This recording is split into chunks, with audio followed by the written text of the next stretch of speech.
Cheshire Shropshire game to be played over this side of the county. I know they tend to play nearer the border. I think so. A bit of a journey for the Shropshire players this morning. T21's even closer. It's into man. Yeah, solid ground. I'm going to try and hit this for 6 and just be too short in the end. And just today you had a lot of leverage to hit the ball far. But unfortunately for Cheshire United, Reddy's not playing today. He was spectacular yesterday in the way he played. Got to 50 in about 18 balls yesterday. He was just clean hitting, and it didn't look like he was hitting it either, which was amazing. But it's been a solid start from Cheshire. Solid start from Cheshire. Just a so far from Dan Newton. It's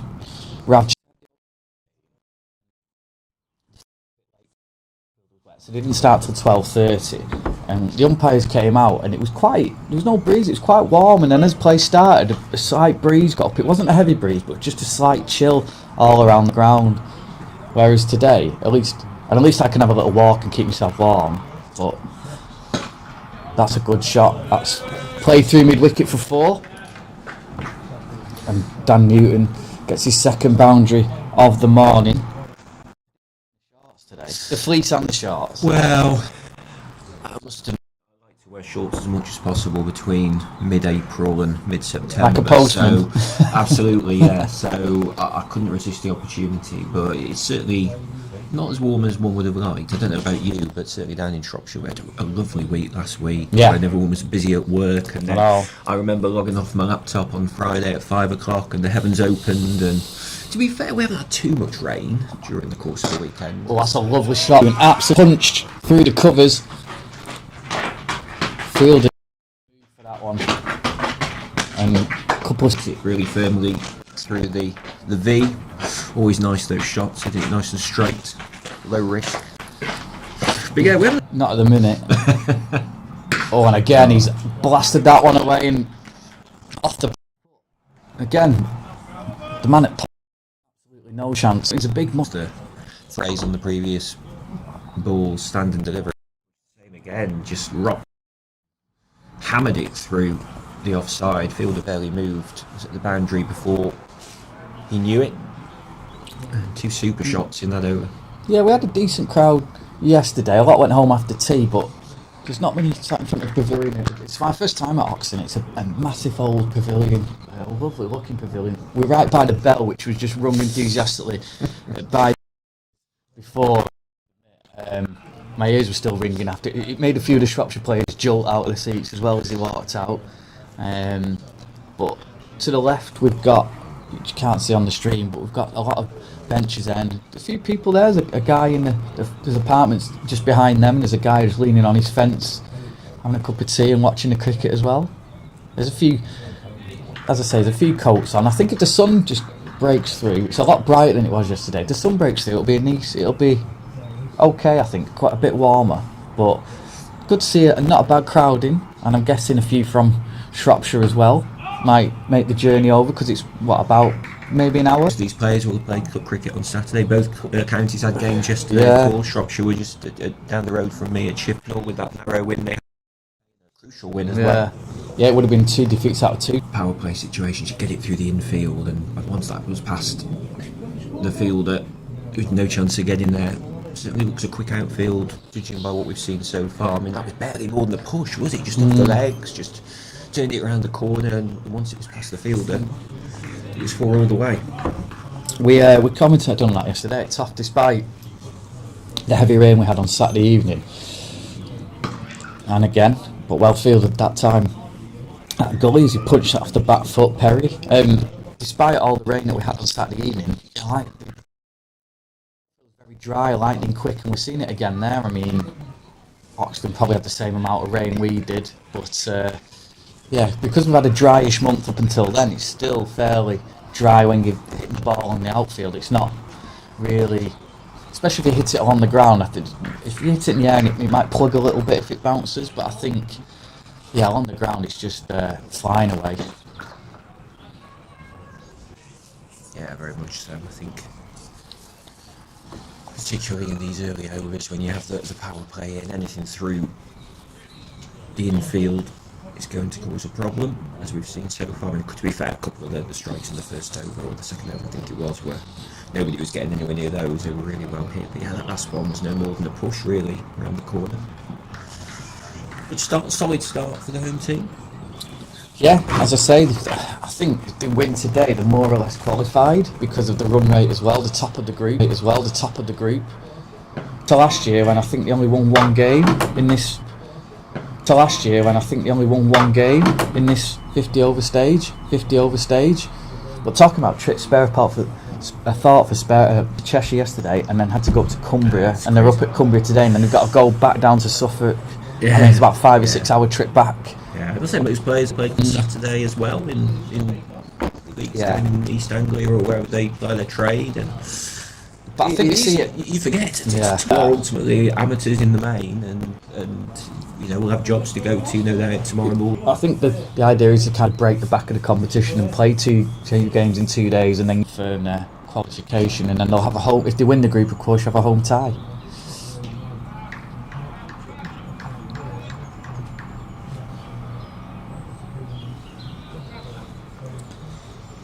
Nice and bright over there. You can see the Welsh Hills, which is always a good sign to our right, which means that there's no rain imminent. I'm looking at the forecast on. Yeah.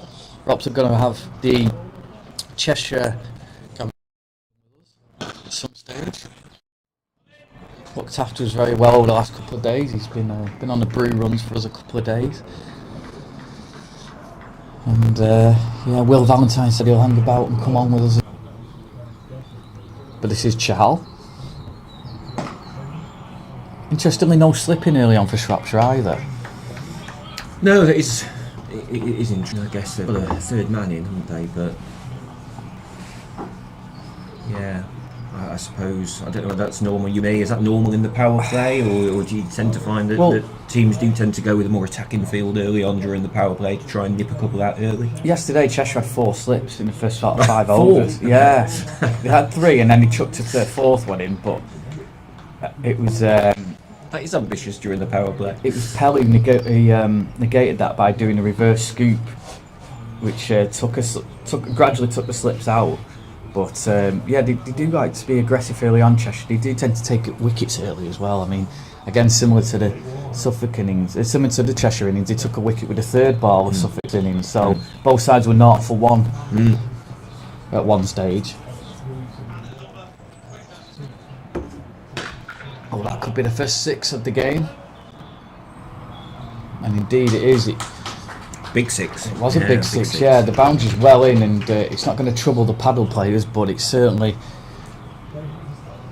troubled the grass near the sight screen as that's smacked over, and Dan Newton freeing his arms again, and that's just spelled Chahal's over a little bit, 8 off it. They've raced on to 36. Really, almost effortless. Obviously, the big 6 there. The 2 fours in one over that Newton struck. The one that came down towards us in the V, and then the one he cut sort of through the offside for 4. Obviously, there was the one that got turned around the corner in the previous over, but raced on to 36. So scoring at quite a. And I was speaking yesterday. I mean, we'll get more from Gavin when he comes in, but Cheshire were looking to just get a squad, so they're not having to make too many changes. Last year they had to, I think, move the team around a lot because of unavailability, but they're actually getting players who are committing to all games of the 50 overs, so they've got that settled team, that settled lineup. I think it counts for so much at this level. I imagine the biggest obstacle, probably, if you ask most of the national counties, is probably availability. It's tough for the reasons we alluded to a few moments ago. The schedule is difficult. Big appeal there, maybe slight inside edge. There was only really the bowler interested and the wicket keeper. I'm just going to have a look at the replay now, but I think it was he kind of stepped across his off stump. It must have been an inside edge, I think, because he was certainly showing 2 of his stumps. Yeah, just coming back on the schedule. It's tough at this level, isn't it? I think it's easy to forget that sometimes. I know with Shropshire for for years it's been out at this level, then who knows what might happen. But so often it's about who's available, who can play, who can't. Just because of the schedule, and as we said before, these are players who have other commitments, club commitments, family commitments, and it's a tall order. Work commitments when you get into the Championship and you have to take Mondays and Tuesdays off work to play 3-day cricket. It's difficult. Yeah, a lot of them start Sunday. Yeah, like you say, Sunday, Monday, Tuesday. That's a good shot. Just a quick single, but you've got like players at Berkshire playing. I think there's Ed Bragg who's at Buckinghamshire. He plays for Hales Owen. Yeah. So like he has to travel down there as well, and so it's you get some players who are not in the local Premier League. So again, you've got that to factor in. But if they're available, they'll get them in.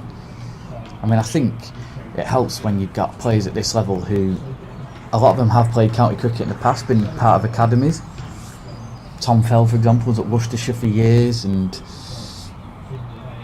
I know obviously Andre Bradford's at Hallam, isn't he? Yeah, that's the thing. So he's at Hallam, so he's coming from Sheffield. Indeed. Yeah, I was there a couple of weeks ago actually. Went up for the snooker. Oh, did you? I did, yeah. Oh, excellent. That's on my bucket list to go to the Crucible. Yeah, I was lucky enough to be there. Oh, that's well fielded. Good shot, well fielded. Dive into his right there to prevent a boundary, and that's the end of the over. Just the one off it. 37 without loss. Yeah, I was lucky enough to be there. I think it was last Sunday. Was it the 25th, 26th last weekend? It was, wasn't it? The weeks fly by. I lose track of time. But I was there when the finalists actually. Wu Yizer, he's in the final today against Sean Murphy. Saw him against Mark Selby last Sunday morning. That was really enjoyable. Really good session of snooker. It's a good experience if you're into your snooker and you've not been. Yeah, well, I went to the Tour Championship in Manchester, and we want to try and do Judgment Day and a session at the Crucible, because obviously the qualifiers are held in Sheffield. But yeah, it is on the bucket list, and I want to go before they redevelop it as well. Yeah. I know tickets are on sale now, I think, for next year, so I'm going to have a little look round and see if I can get to a daytime session. Yeah. You don't realise what a small arena it is, and how small the table. Absolutely, yeah. Because they look big on the telly, but particularly with the two tables set up, obviously it opens up a bit once. Because if you've got the partition, you hear the clapping. Yeah, I was on the partition, so we get the same seats. Well, that's 2 or 3 years we've had the same seats right on that partition, so I could see good. And I think the last couple of frames, the first game had finished, so the divider came up, and the arena changes. Oh, that was down leg side. It nearly bowled him. It was nearly stumped. It's running away, and it's well fielded. And I think, is it going to be leg byes signalled? Byes in the end, so no touch at all.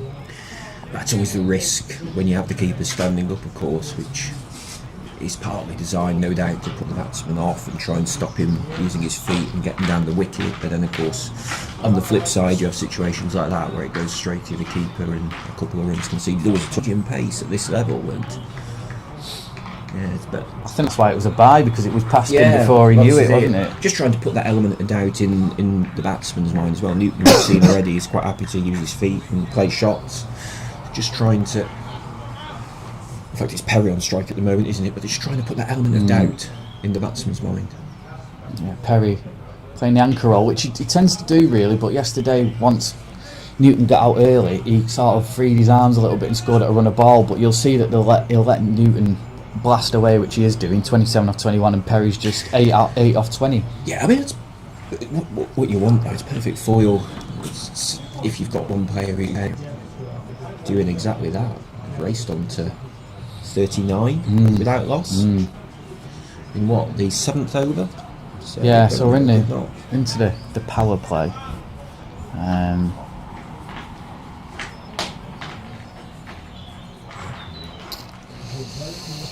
Yes, 4 4s and 1 6 for Newton. Yeah, and he's 21, so better over that. 27, isn't it? So yeah, we've got a huge percentage of his runs in boundaries. Better overall that from Chahal, just a 2 off it, and that was the 2 byes.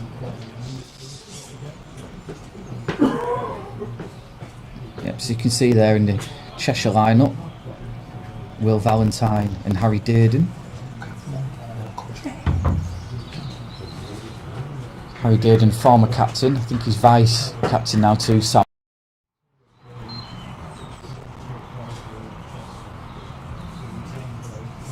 It's going to be Ben Roberts to continue from that far end.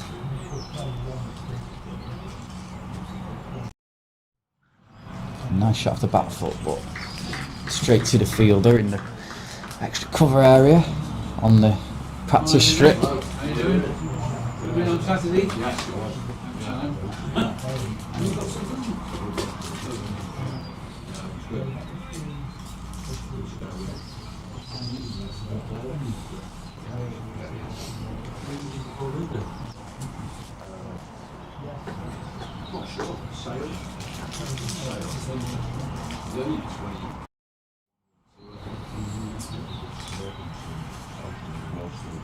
That'll be a wide.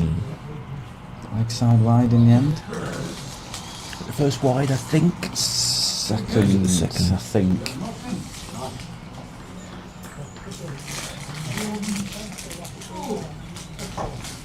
Third, actually. Okay. Yeah, just 2 from Roberts as well. they can very quickly in this kind of format as well, can't they? If you're not careful, make a big difference in the final analysis. If you want too many of those, extra ball, exactly. Too. Yeah. Well, oh, that's a big shot. That is the extra ball, and that gets the treatment over mid for 4. And again, Newton just freeing his arms. He's a big muscular guy, and he just 2 bounces into the fence. Yeah, I think only 5 of his runs have come without hitting the boundary rope. What's that? 5 4s and 1 6 and 31. So that tells you everything you need to know. And he's again there. He barely moved. It was the usual phrase from before. Standing delivery, just threw his arms through the ball. Again with the field in, of course, due to the power play. You've got that extra license just to throw your arms through it a little bit, and again a decent connection. Yeah, he just deals in boundaries. Obviously, freebie runs. I mean, I think every new spell that a Suffolk bowler started yesterday, they went for 4. It went for a boundary, which the looseners were just being punished, and you can't do that, can you? Especially in 50 overs. Nicely flicked away again. He's going to get probably 1. He's wanting 2. Yeah, they're going to come back well run there, quickly run between the 2. Yeah, comfortable 2. Yeah, certainly not been too many of those in the Cheshire innings so far. They haven't needed to rotate the strike. 46 without loss. Well, the run rate's 6, and it was around 6 all innings yesterday. So they'll want to keep it at 6s, because then you're pushing up to 280, 310. It's always tough to be beatable, of course, but always tough. Just scoreboard pressure then when Shropshire come into bat and defend it than the other way around. And it puts pressure on them, like you say, with the schedule they've had. Mentally, it'll be quite tiring as well. I mean, I came home from Manchester, and it's doing 2 games in 2 days is hard enough. So I don't know what it's like when you're out there playing, but yeah, it's you've got that to factor in as well. Especially the emotion as well for Shropshire. Heading out with a second defeat, and to win it off the last ball. You've got that emotion as well, then you've got to travel up. So you wonder how much that will taken out of them. Cheshire folk this morning, they're missing a couple, aren't they, from yesterday, and it just come back to that point. It must be hard to get the same team out week in, week out. Yeah. It doesn't help. Janelle already was big miss, as I say, because they got off to a good start. They lost the first wicket, as I say, for 0, and then Alex Money and Sam Perry put on a partnership of over 140, and then there was a flurry of wickets, so they were 5 down for about 218, and Reddy just came in and, like I say, scored 50 in about 18 balls, got up to about 64, but he just built that platform, so they were up to 280, and it just allowed them to get over 300 quite comfortably. That's edged. If there'd have been a slit there, it would have been caught. As it is, it's going to be 4. Yeah, I mean, there's not an awful lot of risk in that shot, really, from a Cheshire point of view, which is probably why he played it. It was quite wide, knew he could throw his arms at it. The keeper's standing up to my previous point, so it kind of takes the caught behind out of the equation. and it was just a case of whether it would get to the boundary before the third man could get around, and indeed it did. First slip would have more. Fine dive through extra cover there by the fielder. You could see the tiredness almost there. He went down very slowly, didn't he? Yeah, Joe again, Stanley. Again, once it's through the infield.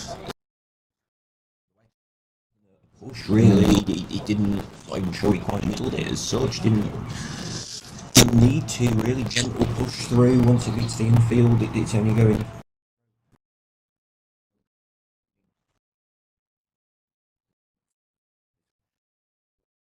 Power play, don't we? We've got 2 more overs.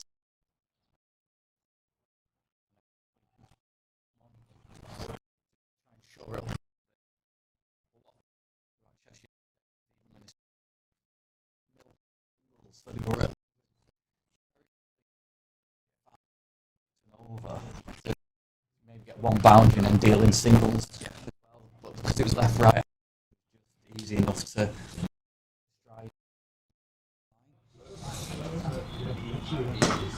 Lovely shot again, and this fielder in extra cover. By without loss, 8 off it.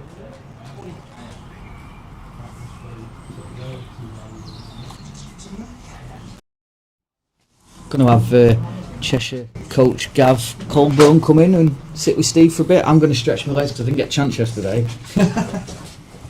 For Cheshire, 54 off 9 overs. Got to be pleased with that. Yeah, we're a back first team. We're third to have first go. Little bit in the wicket, I think we felt so.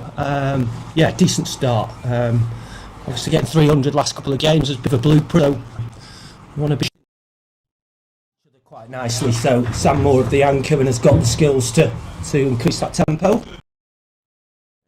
Shropshire, Theo Wiley then has come on, first ball for him there, punched away through the offside for a single. So we haven't had too many singles in the game so far. We were just commenting on the fact that such a high. Yeah, got another good example there, just punched into mid-off and comfortable. First game against Cambridgeshire, and fortunately got a first baller yesterday, so nice this morning. Yeah. Oh, bit of a misfield there. Just bobbled a little bit in front of the fielder, perhaps. If we give him the benefit of the doubt on that one, just seemed to read up a little bit at him, that one, I think. Maybe I'm giving him too much credit, I don't know. But either way, another single. 57.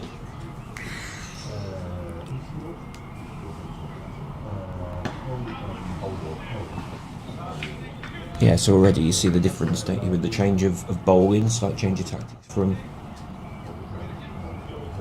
Cheshire there, and again an over where they just started to manoeuvre the strike round a little bit, which we probably didn't see too much in the first 8 overs of the game.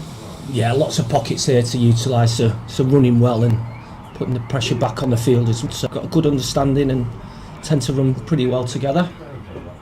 We were talking during the first few overs about availability. I know you've got a couple of changes, haven't you, from the game yesterday. Is that one of the biggest challenges that you tend to find at this level, player availability? And it's tough, isn't it? The schedules are hard, lots of travelling, lots of commitments, which I guess impact the...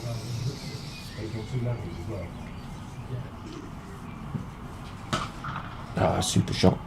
Good shot for one. Yeah, massively so. Yeah, that is a challenge. So these guys are trained hard in the winter. We're trying to reward the group that are working together. So across formats, or have you got quite a lot of differences across the different formats in terms of... Yeah, again, there'll be a nucleus that will play across the 3, but there will be changes from the 3-day, and again around that availability, committing to all formats, playing good level club cricket is difficult, so there will be changes when the red ball comes around. It's gone right through the keeper. Yeah, we was coming through for second running from Cheshire. Saw the opportunity there for a second run. Could have settled for 1, but aggressive running, which you've kind of already talked about a little bit. That aggressive approach makes a difference. Important, definitely important at this level. We were talking before about Shropshire with the keeper standing up. It's been one of the notable things in the opening few games. I guess that's to try and just put a bit of doubt in the batsman's mind, but of course anything that gets to him, and he's fairly nippy, isn't he, Charles? So quite a bold move, and I suppose a couple have just gone through there, which inevitably is a risk. I guess that's a risky take. That's really nicely hit. Take one for that. Yeah, a bit of risk reward. I think they, as I say, we think the surface gripping, so cutters are going to be quite useful as the innings progress. But it's something we'll look to do as well. Keep her up at certain times with seamers on and creating a different level of pressure. Just to try and stop the batsman using the feet so much. You can mount up if you're not careful.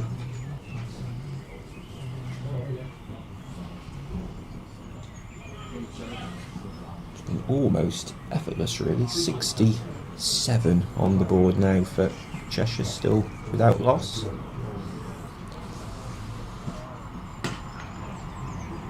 I think that's 68. Yeah, scoring's raced along really this morning without. I think there's been some. Don't get me wrong. There's been some big shots. There's been some really nice hitting, particularly from Newton. But yeah, the outfield looks pretty quick here, I would say, based on what I've seen so far. Yeah, always a carpet at Oxton, always a beautiful surface. So you get value if you can beat the infield.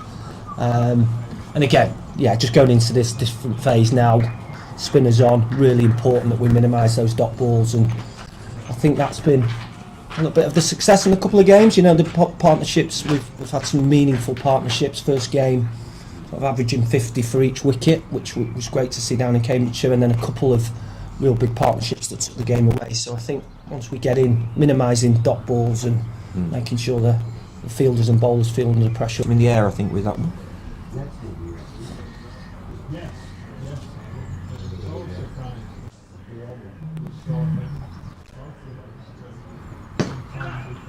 Did you have any thoughts of bowling first, or was it always a bat first today?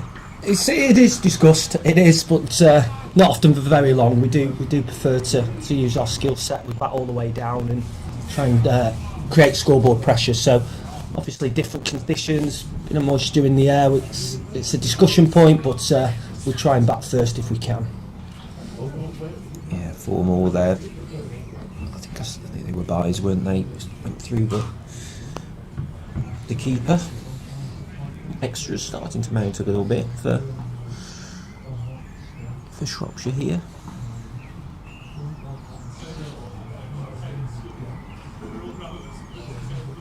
Takes the score on to 72 without loss. That's the first time we've seen that sort of, what would you call that, reverse sweep, would we call that, would we, I think? First time we've seen one of those today. I'm sure there'll be plenty more. Yeah. The favoured area for Sam manipulating the field, so bats for any length of time, you'll see that. Just rocks back onto his back foot, then punches that one through the offside. But again, really aggressive running. Could have settled for one there. I'm sure some would have settled for one, but saw the opportunity to take a second and pushed hard for it. And yeah, it hasn't all been about hitting the ball firmly, which clearly they have done in this innings, but as I say, we're starting to see that desire now to run hard and run aggressively between the wickets as well, which again is all part of the game plan, no doubt. Absolutely, yeah. And Dan just calling for a drink there, but yeah, it's minimising those dot balls. And for the home side, 12 overs gone. I would imagine that's job done so far. I mean, it's a really good start. If you'd asked for that at the start, you'd have been happy with 78 without loss. On for Shropshire from the pavilion end. With a spin option for the visitors. Again, just beats him in the flight there. Good start from him. as ever, yeah, spinners are going to be key. We've got a couple of left arm spinners and Harry's off spin as well, so it's going to be really important today for us. And the gaps well, the Cheshire batsman in the early stages of the. Just your only game at Oxton this year. Home has helped as well, you know, it's, as I said, it's playing back to back to back can be difficult, so at least we've got home comfort. Yeah, big difference. I imagine we were saying that that one goes to the boundary again for 4. Yeah, I don't know how in from our guys and how fortunate the fixture list has has been brought together for us, but we'd certainly take it over Suffolk's journey, you know, travelling up to Cheshire yesterday and then up to Cumbria. That's all part of national counties, isn't it, managing the itinerary, but to get to back home games, we'll take that every year, I think. Yeah, you forget how much travelling there is involved in this level again. Easy single. Advanced on to 85 now, Cheshire. Still for no loss at the end of that over. First over for Joe Stanley. Again, rotating the strike really well, keeping that scoreboard moving, still scoring at a really healthy rate.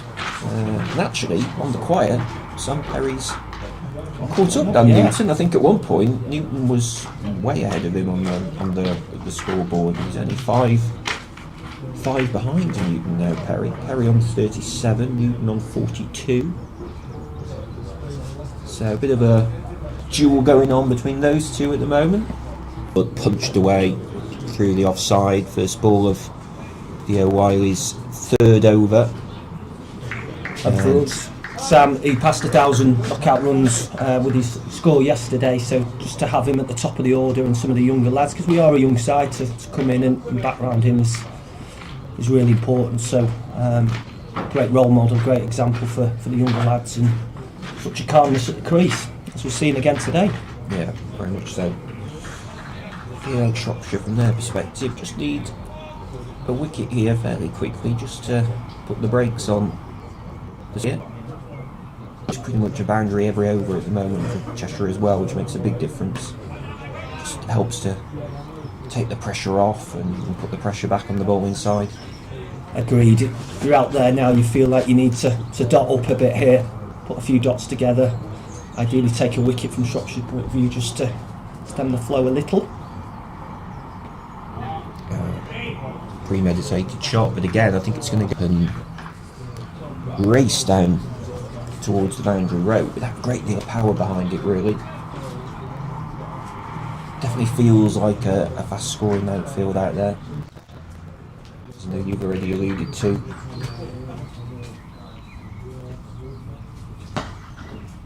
Again, rocks onto the back foot, hammers that one towards the scoreboard over on that mid-wicket boundary for 4. And runs continue to come at quite a pace here for the home team. In fact, we're on to 98. Scoreboard on the far side can't keep up at the moment. So only 2 shy of the century partnership for this opening pair.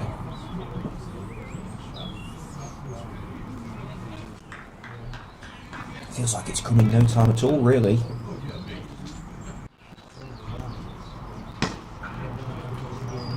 Won't get there off that one.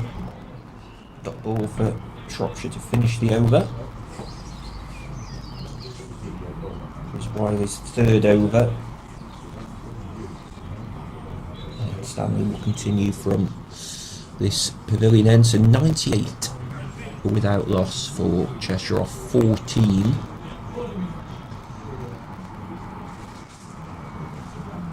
And yeah, it will be Stanley to continue his second over. Went for 10 off his first. And on that point about Perry, he's now only 2 behind Newton. Caught him up.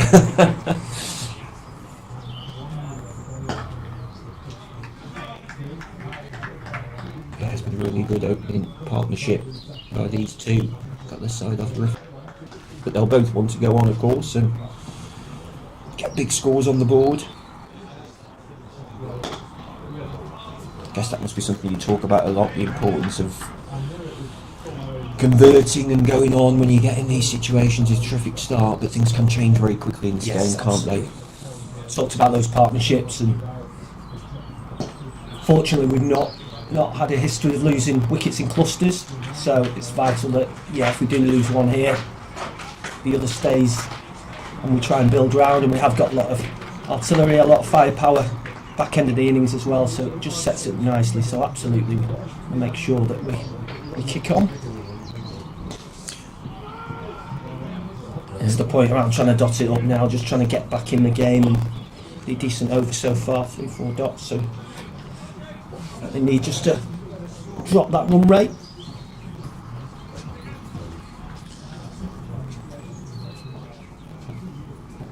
Caught the crowd by surprise, I think. That one's punched away for an easy single.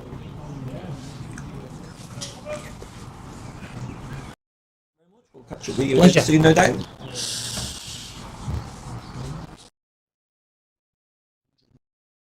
The score for Cheshire at the end of the 15th over, so very much the aspect of the game so far. They've taken advantage of that power play early on with some big shots, particularly from Dan Newton, who's now only one shy of a 50 here, but then with the spinners coming on, they've continued to hit boundaries at regular intervals. They've rotated the strike really well, and Shropshire yet to find an answer. Connor Marshall is coming on, and again Newton just rocks back onto his back foot, and that will be the half century for Newton. Well, if the 100 partnership passed almost without a murmur a few moments ago, the 50 for Newton has certainly drawn a smattering of applause from his teammates and the supporters around the ground. He advances on to 50.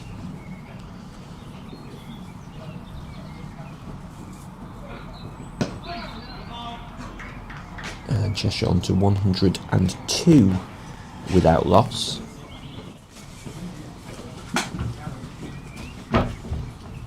So Shropshire hoping that the spin options here will just help to get them back into this one, desperately in need of a wicket from somewhere, if only to try and reduce the flow of runs here. Yeah, hello again, Steve. Really? Enjoy the walk? I did Feel refreshed? I got chatting to a couple of people who I vaguely recognise, and they kind of vaguely recognise me, so we were chatting a little bit. But you don't know who they were? No, I know who they were. I know who they are, yeah. But we were just chatting about yesterday's game and things in general. Yeah, I'll keeping an eye on it though. It's been comfortable, hasn't it? Well, we were just saying, yeah, it's just been almost too easy, really, from a Cheshire point of view. I don't like to use the word easy because they play very well, but they've coped comfortably with everything, really, that Shropshire have had. They played the big shots early on during the power play, Newton in particular, and now they've brought the spinners on. What they've done really well is just continuing to hit the bad. Saying yesterday, what you want is your spinners to come on and tighten it up, and they just haven't. No. You either tighten it up so you build pressure, so that's how you get the wickets, or you take a wicket, and they've done neither, really. Yeah. It's just been easy to just rotate the strike again, hasn't it? And Yeah, well, I mean, 13 off Stanley's 2 overs so far, and that's something at least from a Shropshire point of view. But yeah, desperately need a wicket, if only to try and inject something different into this game, because it's all effortless. It's Dan Newton again, just came down the track, and it was just like he was almost. Well, I wonder if Newton has started to get, as he Here we goes go. again, He's out this and time. he's out. He's picked the fielder out on that occasion. Well, Shropshire certainly needed that. The fielder had gone out there exactly for that shot. Tom for fell. that previous ball. Fell it is. He's taken the catch, and I mean, it wasn't far off. Probably another 5 yards, and that was going for 6 again. But unfortunately for Cheshire, just didn't quite have the legs on it. I was just about to say, I wonder whether Newton had got a bit miffed that Perry had caught him up, because there was a point I don't know when you noticed as we were going around a couple of overs ago where Perry had almost caught Newton up on the scoreboard, with Newton having raced ahead in the opening 10 overs or so, but Newton just opening his arms out there, having got to 50, but just chanced his arm in the end once too often and couldn't convert his 50 to anything bigger. He'll be disappointed. Yeah, he's just swishing his arm as his foot. He basically went for the same shot. He just didn't quite get the distance on it. But like you said, he put the fielder back, and whether he didn't see him or not, I'm not sure. But he picked him out, and it was a good catch by Fell. Well, comfortable, good catch. I say it was a good catch. It was a comfortable catch. I mean, it's a catch he should be taking. But yeah, he didn't have to move really. He was in a good position. But out comes Alex Money, and these two, Money and Perry, have put on £200 partnerships in the 2 games, so it's not going to get any easier for Shropshire. And I was just going to say, you were talking about the good start, but Cheshire got a strong batting lineup and they bat deep as well. So yeah, it's what you need from a Shropshire point of view. Now they need to take 3 or 4 wickets really quickly and have Cheshire at like 150 for 4 to just put that doubt in the mind, because if these two put on a big partnership, you feel it could get pretty ugly for Shropshire. Well, they needed that wicket just to looking all too. I think keep coming back to that word easy, which is the wrong word to use, but you know what I mean. It was starting to feel a bit effortless really for Cheshire. They were just finding it so easy to keep the scoreboard moving at an alarming pace from a Shropshire perspective. Yeah, it's I'm saying it's stemmed the tide a little bit. I mean, taking a wicket helps, but it's still flying a little bit. And it's interesting walking around the ground in terms of, we're saying about if it's cold or not cold. If you walk around that side, it's very sheltered with the building, so it's quite pleasant there. But then you get a bit more open there, and that's feels where you like, feel the breeze a little feels bit. like it's getting colder to me. I'm just going for the jacket. It's a good shot, pulled away. Alex Money off the mark straight away. Only needed 3, and he's got his first boundary. It's one thing they're doing really well. Is find the gaps in the field. Once that was through the infield, it was only ever going to the boundary. It's clearly noted as being quite a high scoring ground, this one. It does have a quick outfield, which will obviously help, and that's where Shropshire will want to hold on to that. It's a high scoring ground, but at the moment, if you were Cheshire, you were sat there saying, well, I mean, 300 doesn't even scratch the surface. You'd be looking at wanting to get 350 plus, really, on the evidence of what we've seen so far. Yeah, well, I'll have a look at how the other game in this group is going on, and I'll bring you up to date with it. I've had similar, but it's 40 for 2, so it's very slow going. That's the difference, yeah, incredible.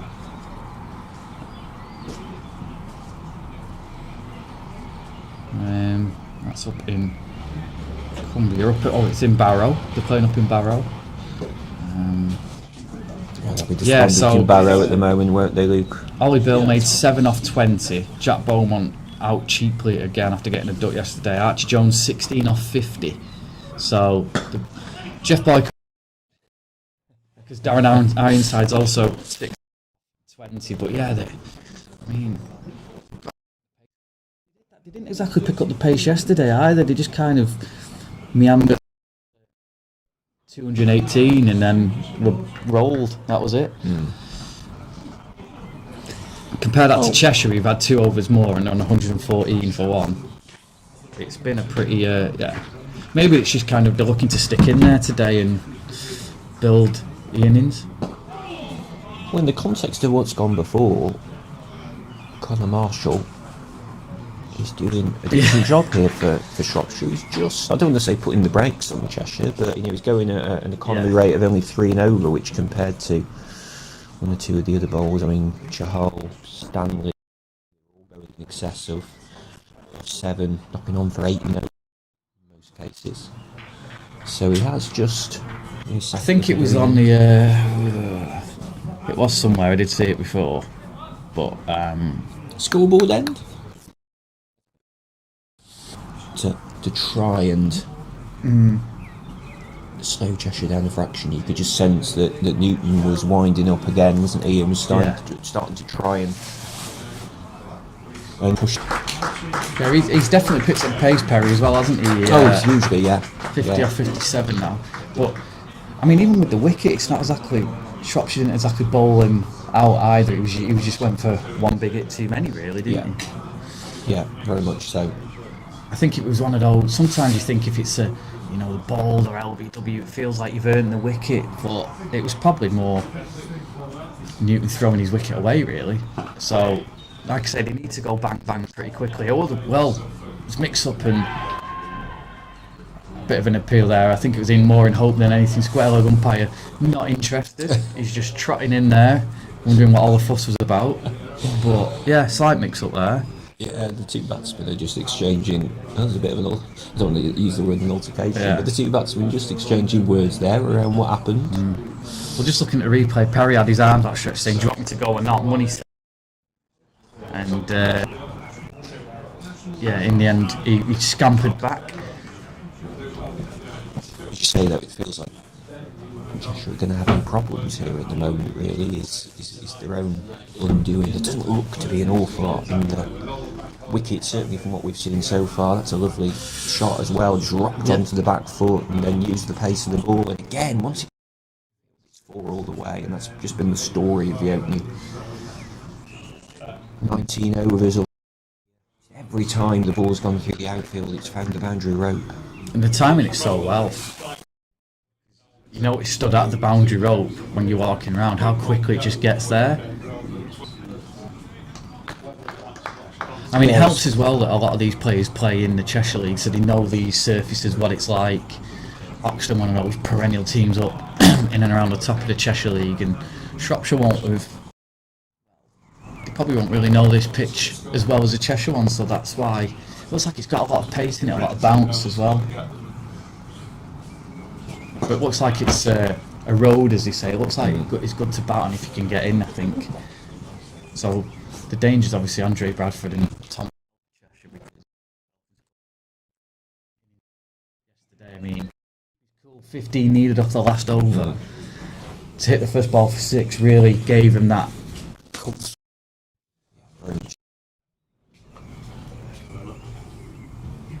But batting with the number 11, he had to really find that strike as well.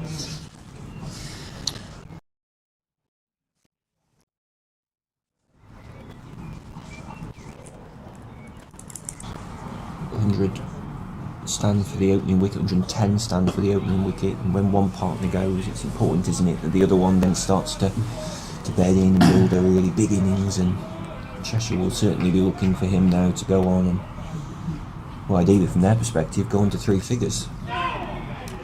So that just nips past the bat. Oohs and ahs from the Shropshire fielders. No nick though. Was Dav pretty satisfied then? Yeah, very much so, as you'd expect him to be. How could you not be, really, after the start that they've had? He did say he thought there was a bit of grip in the pitch, but I would have to say, on the evidence of what we've seen, Shropshire probably haven't exploited that enough. It just hasn't looked to be anything in it. So really, it's been looked pretty one-paced out there. Cheshire have certainly dominated the opening section of the game, and at the moment we're on for a really big score. Yeah, I mean, you'd be behind 350 minimum, wouldn't you, from here, if you were looking at it from the Cheshire point of view? You'd be really disappointed not to get 350 plus. It'd be 3 games in a row. They made Cheshire what you need to get the top order early on, because as you can see, I mean, they get off to a big powerful start. These two have put on 100 partnership in the first 2 games as well. Very much so. Except Shropshire are going to have a big. Shouts a catch there. It was close to the fielder, but not close enough for him to make an attempt for it. And there's a man at deep backward square doing the fielding down there, so it's just a single. It'd be interesting how Perry went at almost over on a ball. It was Money who was more the bludgeoner yesterday, but Perry still scored quite quickly. So it'd be interesting to see how they approach this now. Will or will Perry just go for the signals and let Money do the hitting?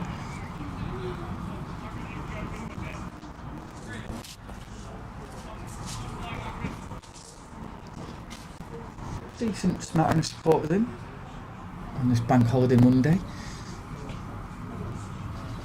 Oh, that's out. Is it? Oh. Stanley's always impressed me. He's always quite tight. I know he's gone for 31, but he always seems to be somebody who can nick a wicket out. And Money likes a reverse sweep as well. We said it could be his downfall. I mean, that's very tight, actually. Yeah. Umpire's just saying it's drifting away a little bit. Yeah, it was clearly. Man, when they play a reverse, when it comes off, it looks lovely, but when you get out to it, they must tear out. The rhythm, trying to find ways to move the rotate the strike, but Cheshire on the umpire just signalled it was going down, but certainly had Shropshire excited for a moment or two. It's equivalent in football, the goalkeeper trying to dribble around a striker, and it looks great when it works, but when it doesn't, you're tearing hair out, aren't you? Yeah. Well, at the moment, as we've said, any problems that Cheshire have are likely to be of their own making, really. You don't get the sense Shropshire are going to force anything here. It's very much, even the Newton dismissal, as you alluded to, it was very much he was gone for a second consecutive six and just not quite good enough on it. That was a good game. 3 games, and I know we were quite critical last week when they lost to Cumbria, said they were outdone in all 3 departments. I mean, they got over the line yesterday, but Alex Money is in his first 2 games for Chester. He's got a ton in both games so far. And he got 88 yesterday. That was a half chance off his own bowling, but he hit it so hard that he didn't really have time to react. But it's fair you look at Roberts as well. I mean, he opened a quick bowling, and he was scoring quickly. He's only gone for 17 off his 4 compared to Chahal, who's gone for 43 off his 6. I know he's bowled 2 overs left, but still, it's been pretty good stuff in the opening bowl. We feel he might play a part in the latter part of the innings. But so good off the back foot, these. Yeah, they've been really good at just dropping onto the back foot and then just looking to find the gap extremely well. You just feel like the 2 spinners are getting into the groove now, although it's taken them a couple of overs, haven't it? But they're just starting to get that bit more bounce and flight and asking questions of the batsman. But again, just left hand or right, it means the field's moving around, it gets them off the line. Don't get 300, yeah. The position they're in, yeah.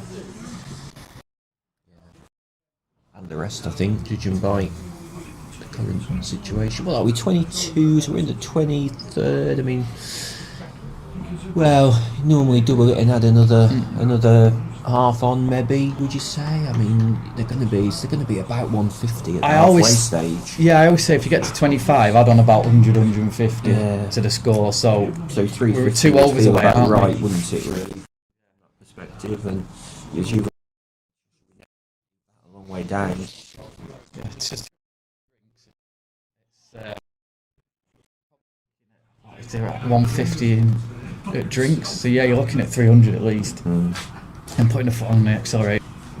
At the minute, 18 deliveries. Frustrating that over Shropshire. I mean, they've got 2 fielders down there, absolutely bisected the 2 fielders. Yeah. And as we've repeatedly said, as soon as anything goes through the infield on this pitch, it's going to the boundary.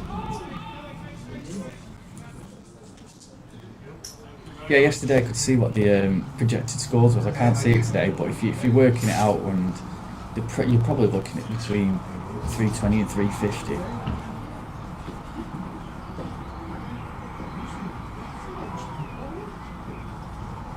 I think however much the years, these things can change very quickly. Suddenly 2 or 3 wickets in quick succession. It's obviously well set, and the game can change, and 350 comes down to nearer 300, and that's the nature of cricket, the nature of sport. That's what Shropshire will be telling themselves. At the moment, you're staring at it thinking, well, yeah, this is 350 written all over it, but Wickets will put the brake on the scoring if Shropshire can get them. They've just got to look at, as I say yesterday, when Cheshire were 143 for 1, and then all of a sudden they were 218 for 5, so they lost 4 wickets for 60 runs. So that's the kind of thing Shropshire need here, really, just to get them back, just to pull them back into the game and try and keep that. So yeah, I think there'll definitely be runs in this. Shropshire will fancy the chase, because they'll be looking at it now going, do you know what, it's a good outfield for a start, it's a good pitch. If you time it well enough, you're probably more likely going to get a boundary. So it all depends how well Cheshire bowl early first up. If Shropshire lose that's playing a miss. He's trying to cut that one away, and we talk about the bounce there again. Just maybe did him for pace a little bit there and bounce. Connor Marshall. Yeah, he just spun away at the last minute as Money took a step back. Oh, shot a catch and just died on the fielder. Wild throw. Yeah, he's just made something happen here for Shropshire, Connor Marshall. As you say, just a little bit more bounce, a bit more grip off the surface, and occasional change of pace as well, making a difference. But I just think his line has been really good. He's not given, by and large, that room for the batsman to control, you feel, when he's bowling at the moment. Again, they're just right on the money, if you excuse the pun. He's not boundary yet. Which is next to the Couple of a bit too much width at times to these Cheshire batsmen, and they've been able to use their arms to good effect to hit through the ball, whereas just at the moment when Marshall's bowling, they're having to work really hard, aren't they, to try and manoeuvre the ball even for ones and twos, which is not something we've seen too often during the course of the morning so far. Yeah, one more over before drinks. There's a change in bowling as well. Lewis Evans coming on from this pavilion end. Bit of left arm spin. And a loosener. Yeah, a bit short. But lucky to get away with just the one there, I think. He was just able to rock back on and then, again, throw his arms through the ball, pick the fielder out and then the wicket boundary. Yeah, straight to Ben Roberts there, who just kept it down to one. But yeah, it was a bit more loop to him.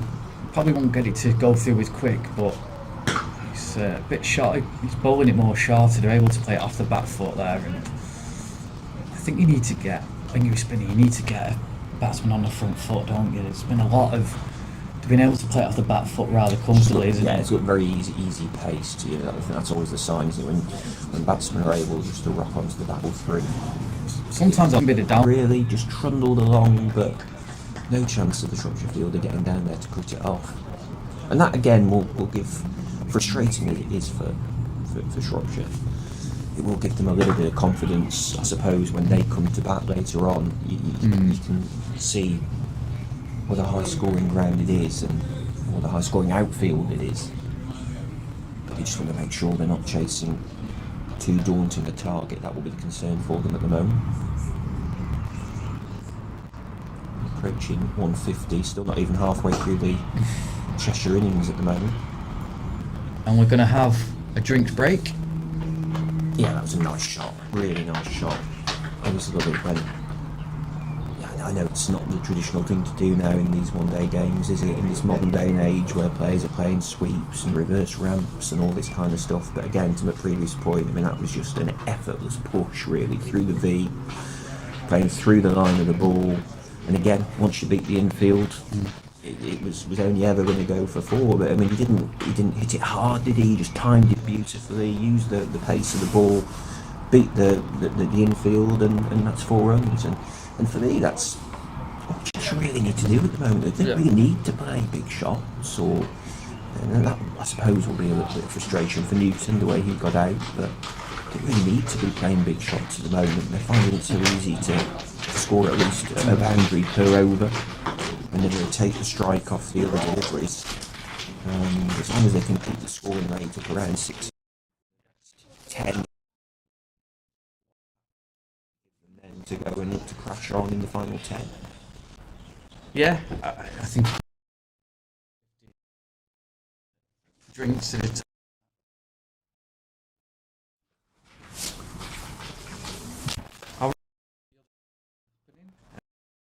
Country in the NCCA.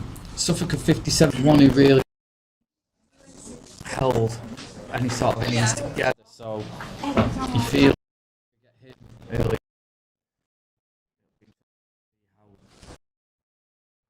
Go on. Let's look at Group 2.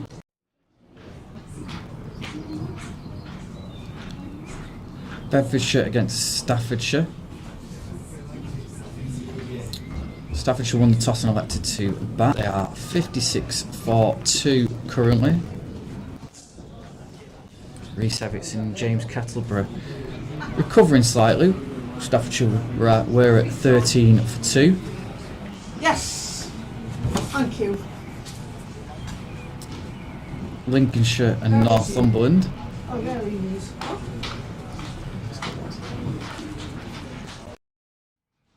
So Northumberland 107 for 3 away at Lincolnshire. There's the post first. After to be 62 not out of 64.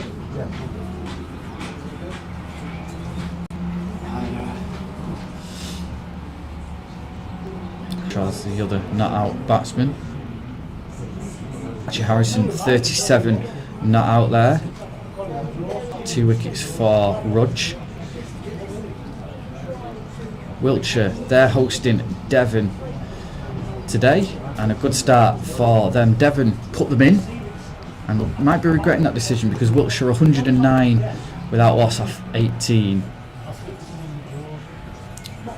Tom Cheetah and Jack Minot both have passed their half centuries.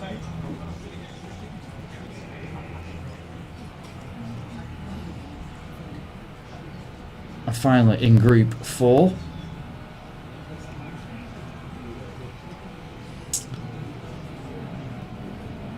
Cornwall are hosting Wales.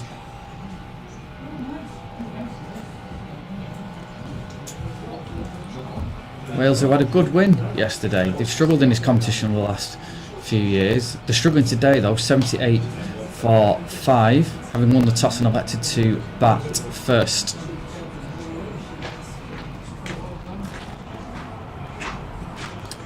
Two wickets apiece for Ryan Tonkin and Ben Ellis.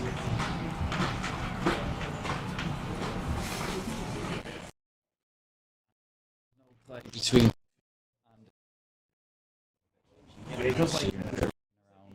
there. We're about to get back underway here.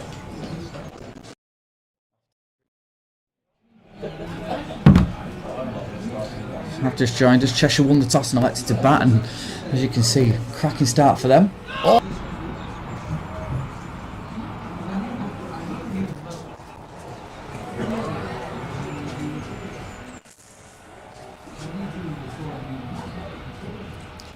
So that's gone down the leg side. There could be wides here. Is it going to be 4 wides? Fielder's chasing after it and can't stop it in the end.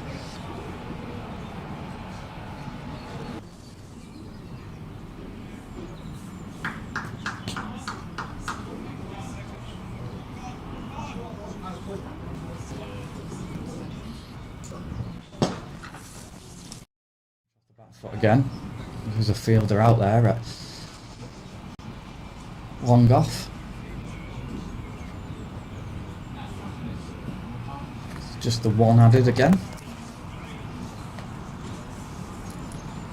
But 11 came off that last over before drinks. Lewis Evans' first over. Ooh, bit of a false start from Marshall there. I'm going to scamper through for a leg by.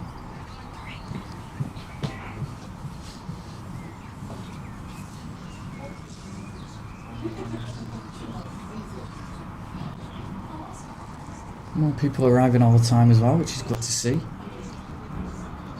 The opening partnership, pretty effortless stuff. They've just ticked along. Money's got to 28 in no time.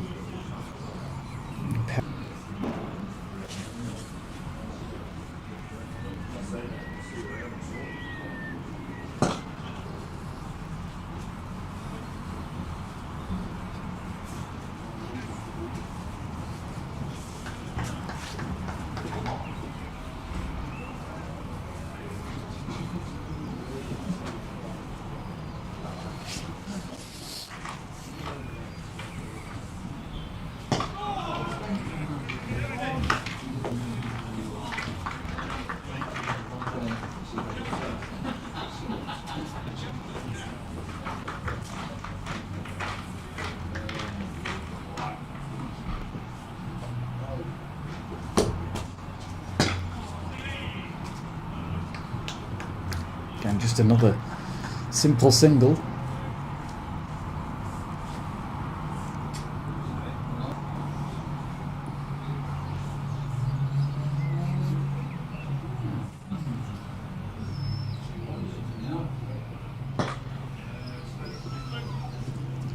Giving a bit more air that delivery, but again, just easy enough for Perry to take a single, and again just that rotation of strike, just looking to put the Shropshire bowlers off the line.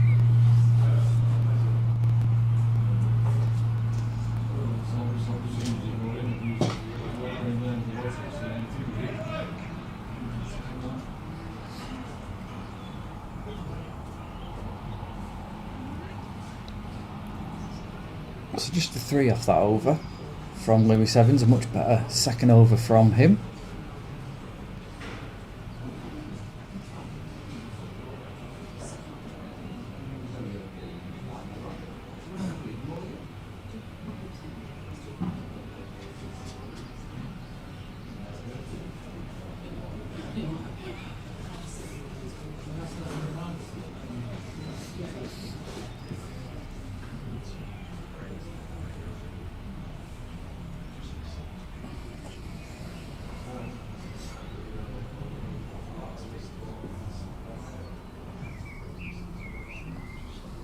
So Marshall then, let's continue from that far end.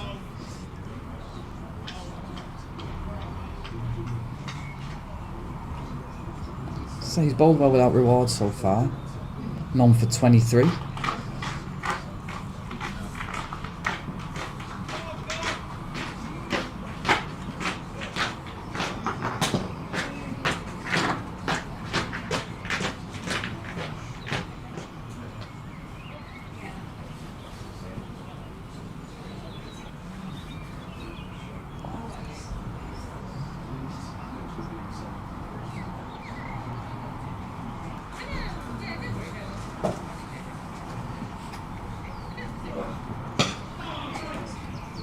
Beautiful driven on as a misfield, that will be a boundary.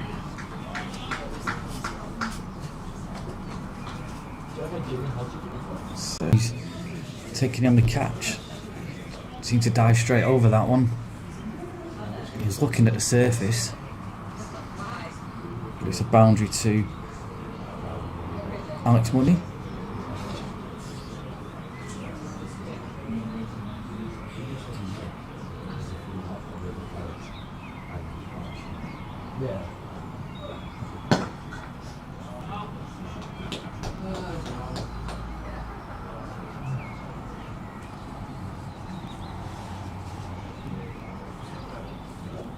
No breeze here at all. Flag is just gently, very, very gently, just knocking around. You feel there's a bit of a breeze that'll blow the clouds that are over the ground. A bit more sun of doing it being a lovely, pleasant day.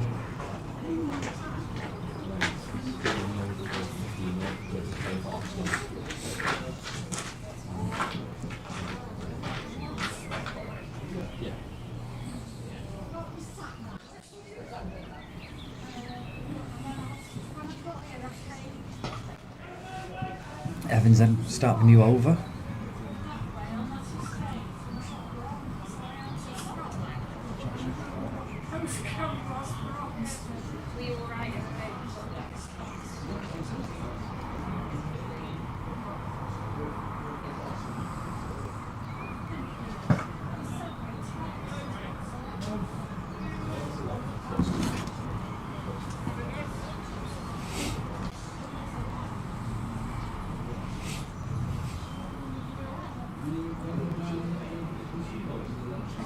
Again, a bit more air there, and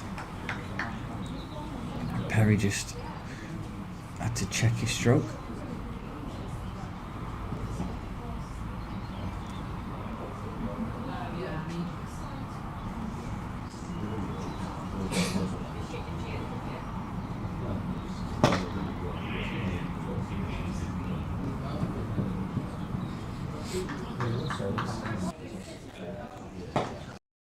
Aggressive shot, and that will be a boundary from Perry.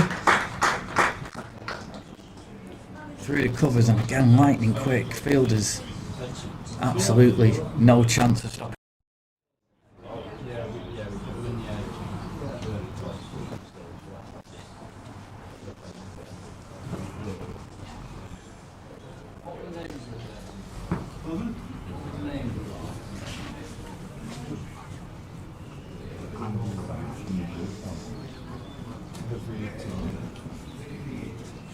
We're talking about Connor Marshall taking up one, and Lewis Evans has gone for 20 so far. The last ball of this third over.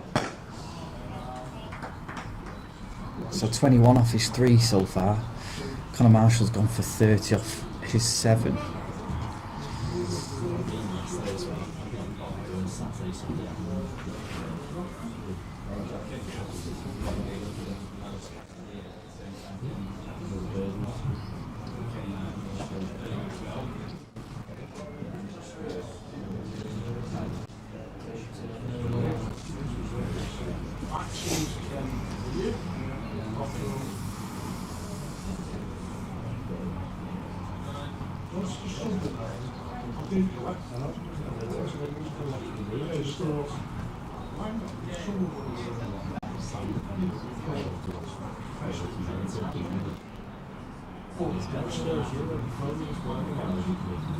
$179 for 1 then. Cheshire having been on top, having won the toss and electing to bat. Very much a bat first side.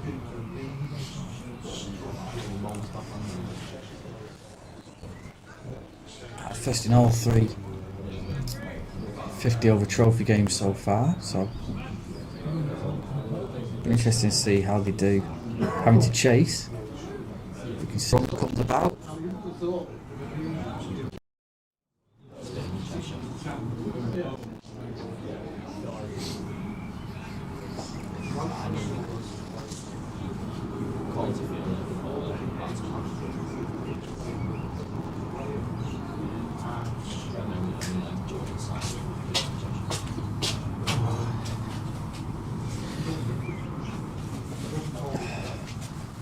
I'd certainly not get any warmer, Luke. Here's Robertson again.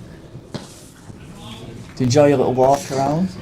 Well, I did, but yeah, it's reminded me a bit. Do you remember the game we did at Burslem last year? We went to, I think was it Staff Shropshire? I think yeah, it must have been. 2020. Very reminiscent. It's just you're right a little bit. In fact, it's just people just sat in sweatshirts today, and that wasn't the case yesterday.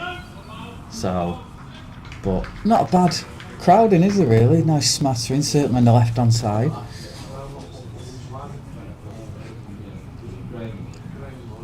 Yeah, it's interesting what they normally say. It's the 30th over, and they normally say double it, don't they? That's the rule of thumb. So that comes back to my 350 plus. I mean, we're talking 360 from here, aren't you, for Cheshire if we double the score in the final 20? So that'll be the target for them, surely. 350, 360. Got to be the aim from here. It's edged. There's a man out there, down at third man, so just the one. I don't know if you saw the boundary, but I think it was Tom fell out there on that far side. He just misjudged it, didn't he, before? Don't see the long barrier enough these days, do you? They're all probably taught differently nowadays. No. They're probably taught to pick it up on the full to throw it back in quicker. Whereas back in the day, it was all long barriers stop the boundary.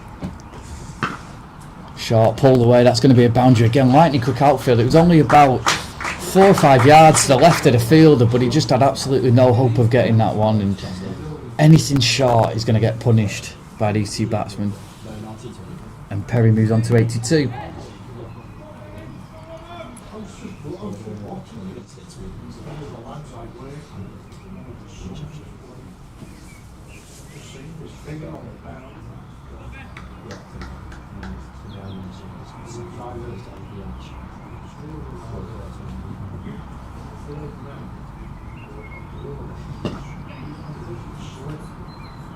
Again, just runs just coming easily. Yeah, I was just literally just about to say, Luke, there's not really been a spell anywhere in the innings, has there, where Shropshire have just been able to exert any kind of control.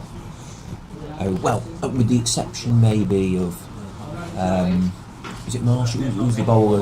Marshall, Marshall, who we said had just managed to rein it in a little bit, and batsmen take some refreshment on board. So we're at the 30 over mark, 20 overs to go, and as I said before, you normally talk in terms of double the score in the final 20 overs of a 50 over game, particularly with wickets in hand as Cheshire have. And you'd immediately be looking at something in the 360, even 370, 375 region. Isn't completely implausible if they can make the most of the wickets in hand that they have here. As Evans comes on for his 4th over.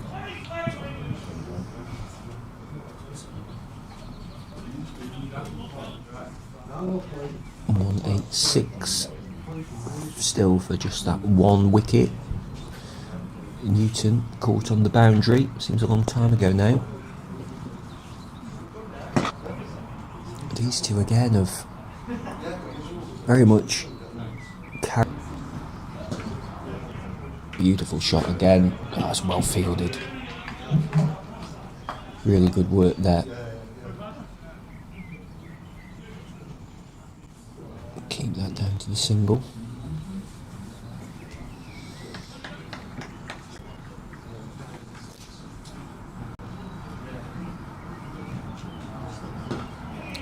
From a Cheshire perspective, it's been very much as you were from the opening partnership, really. These two again have just made an art form out of hitting the bad ball, keeping the boundaries coming at an alarming rate from Shropshire's point of view, and then just manoeuvring the strike as well to keep the scoreboard ticking over again there.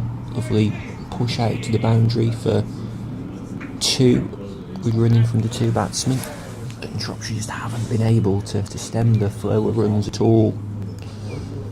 Save those early few overs from Marshall where he was able to just drag the scoring rate back a fraction, but it's been almost effortless really for Cheshire so far as they move rapidly towards the 200 mark for the loss of just 1 wicket. And end of Evans' 4th over. He's gone for 26, so an economy rate of just under 7 for him. And those economy rates for the Shropshire bowlers do tell a bit of a story. Chahal going in excess of 7, Wiley nearly 9 and over, Stanley nearly 7 and over, Roberts, who's on at the other end now, just the 5, which in the context of this innings is pretty respectable really. 25 runs off his 5 overs so far.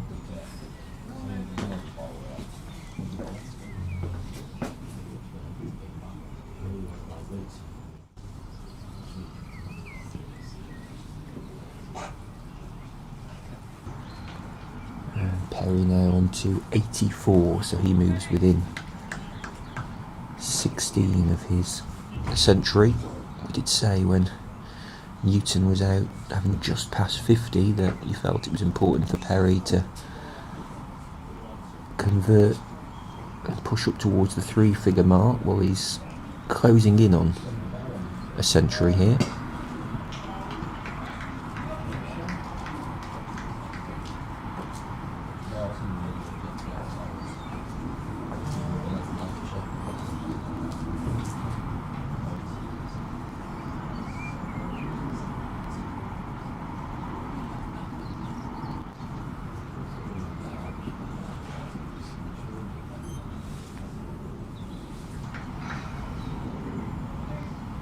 By Perry, moves to 89. Some exasperated, frustrated yelps from Roberts, I think it was the bowler there, just pitched that too short, sat up. Anything today that the batsmen have been able to throw their arms through has gone to the boundary. Anything with any width or anything short that's just enabled the batsmen to throw their arms at it has been disappearing to the fence throughout the innings.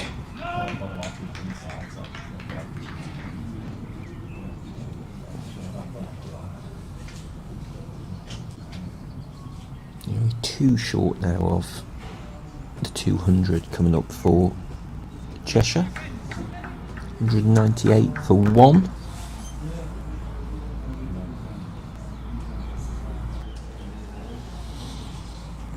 And Shropshire staring down the barrel of a really big score to chase here at Oxton.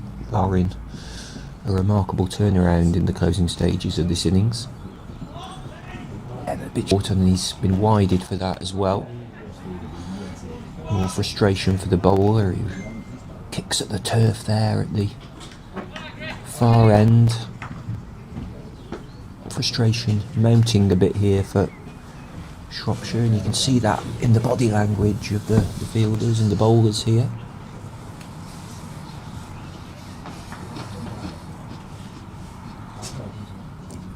I think we're going to get someone from Shropshire on with you in a minute, Steve, so you can question them. One away from the 200 now as well. Yeah, so it's come really quickly. It's just coming. It felt like they got there without any effort, really, which I think, like you say, is disappointing from a Shropshire point of view. Yeah. Yeah, I was just saying anything that. Yeah.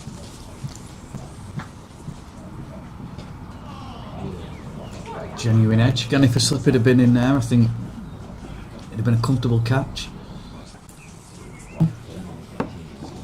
It's over 60. Still 18 overs remaining as well.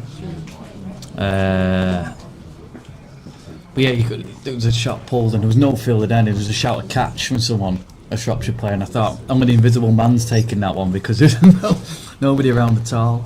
Yeah, you can sense Roberts in particular is feeling pretty frustrated with things. That if you noticed, I know you were just in the pavilion, but a couple of frustrated yelps from the bowler in that over, and body language not looking great. But that's understandable. I mean, we've talked a little bit about that. The schedule has been a long few days for them. Third game in 3 days for many of these players, of course, with club cricket on a Saturday, and it's certainly not gone to plan for the visitors so far. And they'll know they're staring down the barrel of a big score here, 201 for 1. And Perry is closing in on a well-deserved century. I was just saying while you were away, Luke, we said when Newton was out, it was important that Perry went on and converted, and to be fair to him, I mean, he's got a little bit to go yet, but 10 away now from that 100. The thing yesterday was, I think two Cheshire players got in to the 80s and didn't go on. So I think if they want somebody to just go on and get 100 today, I think Perry's the man. He's looking well set. And like you say, Cheshire looking well set as well with over 15 overs remaining. They've got to be looking at 350s in. Between 300 and 350, I mean, 300 is an absolute minimum. I think 350 is a minimum, to be honest. Luke, if I'm honest. Really, I think you'd be disappointed not to get really disappointed not to get 350 from here. I was just saying, I mean, you talk about double the score from the 30 over mark. I mean, you're comfortably pushing 375 with that. So, yeah, I mean, you never know. As we've said earlier on, a catcher of wickets and suddenly it can look a different game. You get a couple of new batsmen in and maybe it doesn't look quite so easy. But it just puts the skids on, doesn't it? It does. But yeah, we keep using that word.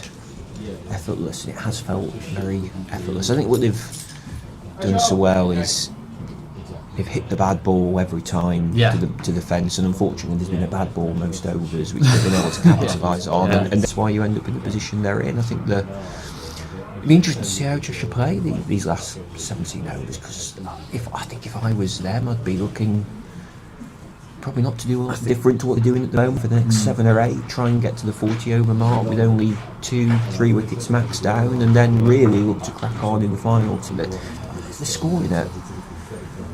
Well, must still be scoring it. I mean, across the innings they're scoring obviously in excess of 6. But catching opportunities either for the fielders.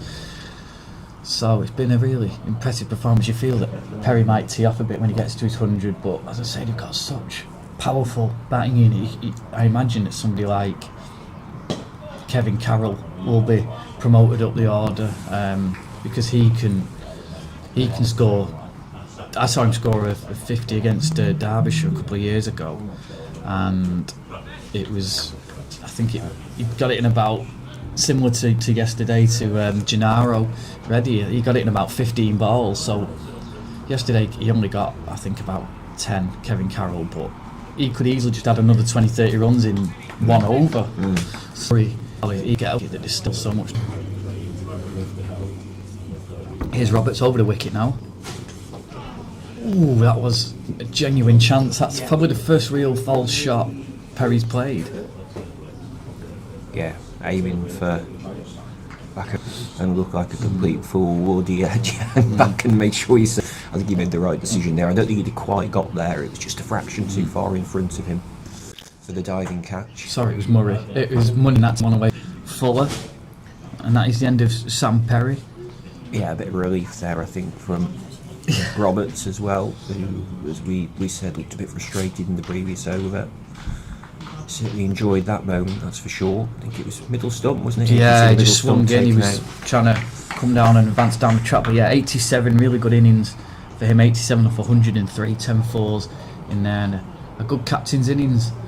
I think the one thing he'll be disappointed about is he didn't reach his 100. But Yeah, very much so. Particularly given it just seemed almost inevitable he was going to get there. As we've said a few times, Luke, the only way you can really see wickets coming here is not necessarily mistakes, but Cheshire just looking to move the scoreboard on even more. I mean, again, he's kind of advanced down the wicket there. Does he need stage of the innings? I don't know. He obviously, as you said, probably decided it was time to maybe up the ante a bit more as we move towards the final 15 overs. And yeah, just went down the wicket, fraction more pace maybe from the bowler on that occasion. Just did him, threw him before he knew it, middle stump at the ground. You'd say money on 49 needs to go on in these last sort of, he needs to be there, doesn't he, really, in the 45th over of the game. And if he is, just a bit of a delay. Umpire stood arms outstretched, as you can see, almost like he's signalling it wide.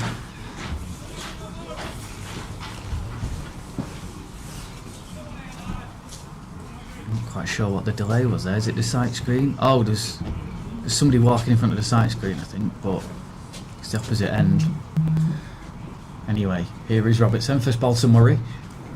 At this stage, you play yourself, just give yourself a call. Well, I mean, 35 off, coming up to 7 overs is pretty impressive the way Cheshire have scored. It's a good delivery. Murray gets off the mark. He did well to dig that out, Murray there. yeah, just pitched it up a fraction more, up towards the black hole, and overall it was a good over. Yeah, I mean, his figures in the context of the innings are pretty good, aren't they, really? An economy rate of just over 5. So he'd taken that wicket there, getting rid of Sam Perry. Is the sun breaking through, Steve? I was just thinking, are we in danger of seeing the sun? I was just thinking. So we haven't seen much of the sun yet today, but he's hoping. That's a wide. Giving another wide there. Arms are outstretched. It's time for the right reasons. Yeah. A bit more frustration for the bowler.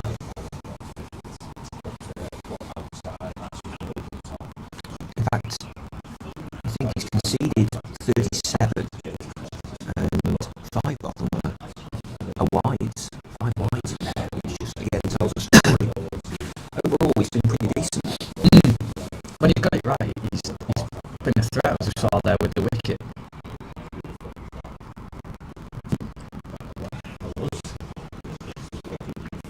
Yeah, the line is so important. I think what he's done well, and a couple of the Shropshire bowlers have done pretty well, probably not consistently enough throughout the innings. It's just that line and length. Getting that over, there wasn't really much the batsmen could throw their arms that wide of the stumps. And consequently, in the context of the innings, a very good over from the Shropshire point of view.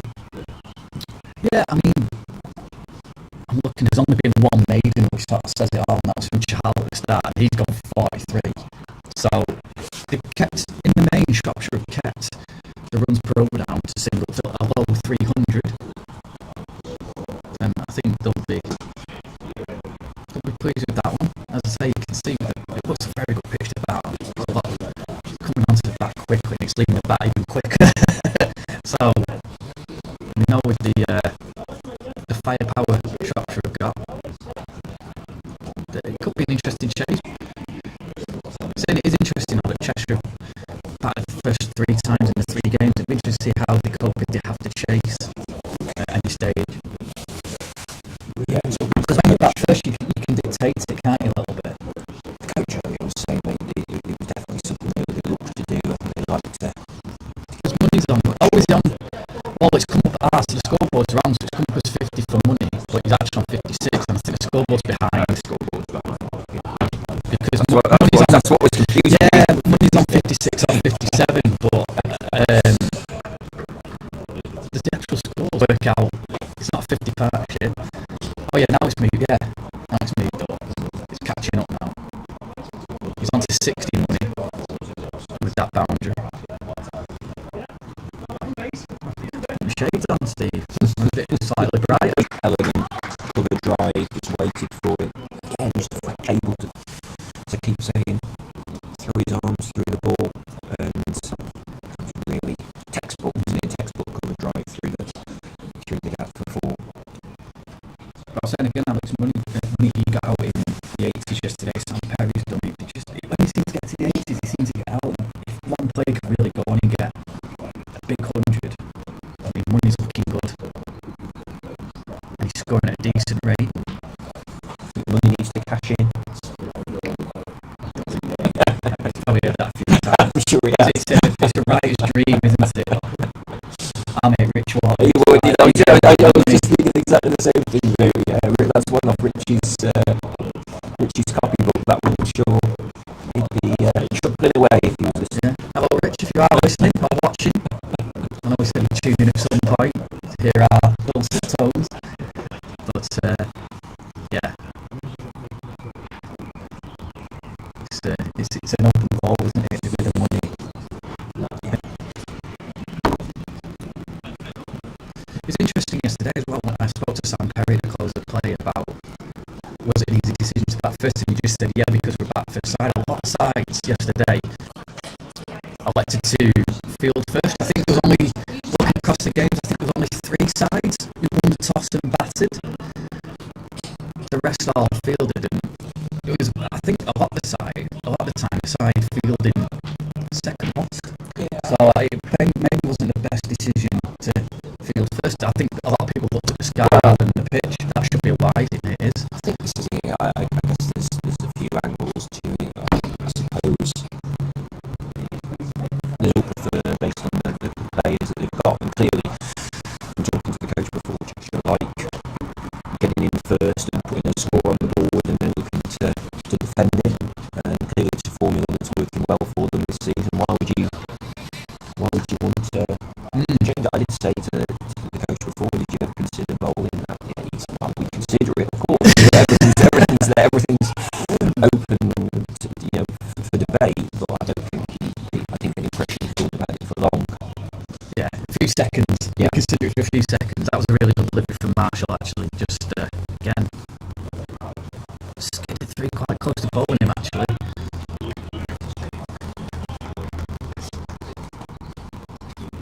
I think this is good though from Cheshire since the fall of that second wicket. Again, just see what. And was the first real, I'd say, shot in anger, really, Yeah. because he didn't score any sixes, but it's the first time he really took a step down the track, didn't he? Yeah. So it's Lewis Evans. 4. Bit of a mixed bag. He bowls 1 good over, 1 bad. Has a reverse sweep for money, and this time it's very successful. Beats the dive there, and when it comes off, works very well indeed, and it did there for money. He moves on to 70 now.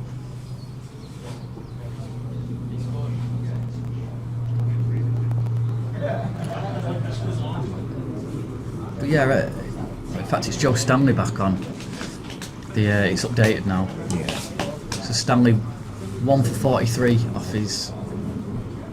Well, he was 1 for 39 off his 6. He's obviously that 4 has moved on to 1 for 43.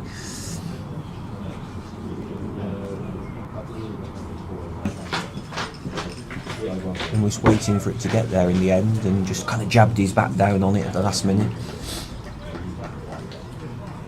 Got it away for a single. And there's There's Will Valentine. I might see if he wants to come in and have a chat. He did say he would.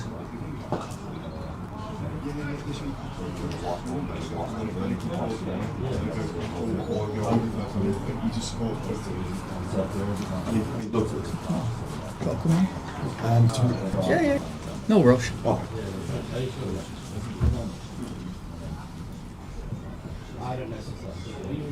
Sit with Will, or shall I? Or do you want to have a little wander?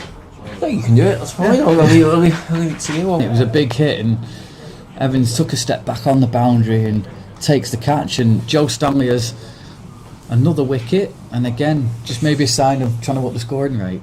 Yeah, I think it's the one disappointment. I think for Cheshire, they've gone for a really good score here. Don't get me wrong, and they'll be really pleased with how the innings has gone. I think if you were probably looking at it from their point of view, it would just be a fraction disappointing that they've lost 3 players in the 70s and 80s, and again they've not. But again, I mean, another. It's easy to say from Ball. Yeah. But out comes Freddie Vaughan Hawkins, keeper. All Lancashire, I was saying yesterday, all Lancashire wicket keepers seem to be small. You've got George Bell, they're not very quick, but playing your big shots, you don't want to suddenly end up 280 for 7. So that's got to be the hope now for Shropshire. If they could just keep nicking wickets on a regular basis. Yeah, 2 freshest batsmen as well. Yeah, absolutely.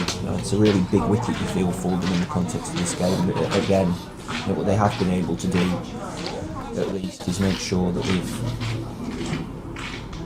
they've got those players out before they've been able to go on and make big hundreds. I think Stanley will be pleased that he can actually bowl over the wicket to a right-hander, but he's flicked away, and he's got a couple already. I think Murray will be the one. I think Vaughan Hawkins will be the one who just sticks in, and Murray will be the one you'll see you maybe tease off a bit, because we said when it got to the 30 over mark, double the score, we'd have got them up towards 375. Suddenly, now you normally say in the last 10, you'd look at maybe 100 off the last 10, and suddenly you'd be saying, well, actually, probably 350s more in the zone now for Cheshire. So you do feel like Shropshire are just starting slowly to bring it back. it's just feathered that away. It's running down the hill and hauled in the end, but it's pretty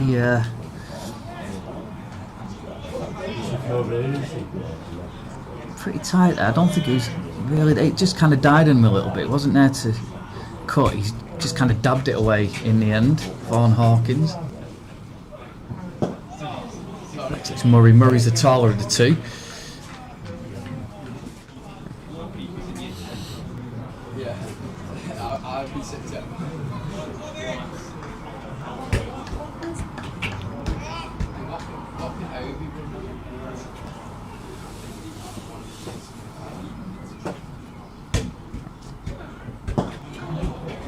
Marshall again does well there. It's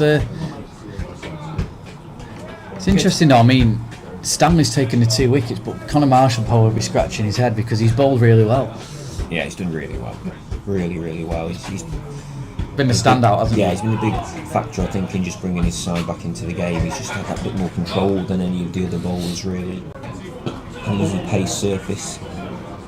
Really had to work hard to get him away. Even there, you see, he's just kind of backed away. He's had to try and back away to make room, and then cut the ball out to the offside. There's been no gimmies, nothing easy.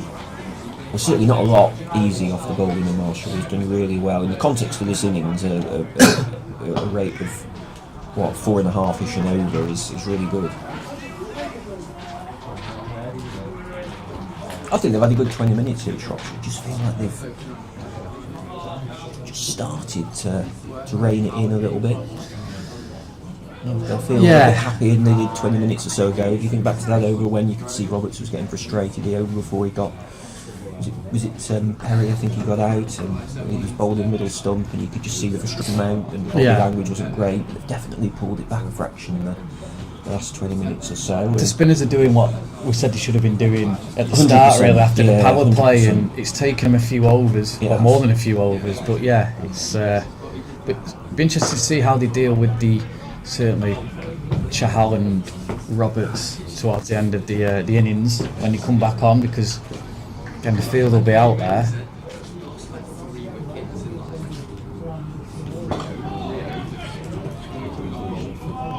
Yeah, but from Shropshire's point of view, if you get to the 40 over mark and Cheshire still haven't got to 250, I think you'd feel really pleased from where we were 20 minutes, 30 minutes ago. Yeah, there's 12 overs to go, isn't there?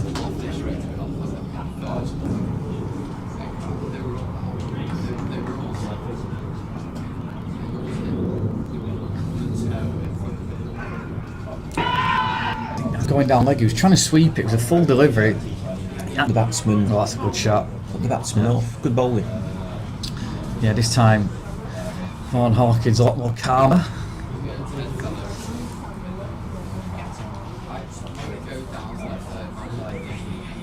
People arriving all the time. Crowds building up quite nicely. It's bank holiday Monday. A lot of people. I noticed on the way here after Chester Zoo and the local shopping outlets. Cheshire Oaks, yeah, they were all queuing to come off there, and as I said, there was a bit of a queue and all heading to Chester Zoo today, which find other stuff to do with the family, but a few people have come down to the cricket as well. Theo Wiley's just coming back on after a little spell off the field.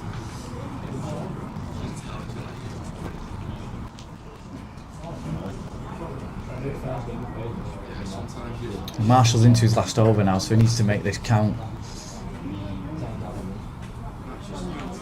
0 for 42.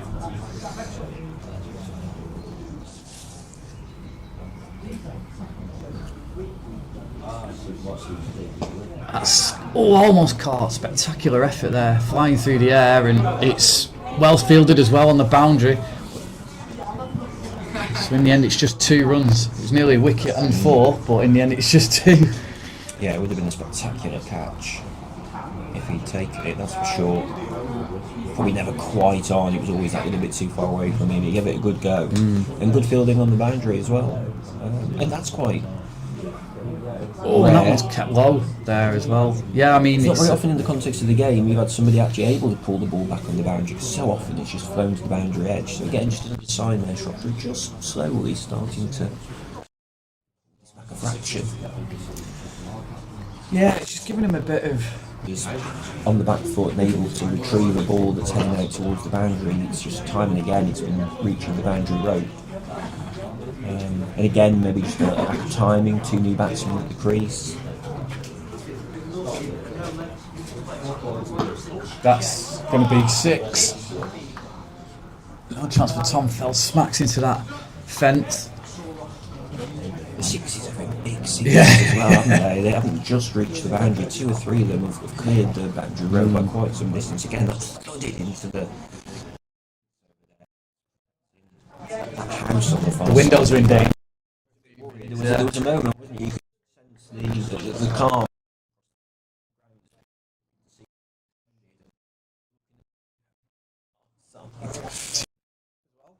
That was a great shot. Again, off the back foot, straight to the sweeper out there. That was deep backward point. Got the airplanes in the distance. I assume that's Liverpool Airport. It will be, yeah. Can't quite make out. Is that tint of orange? I think it's a certain other airplane. Yes, indeed. It's a ramp for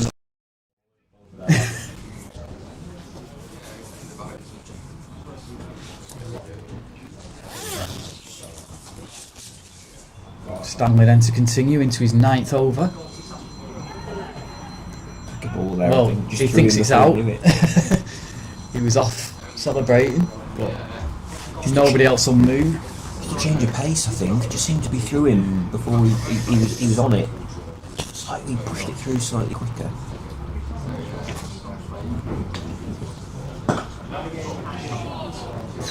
I think he's got his hands on his head there. I think any sort of touch and it'd have been a run out, which is why he's got his hands on his head.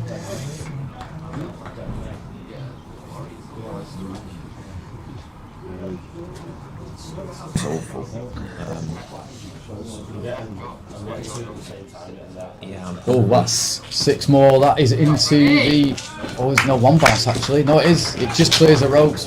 It's gone into the hedges and top of the hedge by the bowling green there. It looked like it was actually going to go a lot further than that, and it just seemed to go down very quickly. Yeah, It is I'm 6. probably a bit of a purist when it comes to these reverse ramps, Yeah. sweeps. I think if you could hit a ball like that, why do you need He's to gone be again, but I playing? don't think he's caught hold of this one. Fielder's coming in, just bounces in front of him, in front of Rav Chahal, and it's only a single this time.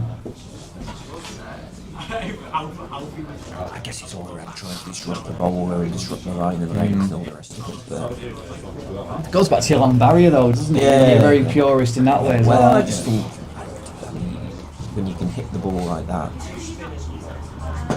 down the ground, for me it's just more value in that. But I know it's a big part of the game these days. They do like the premeditated shots.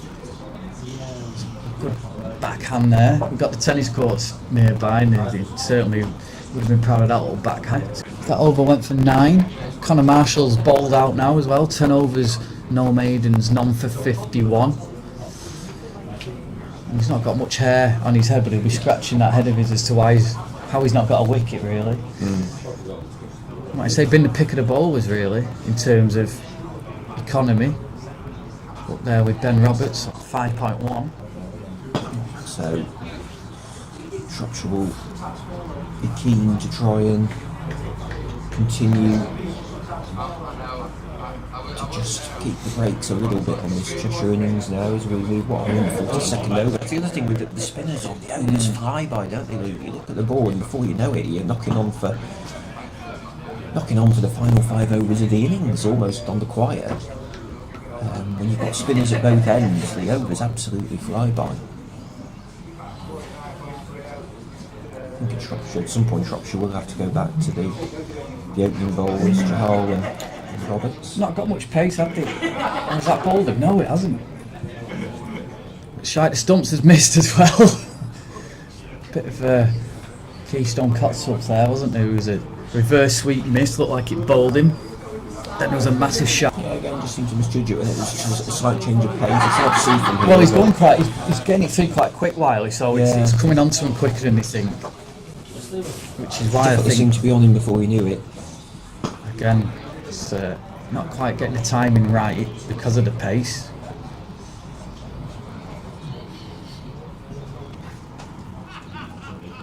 So Theo Wiley with the catch in the end, off Joe Stanley.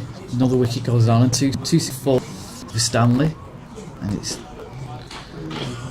Freddie Vaughan Hawkins out for 16.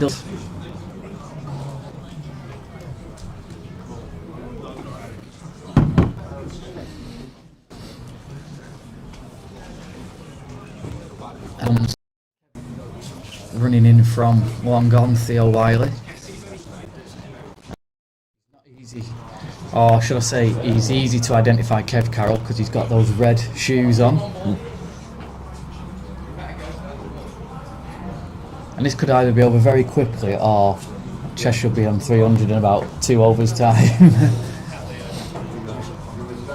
One thing you won't Carroll then against, well, he was on his toes there, but he's off the mark.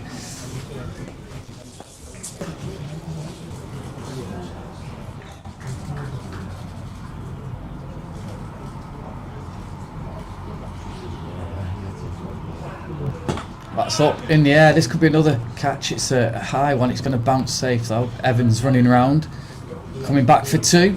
It's a wild throw in the end. Better throw might have had Carroll struggling there.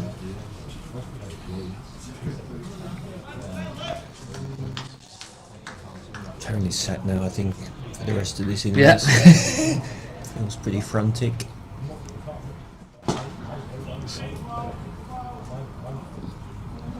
Fell doing the field in there, coming across, sliding in well there.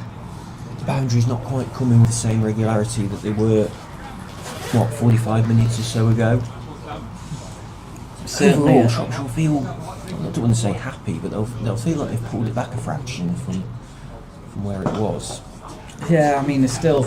We can 25 to 50 runs potentially out of the game, Shropshire you feel, in the last 10 overs or so.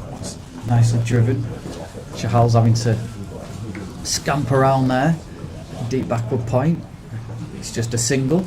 We made it the batsmen have been able to go on and score a big 100. They've had 3 big contributions across the card, but nobody's actually been able to go on and really hammer it home, and that's probably in the final analysis when we get there, that'll be the difference between scoring 320 and...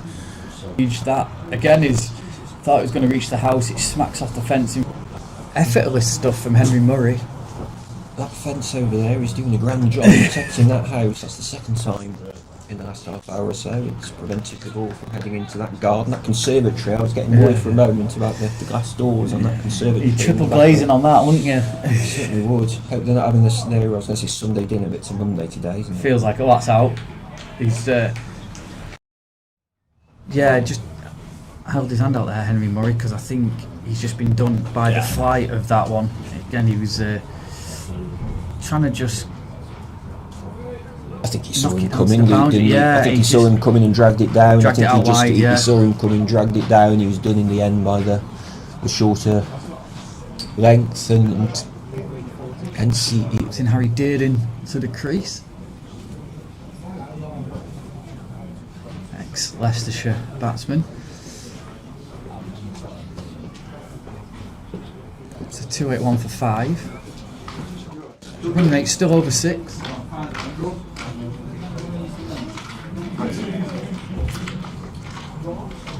Wiley's his first wicket of the innings. yeah, it was really good bowling. I think he just saw the batsman starting to advance down the wicket. He just dragged it back a yard or two. Shropshire wicket-keeping. He's very sort of knocking the one around Kevin Carroll. I'm surprised he's not brought. That's the end of the over. A good one for Theo Wiley. Gets his first wicket of the innings. He's going over 8 and over though. And Joe Stanley's bowled out now, so it'll be interesting to see who they bring on from this pavilion end. I think it's Ben. I heard Ben shout at Ben, so I think it's Ben Roberts being brought back into the attack. Yeah, it is. Just removing his cap. Yeah, well, Roberts has still got 3 overs. Chahal's still got 4 overs. They're not going to bowl out the 2 overs. There's only 6 overs of the innings left. So one of those opening bowls, probably Chahal, isn't going to bowl his 10.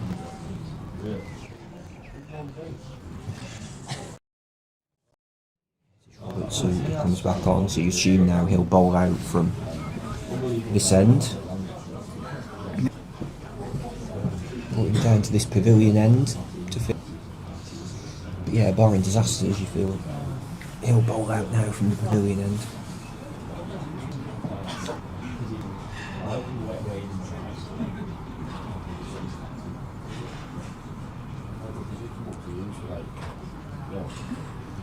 They're just edging towards that 300 and not exactly flying there, which they looked like they were going to at drinks when they were 150 for 1.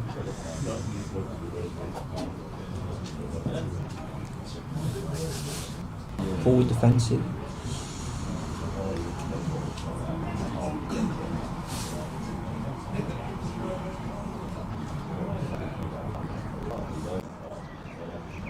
The field's still back though.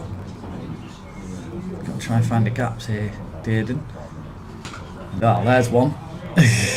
Bit too short from Robertson. Dismissed by Dearden. Yeah, one bounce and over the boundary rope, and again, just anything that's been a fraction short or a fraction wide, keep saying it, pass up that opportunity.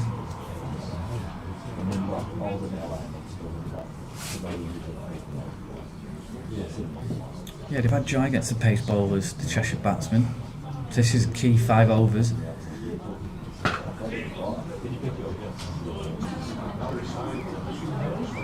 Breeze just getting up again, which is a bit brighter.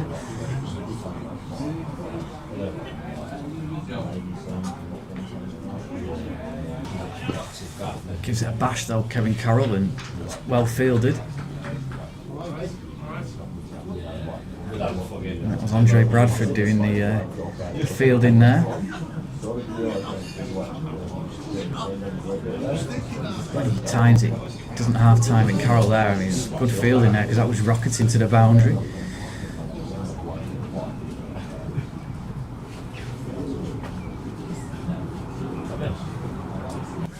Cheshire heading towards that 300 now with 5 overs remaining, 290 for 5.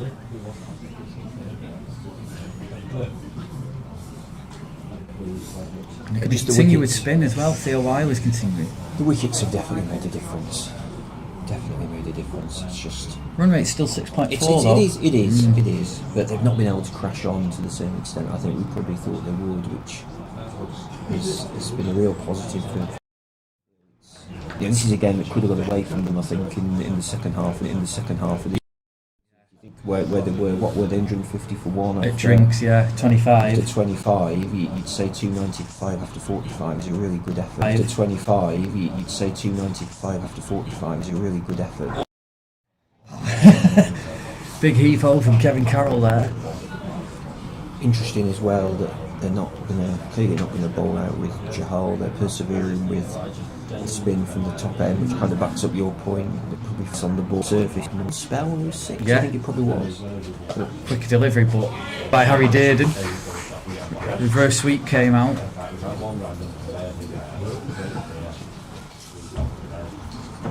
Well, it's roles reversed here because Kevin Carroll's almost playing a little anchor role and Dearden's attacking.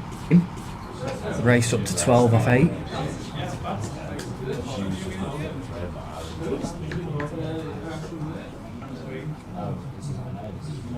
Oh, hitting the pad, that looks close. Umpire's not interested. They've not had no BW in the match yet, have they? Which is unusual. Should be one at some point. Shropshire will be hoping so anyway. Hey. So you wonder now if it's going to be 2 from Roberts, 2 from Chahal. Still creeping towards the 300. Yeah. To get in there. But yeah, I mean, it's going to be a low 300. One stage he was looking towards 350, wasn't it? Oh yeah. I think absolutely. I think if Cheshire get to 320, they'll be happy with that. I think both sides will probably.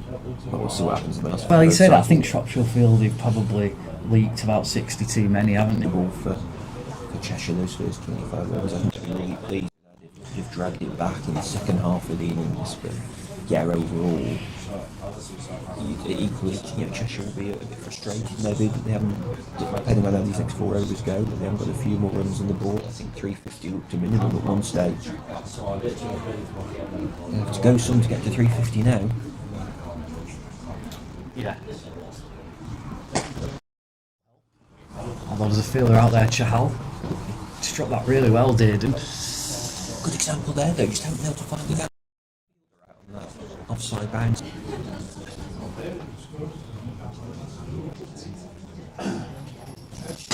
It's a big shot that, and just one bounce, and it's thankfully not gone into the apartments, but it was very close to being just before the boundary rope, but I saw the power there of Kevin Carroll. He just took a step back and butchered that through extra cover.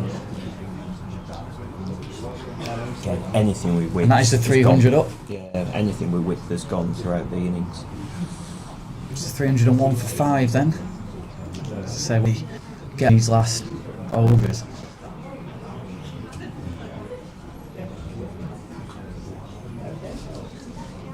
Side screen. Still looks really frustrated with life. Roberts again, just an audible shriek from the bowler there. Just I can only assume not happy with his length quite. Just dragged that a bit short and again enabled the batsman to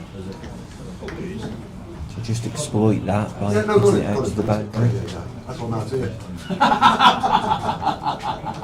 Good call. Ooh, big shot from Dearden. That's going to be 6. That will be into the apartments. And we need a new ball after that one. That was a huge 6 from Harry Dearden. Almost like Watchtower. Yeah, just to the left there. And they're all just having a look over. Not being much help, they're all just kind of staring, seeing where it's gone. I don't know whether that's owned by the cricket club, I'm not sure. I wonder if it's an old pavilion. Yeah, funny little building.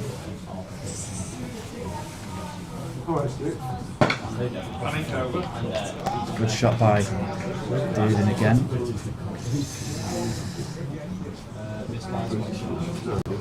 Mixed bag again, that over. 14 off it. When pitched up like there, there was a couple of really decent balls in that over. He'll just be frustrated a couple where he's just dragged it a bit short or a bit wide, and again it's got the treatment as everything has throughout this innings. Yeah, Chahal is going to come on. 2 over burst from him then. And he was very expensive in his first spell. 1 maiden, but went for 43 off his 6. Yeah, well, the 2 from this Rio's. So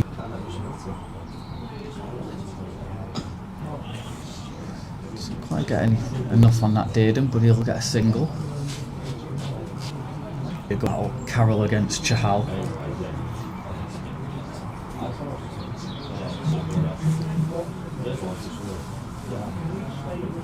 That was a slower ball, but it was muscled away by Carroll. yeah, all the little inventions are coming out now from the bowlers, aren't they, as we move into these final few overs. Change of pace, change of length, anything just to try and throw the batsman off and create that element of surprise with the batsman trying to hit the ball to the boundary. Yeah, Dearden was aiming for that house again there with that shot. Yeah, missed out a bit there. Not very often throughout the innings where you've had that bit of width and the ball's gone through to the keeper. Such an easy pace. Really wide delivery of that from Chahal as well. He's actually, yeah, it was there to be hit, wasn't it? Yeah, but So he was often, also looking up to concede a wide. It was just within the cut strip. Slow delivery. Nicely swept away though. 4. Just didn't quite get that right, Chahal. He got the pace probably right, but not the direction. It was easy in the end, and you could tell it was a slow ball because it was swept away then by Dearden.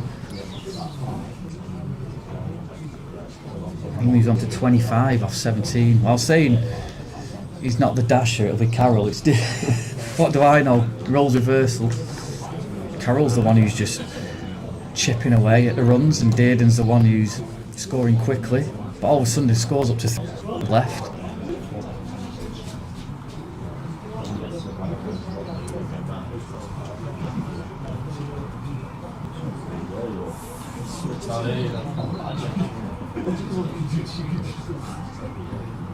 barely any kind of celebration from the Shropshire Passers as much as anything else. It's a dot ball, isn't it, at this stage of the innings, and that's the way you look at it. It's a ball without a run scored, which is all that matters, I suppose, at this stage. It was another one where he's just given that bit of width, and Dearden just hasn't quite been able to capitalise on it, similar to the one earlier in the over where he's missed it completely. He got something on that one, but just the toe end of the bat, and well taken, smart catch by the wicket keeper behind the stumps. Yeah, Ben Lees with a smart catch there. It was travelling, and there's been a few where it's kind of gone past the wicket keeper, but he's done really well there to just grab that one.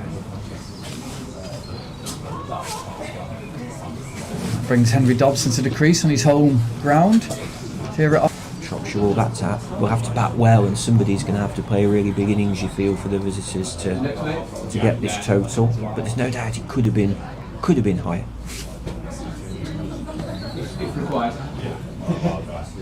Carroll then. Very little to strike, only 10 balls, but he has got 12 against Roberts.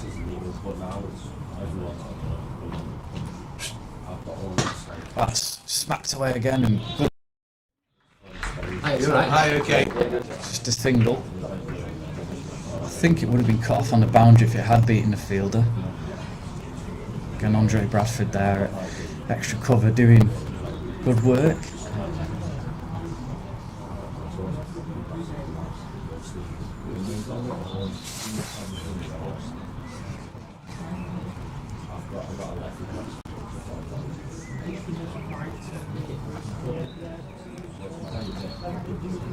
From Shropshire, it's a fairly comfortable one. Yeah, not sure what happened there. He seemed to lose his footing for some reason. can't really make too many excuses about the outfield. It looks pretty so. It seemed to lose really well in the last few overs. He's just mixing it up, the lines, the lengths, the pace.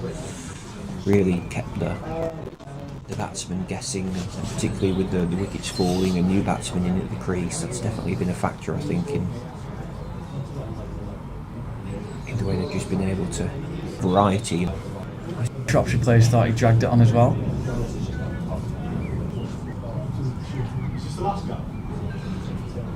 It was in the air, it's gone for 6. Yeah, I don't think that's what he intended at all. It just seemed to slip out of his hand. You don't want to be giving or bowling full tosses at this stage of the innings. I can only assume he was just trying to vary the pace or whatever. It just couldn't. A welcome 6 runs as well as we approach the last over then.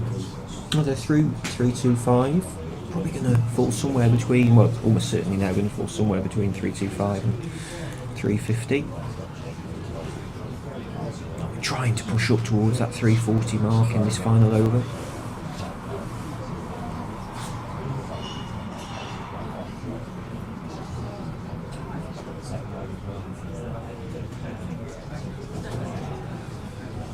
Both sides have had mixed feelings about it really. Cheshire might feel they probably could have got 30 more, but equally Shropshire will probably feel that they've got 30 or 40 more than they would have liked at the start of the innings. So big shot from Carroll.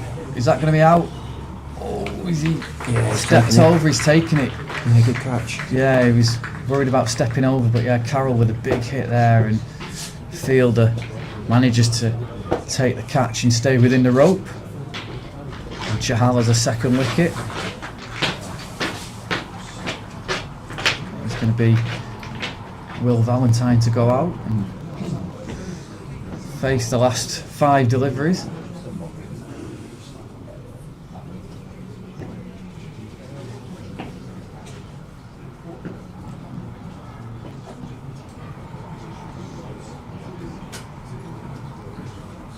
Connor Marshall with the catch down there on the boundary.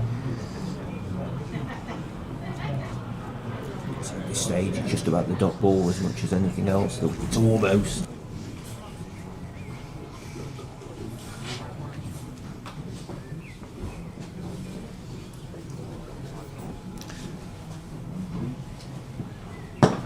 Valentine off the mark straight away. Waiting for a bang. Dobson smacked that away, and field out there, they're only going to take the 1. Yeah, it's definitely busied up in the last hour or so, in a sense. It's just a few more people sat around us than there were, despite the fact that it's still quite a dreary day overall. At least, but I think we're going to get away without any rain, which is all you can really ask for, I suppose. But it certainly hasn't been as warm or as sunny as we would have probably liked. But like I say, you just feel the sun breaks through a little bit, it'll be quite a pleasant day. It is brighter. Again, good change of pace there, just did the batsman. Done that well in the last throws of this Cheshire innings. I think the Shropshire bowlers really mixed it up, and I think as well with just new batsmen at the crease, always more difficult to pick up those variations of pace and length.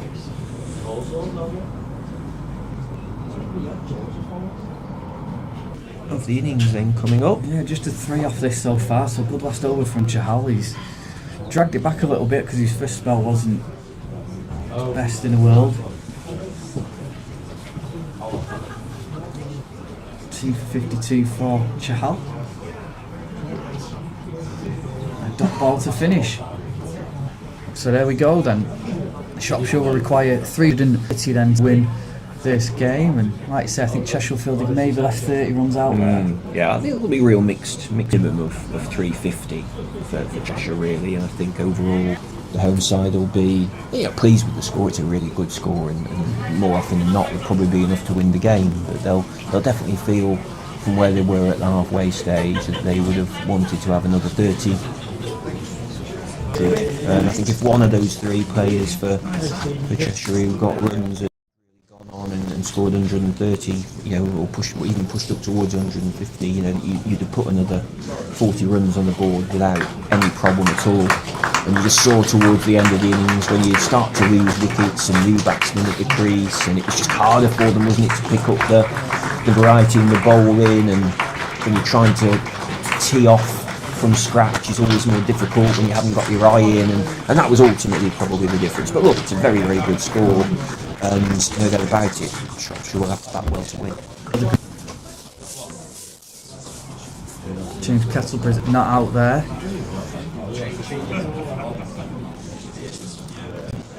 Northumberland 239 for 7 at Lincolnshire. Bank holiday. Johnny Bushnell 73 not out. 4 wickets for Nicholas Keast. He got a big 100 yesterday for Lincolnshire.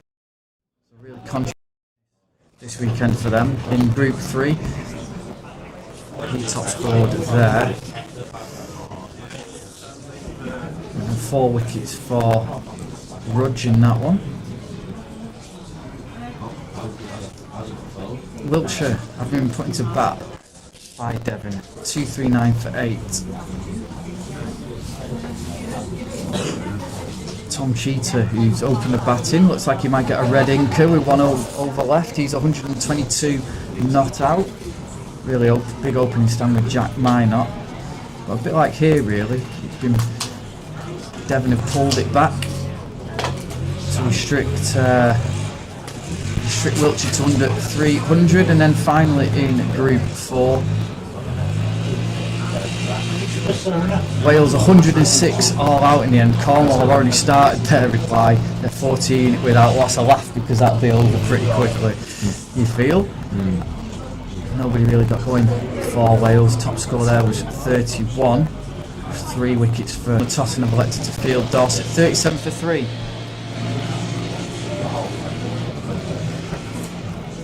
Dorset, of course, the holders of this competition. We've just lost Captain Luke Webb without scoring. So we'll be back with you for the second innings of the game, where Shropshire require 330 runs to win. So we'll be back with you in around 25 minutes' time.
Take your pick. Oh, lovely. Either's fine. I'll have whatever you want.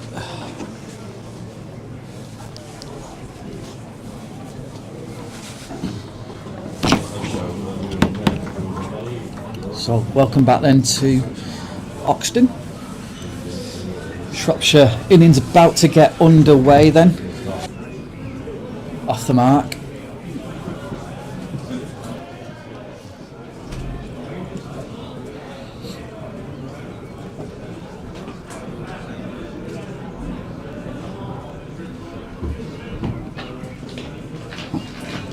Valentine of Alderley Edge.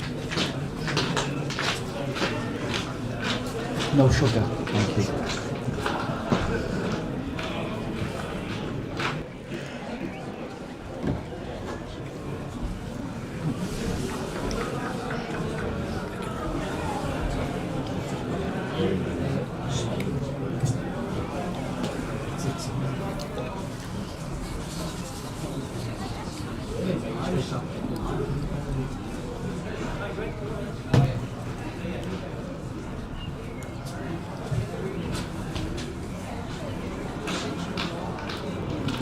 People just starting to come back from the interval, fully refreshed.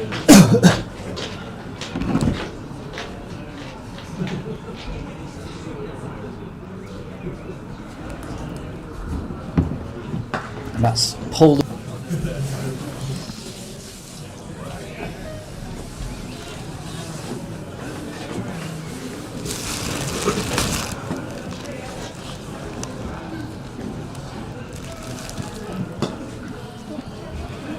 Nice little.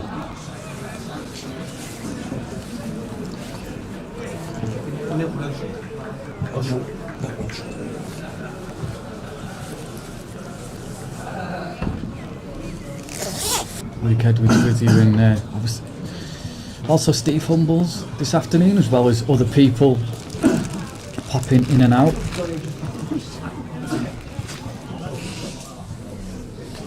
Power play is going to be really important, you feel, isn't it, for Shropshire? This innings so important. They set the tone right in that first 10 overs. Cheshire had a wonderful power play, got off to a... Andre Bradford was the mainstay of the innings yesterday, 84 I think. Theo Wiley batted down at 5, but he's opening the batting day with changes.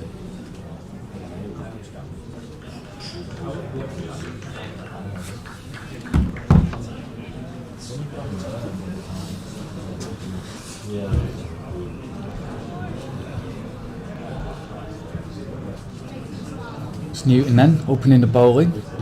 It's a wide ball.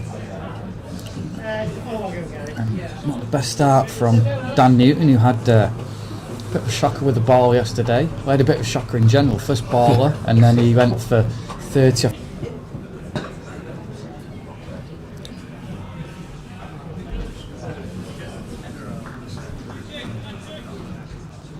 Certainly had a good impact with the bat, that's for sure. He has half as good a time with the ball as he had with the bat, then Shropshire will be struggling, I would imagine.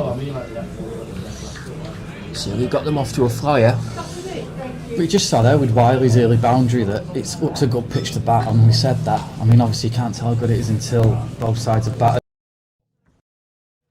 It's coming onto the bat nicely, don't you? See it again now. I mean, he's cleared that over for just a 4-1 bounce.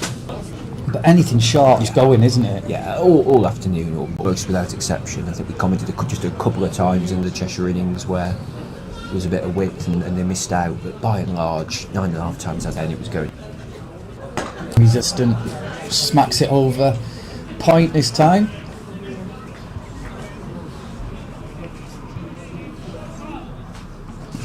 Wiley's raced on to 13. Just 8 deliveries. Wasn't so much through the infield as over the infield that. Don't stand the wicket and got good elevation on it. You feel the power play is key, don't you, in this situation? And again, nice shot, but this time he's hit it straight to the fielder.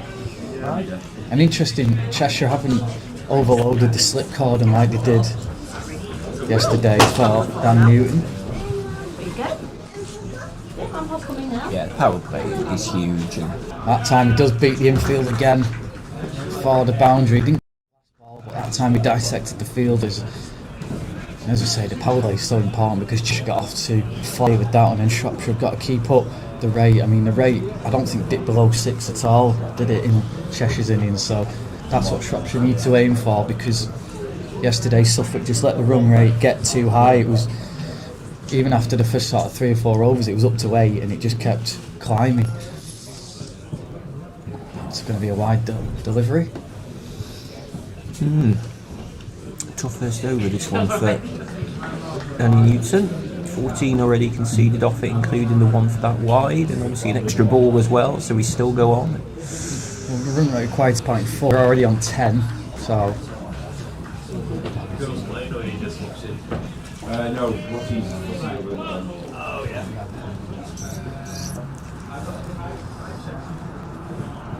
It's a big shot towards the fielder who's out there, but he's not going to get in. It's another boundary.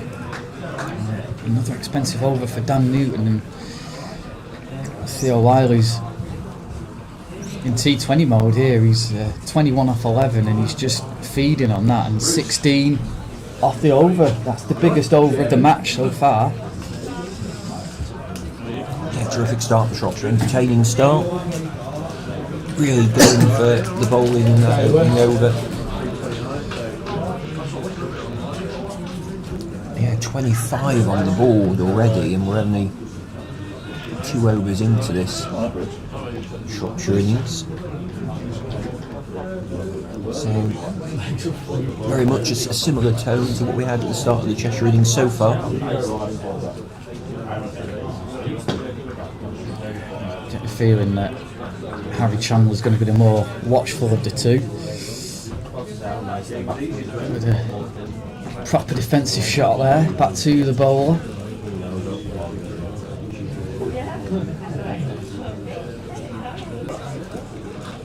I'll put a slip in place now. Alex Money there in that trademark floppy sun hat.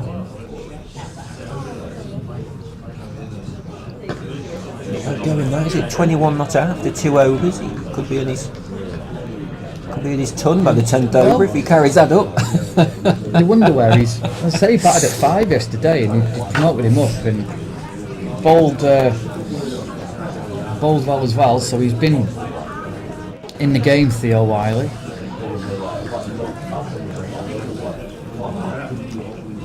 Pace bowlers have found it hard though today. Yeah, Really hard. Pace on the ball has been disappearing to the boundary more often than not. And that's another wide. Probably Stafford continues. But yeah, you don't sense it'll be long. I'm sure they'll look to get through this power play, but it certainly won't be long, I'm sure, before Cheshire turn to their spin options. I don't know how many overs in the end Shropshire gave to spin, but it felt like probably a good 3/4 maybe went to slower bowlers, just taking the pace off the ball and making it a bit harder for the batsmen at least to try and get the ball to the boundary.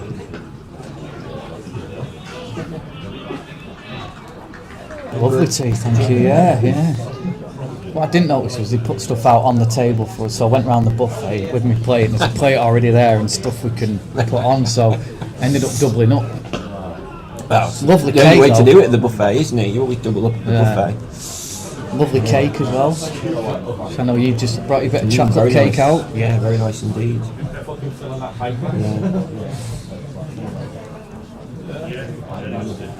It's the highlight of the day usually, the tea, isn't it?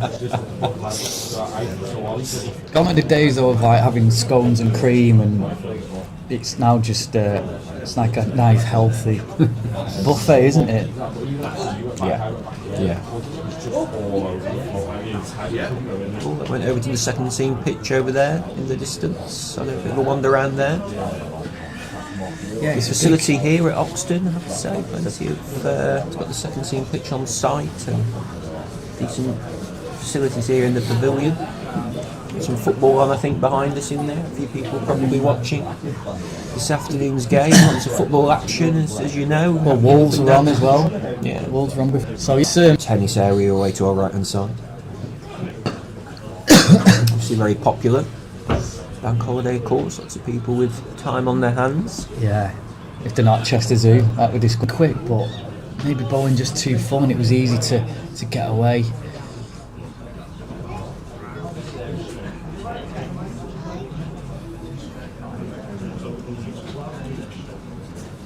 Interestingly, not many of the Cheshire players out there in short sleeve shirts, are there? Dan Newton's the only one I can see. Yeah. Anybody else out there for Cheshire wearing short sleeve shirts? Can't see anyone. Showing off his guns. Probably that's it. Yeah. Probably tells you how cold it is. Doesn't Yeah. it? Nobody else is opting for the short sleeve. I was talking to some guys at tea and he said it's definitely got last 10 overs of the Cheshire innings. He said it was getting colder. Yeah. I mean, it's weird because it's got slightly brighter as well. Again, a bit of width on that one.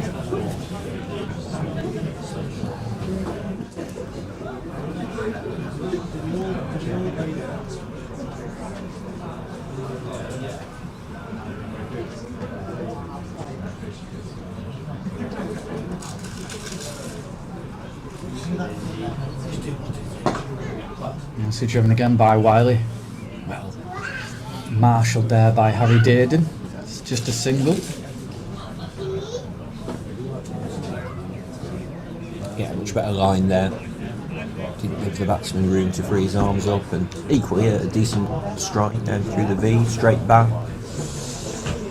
Just a single though.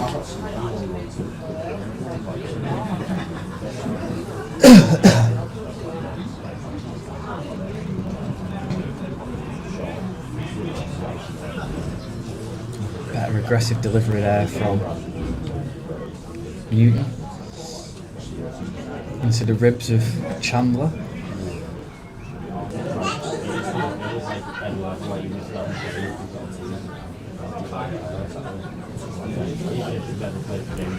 Decent crowd in now. Definitely filled up over the last hour and a half or so. Oh, that's up over the air and just over the fielder in the end.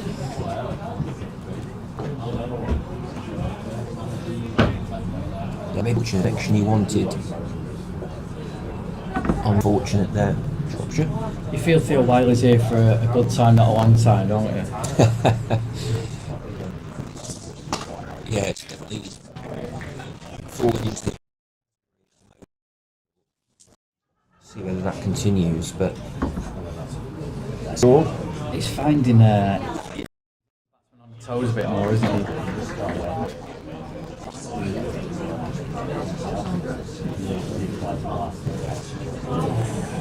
Playing a miss there. First real false stroke from Wiley. Real waft at that one.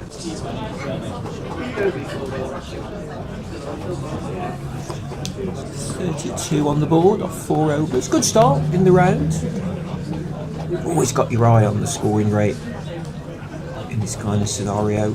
You're chasing well over 6 and over to start with. A little bit for Shropshire, don't wait, but I ain't got the comparison scorecard up today, so I can't really compare what it was at this stage, but we know after 25 overs it was 150 for 1, definitely so. That'll be a good benchmark when drinks come. Again, just nicely played by Chandler there.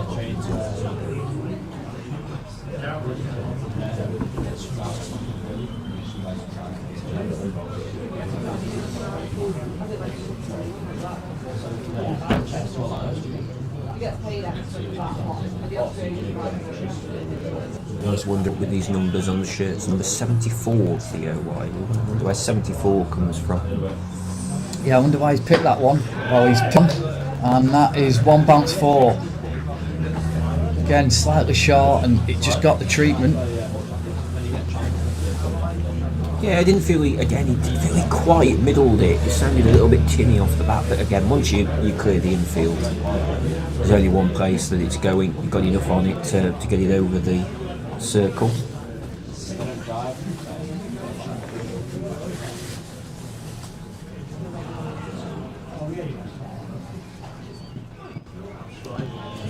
Bit of a swipe and a miss there.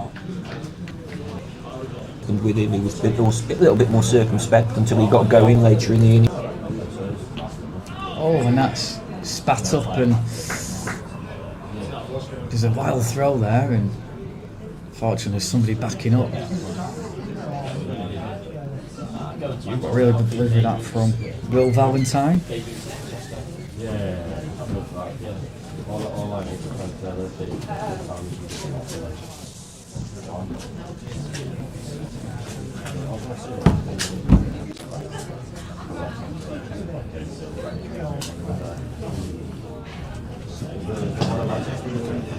Nice. Got a nice defensive shot, hasn't he, Harry Chandler? Yeah, solid. Very solid.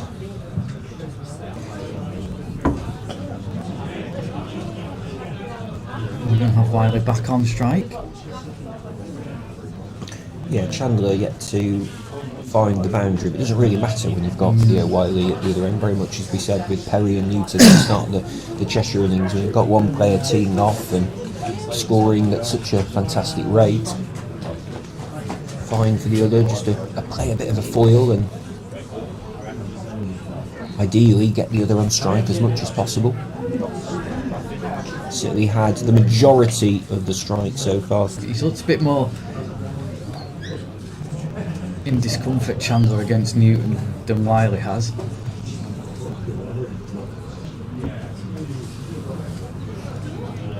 Yeah, Newton's just pegging that economy rate back there. He's going at in excess of 15 over at one point. He's got that economy rate down to about 10-ish. Oh, edged and just past.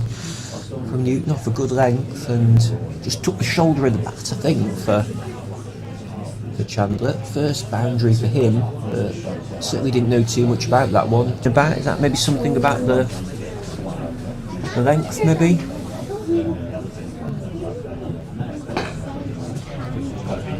Possibly. Much fuller ball that time and driven nicely into the covers. Good shot for none.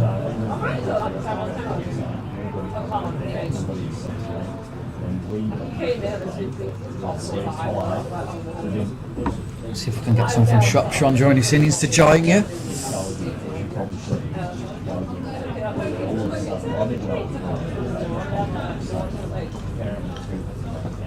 It's very, very pleasant surroundings.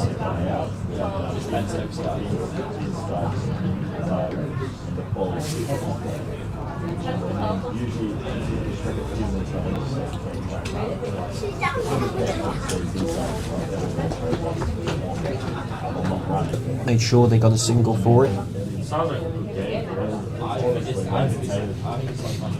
Brings Theo Wiley back onto strike.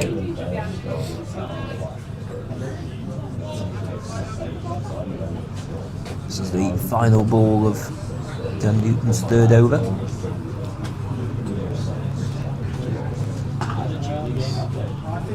Driven away again, Kevin Carroll scampering after it. He leaves it. Fielder coming in there in front of the scoreboard and does the fielding. And good start here for Shropshire, 45 without loss after 5 overs. Yeah, it's got a very similar feel to that first innings. You kind of Now to smack it around a little bit.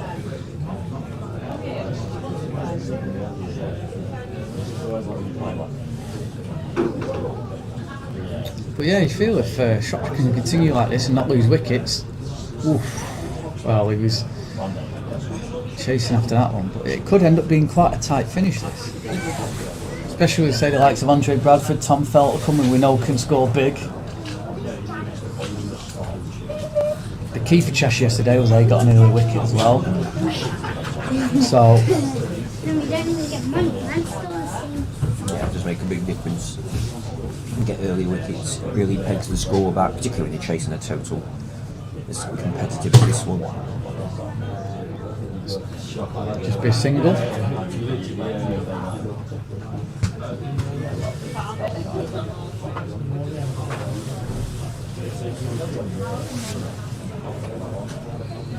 With a blue sky in the distance there, we haven't seen too much of that today.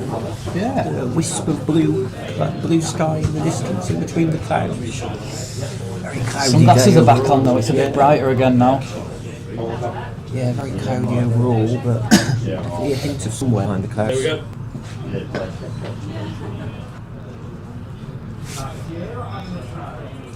Imagine, I'm sure some of the Shropshire contingent might correct me, but you imagine he's a shoo-in for the 3-day side, Harry Chandler, with his defence over the infield.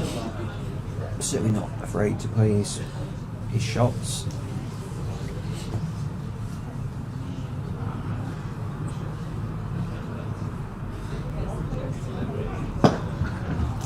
Nice shot by Wiley. Alex Money couldn't stop that one.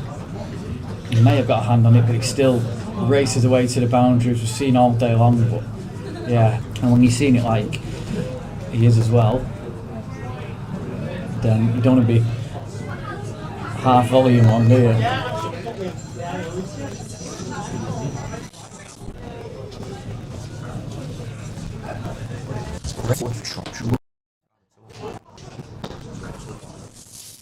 One more added. Again, the power. Really, 52 already. We're only 7 overs in. So, Shropshire scoring in excess of 7 and over at the moment.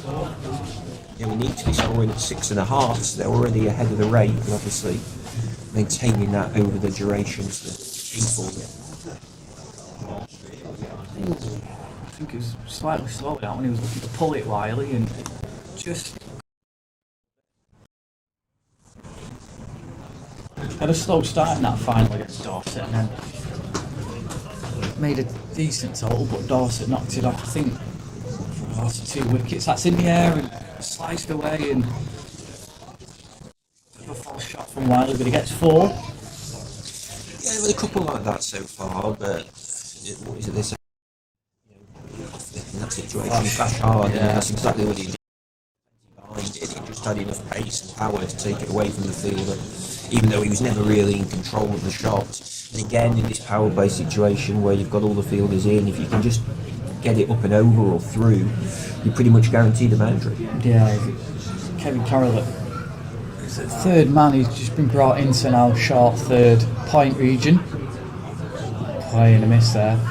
It's always a bit after the horse is bolted, isn't it? You know, when you bring a fielder in there, because 9 times out of 10 they don't play that shot But on the boundary. So, but yeah, I take your point. In general, yes.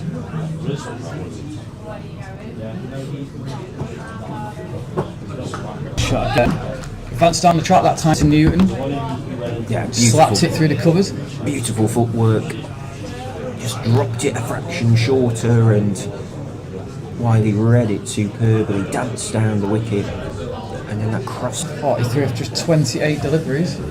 This is the thing when you have somebody like this playing, if you can just, if it's 20 overs of him, Yeah. and Shropshire will be well on the way to knocking these runs off. Yeah, they've broken the back of the total, haven't they? Again, wickets will be key.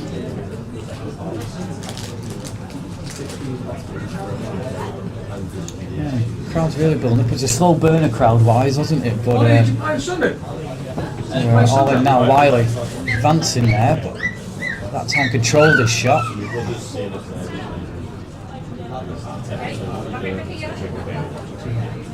Poor old Dan Newton's got some tap over the last couple of days. 38 off his 4 so far. For 9 that last over.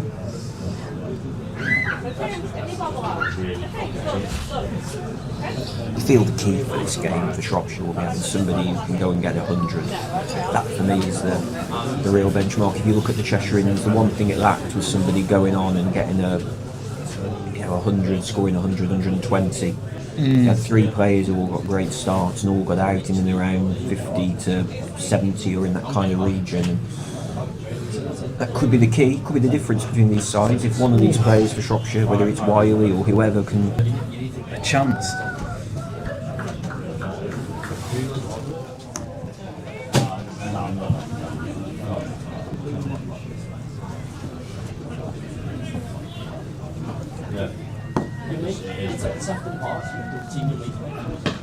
just playing a perfect foil at the moment, really. Harry Chandler. I mean, what's that? 13 now, I think, off 19 for him. And Wiley 45 off 31. So Chandler's just quite happy while Wiley's playing this way and he knew that he's in. He's quite happy just to rotate the strike, get Wiley facing as much of the bowling as possible. Perfect foil. Just the one boundary for Chandler, and that was the edge, wasn't it? It was, yeah, off the shoulder of the bat. It was a bit fortunate.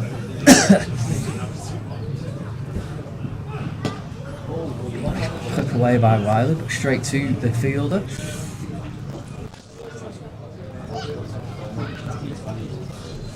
Yeah, it's a good partnership at the moment.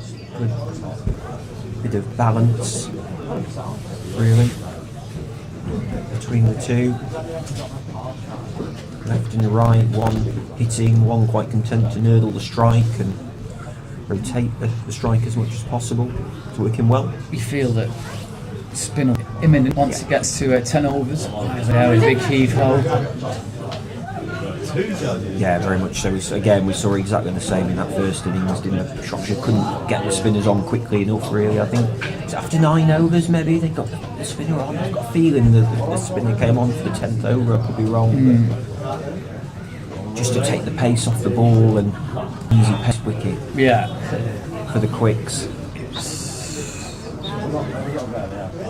And Cheshire again, a bit like Shropshire.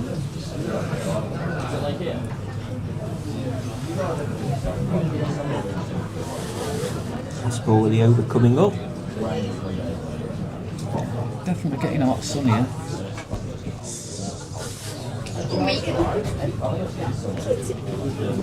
Oh, well, first real shot in anger from Chandler there. He was looking to hit that towards Liverpool Airport, I think. Yeah, seemed to play all around that one. Yeah, a bit out of character based on what we've seen in the opening 9 overs. Wasn't that far from the stumps either.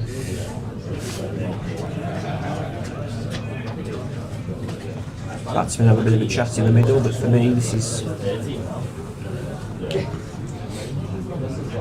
fairly self-explanatory at the moment, really. Just give Wiley as much of the ball as possible. I guess now is and indeed Cheshire are doing exactly, I think, what Shropshire did, aren't they? You've got the change of bowling now, I think. Harry did, and he's coming on. He took 3 wickets in that 10 overs as well. So I think he's a bit of a miss for him today in terms of his variation. But here he's did. This will be the next key stage of the game, really. If you think when Shropshire put the slow bowlers on, Cheshire did a great job of just manipulating the strike and rotating the strike and hitting the bad ball for 4. See how Shropshire get on. 10 4s in that, so yeah, huge percentage. A bit like Dan Newton, he's not running, is he? Yeah, very much so. I'd say it's uncanny how similar the 2 innings are at the moment. I haven't got the exact comparison, obviously, to do the comparison, but you feel like it's pretty much exactly the same as he gets another 4. Yeah, I don't know what Cheshire were after 9 or after 10, but probably not too dissimilar to this, I would imagine. Dumps just turned it off his legs. There we go. 2. So Cheshire were 55 without loss at this stage. So Shropshire well ahead in a minute. Interesting. Which Very backs up on the run rate. Still 7.7. And again, that's a big one. That is 6. Yeah, it's Probably his best one, that as well. He's just smoked that over extra cover, hasn't he? It did.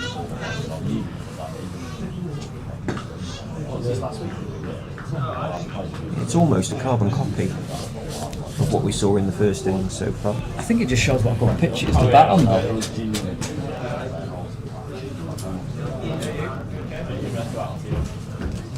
There wasn't many wicket-taking deliveries in the Cheshire innings. It was more with them trying to up the rate, wasn't it? They were caught out.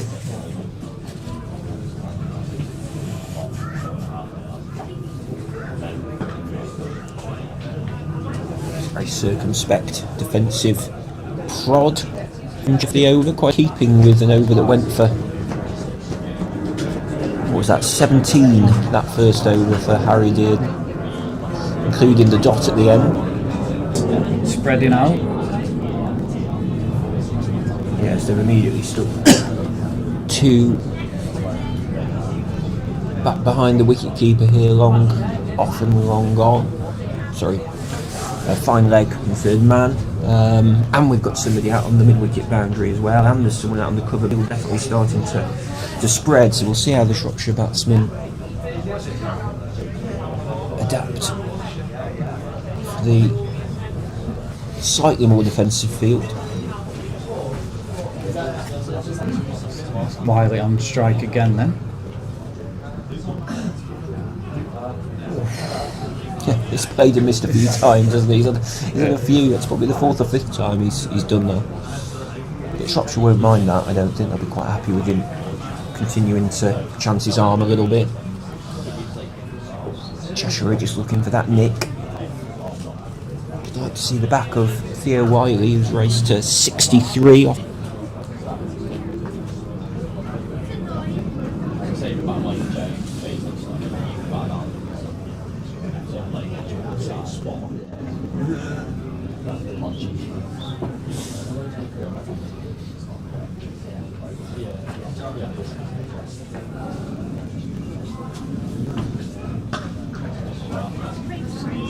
Shot by Chandler. This real aggressive drive from him there. He's just playing the foil at the minute to Theo Wiley. Yeah, it was a really nice strike from him there. Again, good shot For one. But again, from Shropshire's point of view, it's good. Keep the strike moving. Keep Yeah, like picking up Cheshire, singles. left-hander, Yeah, right-hander. Absolutely, yeah. Moves the field around, doesn't it?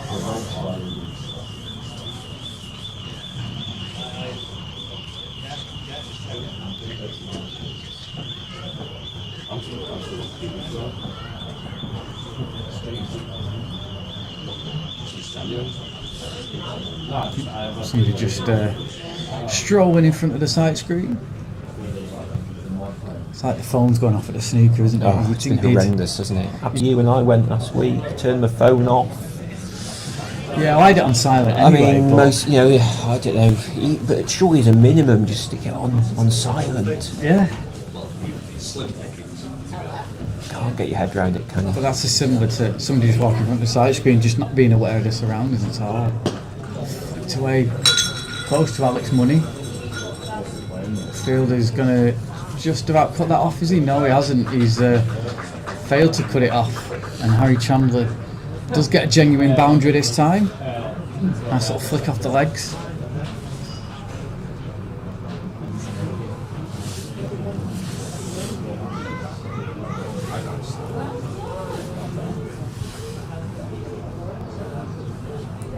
I never thought that was going to get to the boundary. Bit of a bonus that for Shropshire. Thought the fielder would have cut that off.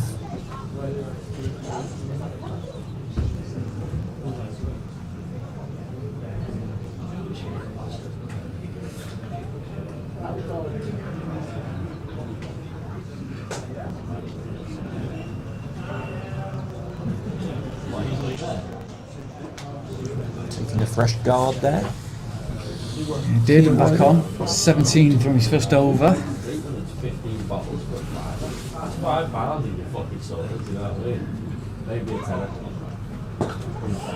Fuller delivery, quicker delivery. Still well dealt with by Wiley.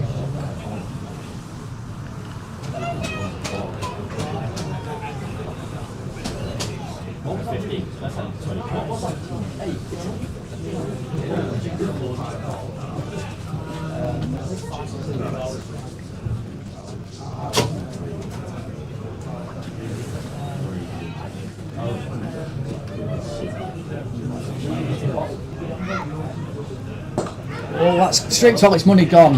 It came first time he's really come around the wicket, and Chandler looking to go over the top has chipped it, and a simple catch for Alex Money, and Shropshire lose the first wicket on 89. Yeah, just never quite seemed to get to the pitch of the ball there, did he? Don't know whether it was. Not sure whether it was a change of length that did him, or just a misjudgment. Hard to tell from over here, but just seemed to misjudge the flight slightly. Ended up kind of hitting it on the up, and it was always rising with a mid-off in there. That was always likely to end up in a dismissal, and it was a comfortable catch. I think he in came the end. onto him a bit quicker than he thought as well. Like, Yeah, so he got onto it possibly. slightly early. Possibly, definitely didn't get to the pitch in the way that he wanted to, and consequently couldn't get over the top of the ball at all. First time he tried to hit the ball over the top, Chandler, as well. It He's was, been very watchful, hasn't he? yeah. Well, I say it could just be he was trying to play it along the ground, but because he misjudged it so badly, or because it was on him before he knew it, he just couldn't get over the top of it. And it was a comfortable catch in the end for Alex Money. Yeah, safe pair of hands, Alex Money there, who's never dropping that one. Brings Tom. See how the wickets just changed the course of the game. Felt towards the end of the Cheshire innings, the wickets really seemed to sap a bit of the energy out of them to a certain extent, really drag back the scoring rate as they tend to, and that'll be the hope for Cheshire here, much as Shropshire have had a fantastic start and obviously scoring at a terrific rate. Definitely feel there's no onus on Theo Wiley to hang around for as long as he can and really capitalise on his start that he's given to both himself and the team. Sal went in.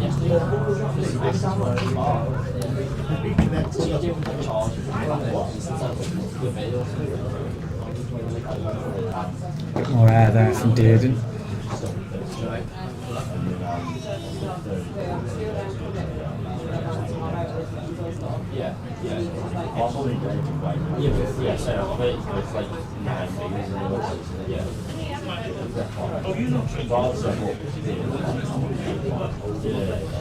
Keeps the strike there, pitches a single off the last ball of the over. So Fell will attain the strike. Fell will just drop anchor here, I think, and let Wiley continue on doing it for now. I think he's experienced enough to know that Wiley's in and seen it like the beach ball that it is. And Yeah, you feel that should be the game plan for as long as Wiley's in, really. No need for a partner at the other end to take any unnecessary risks, particularly when he's striking the ball as well as he is. Obviously, game plan will change as and Theo Wiley is dismissed, but while he's there and scoring at such a fantastic strike rate, 66 off 43 now for Theo Wiley, 11 fours and 1 6. Ben Leeds is going to come and join us, Steve, so I'll let you have a chat with him very shortly when he rocks up. Wicket keeper, of course. And if you lose a flurry of wickets, he might not be with you too long, but but yeah, I'll let you have a little Shropshire chat amongst yourselves. Oh, that's a cracking shot from Fell, aggressive shot. I think it would have taken the hand of the fielder off there at extra cover if he had got something on it. Beautifully drilled through the covers there. Isaac Brooks is a new bowler. Spin from both ends.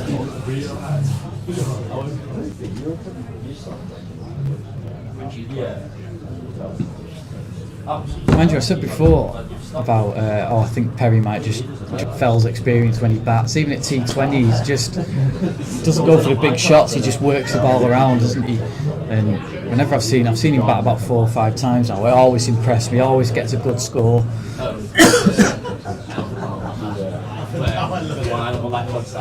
Spent a good few years at Worcestershire as well. Yeah, it's always been a productive link up that with Worcester, 5 to 10 seasons or so. As we've talked about yesterday, I mean, it's such a good standard of cricket. I mean, you get players who aren't playing for the counties who come and play. It's not like last year, for example, Dorset had Felix Organ playing for him, and he's playing for Hampshire. He, alongside his commitments at Hampshire as well, he turns out for him. So you've got that pro, but you've also got the ex-pro as well. You know, people looking like. Yeah, it's a good opportunity. I mean, as well as obviously the players that to progress in the game. It's a good opportunity for players who maybe have to drop out the first class game for one reason or another to get themselves back in. I think there's a few over recent years who've done that by performing well in national counties cricket and forced their way back. As I said yesterday, Shropshire is the big example of that one. He was turning out for Buckinghamshire and ended up obviously getting his move to Somerset, now at Derbyshire.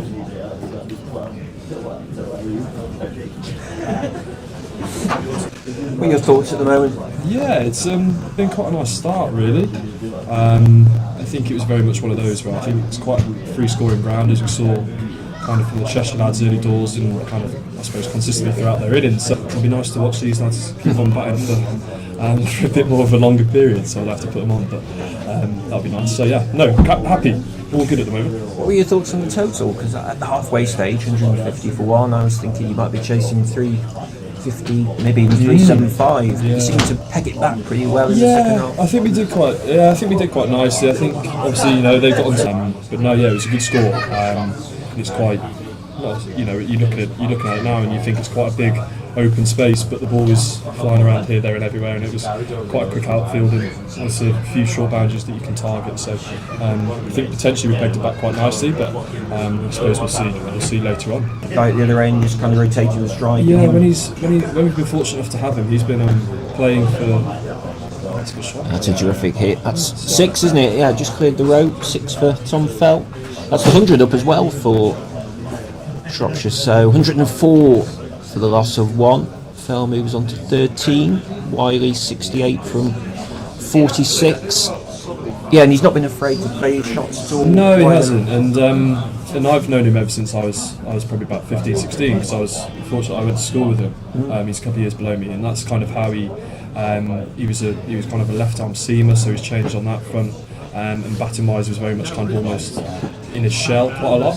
And then kind of towards the back end of the school years, he's started to be a bit more positive, a bit more aggressive. But when he's played for us, he's been batting 5. So I think it's a change that there is a fair bit of risk involved, I suppose. But he's doing quite nicely and taking his risk quite well. So they've been quite calculated so far. So fingers crossed he can keep on going and kick on. Yeah, we said the one thing that probably held Cheshire back was nobody really went on to get a big score. They had an 80, a 70, a 60, I think, in there. But I suppose from your perspective, that would be a long way. Definitely, it's like when you're chasing 300, you do tend to need someone that's going to score you, and is there at the end, because it just makes it a whole lot easier. Which obviously potentially would have been a bit nicer to have someone set at the end, just to try and kick on and potentially push them up to that kind of 350, 360. 106 for 1. Single there for Fell brings Wiley back onto strike.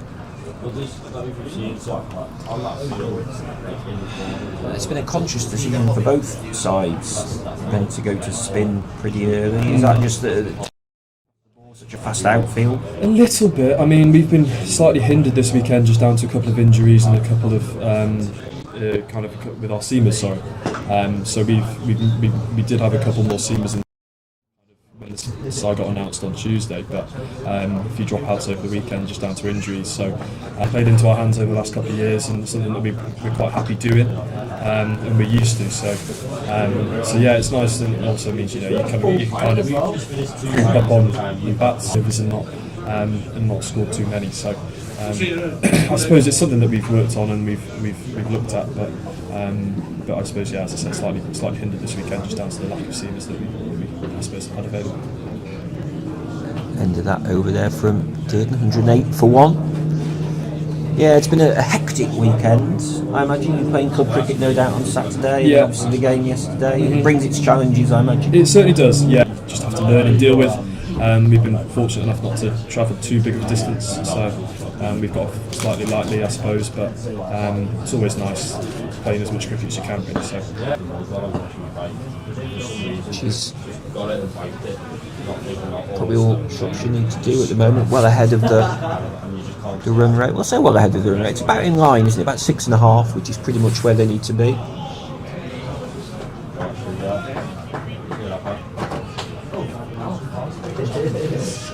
Yeah, what was the talk in the dressing room at the halfway stage? Do you set targets? Do you have a rough target where you want to be at the halfway point? No, not really. I think we thought it was going to be quite a high scoring encounter.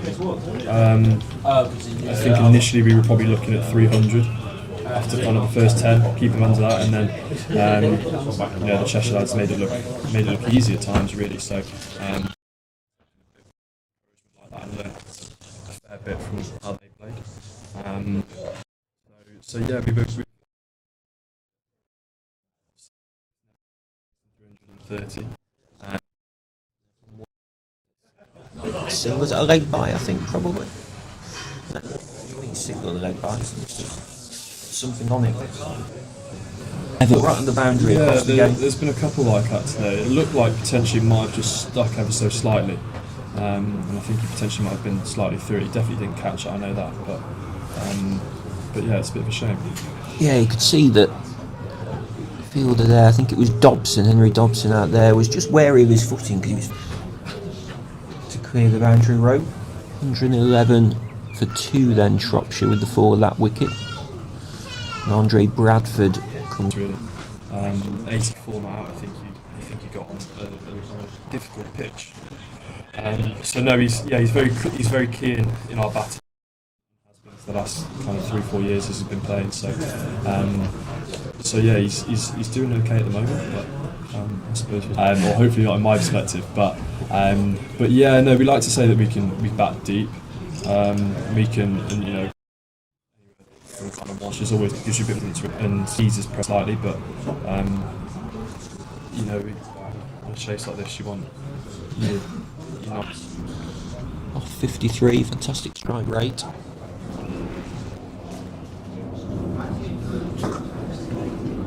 He'll take a single there as well.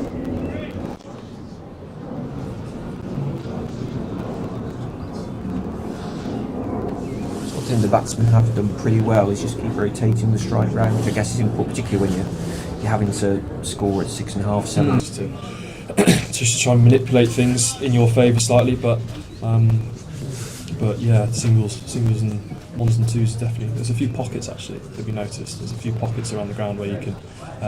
Field it pretty much gets to the boundary. It has felt that way. I think batters are getting their rewards, which is always nice.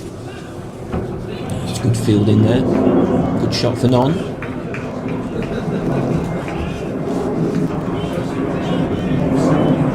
And 13 for 2 now. Shropshire here. It's Isaac Brooks. And he's 4th over here for Cheshire. Have you got much continuity between the 3-day side and the 1-day side? Are you a fairly settled team, or do you have quite a now? Yeah, work for some lads can be slightly challenging.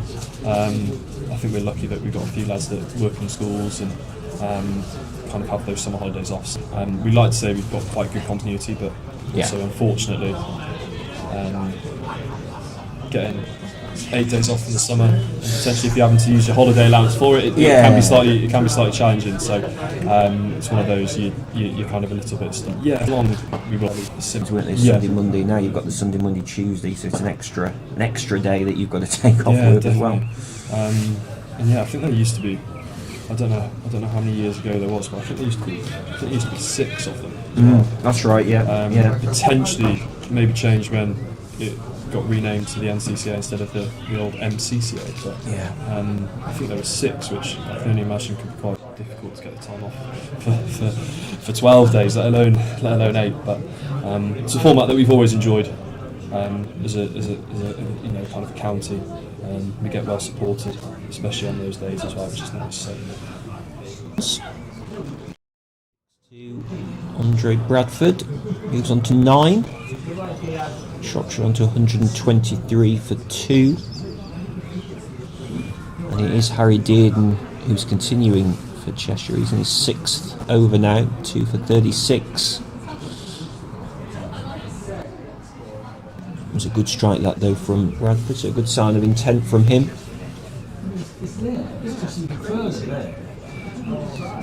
Just take a single for that one. And just waited for him. Actually, it might go boundary as well. In fact, has, just racing. The first ball, that outfield just looks from here absolutely lightning. Once you get any kind of connection on it at all.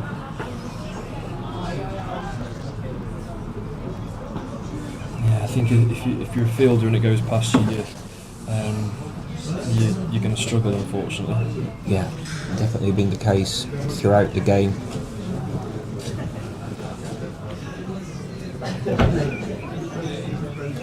Field change here for Cheshire by the looks of things, putting the man over to the offside ring in the inner circle.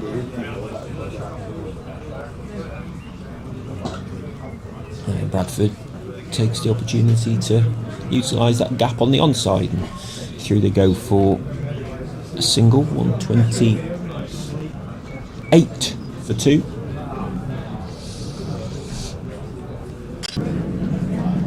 .76.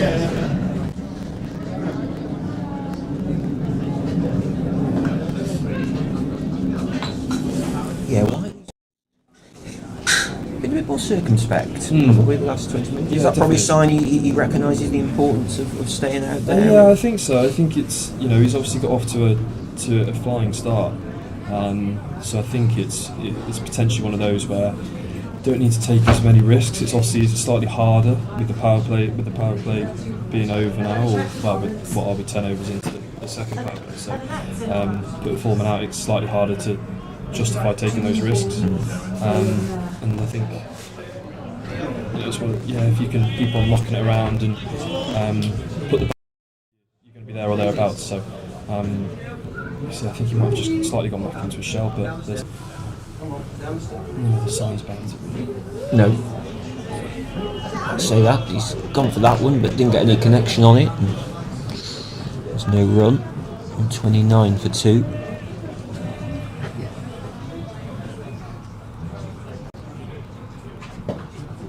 It's a decent shot. Good shot for 1. Sweeper out on the offside boundary, so just a single there. 130 for 2. Another airplane goes ahead, presumably heading in or out of Liverpool Airport, I would imagine.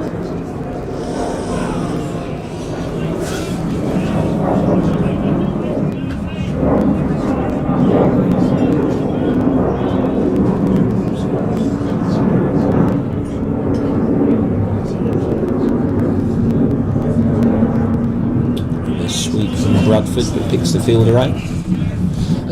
They have to be premeditated, don't they, these reverse sweeps? You tell me, they always look premeditated from the sideline. I mean, it's never a shot that I've been very, not only comfortable on playing, but I've never, it's very hard to not premeditate a reverse sweep. And I think if you're not premeditating it, you might be going the old-fashioned way and using the back of the bat, so I don't think you won't have enough time to change your hands over to get the face of the bat right.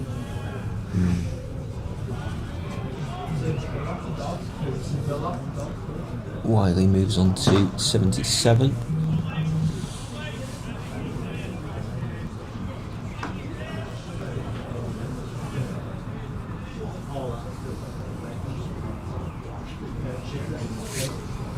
Dearden continuing from this pavilion end. Bit of a faster one that. Did he just push that through? Slightly surprised Bradford, I think, the pace there. Seemed to be on him before he knew it.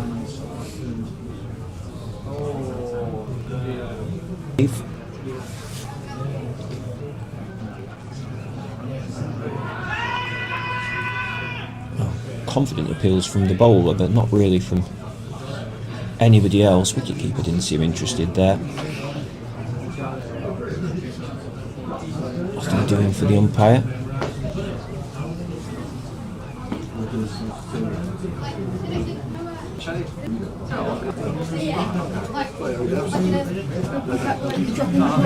Forward defensive there from Bradford, and left to come. 2 for 47 so far. He's got. And that is the end of the overs. Yeah, not much in it at the moment. I remember the halfway stage of the Cheshire innings, it was exactly 150 for 1, so run rate, obviously having lost the 2 wickets as opposed to the 1 that Cheshire lost, but then again Cheshire did lose quite a number of wickets late on in the innings. Yeah, I think it's a ground which you... Something on that, is that buys? Again going for that reverse sweep, and he's given runs, I think, so I think he got something on it. Hard to tell from here, wasn't it, what that kept? I think he played it too early, and he's actually hit it after he's meant to play the shot. He's hit it behind, he's hit it kind of after. Well, 4 runs in the scoreboard.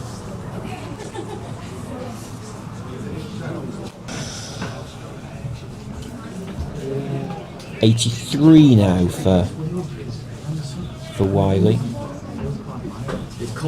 Bradford on 18.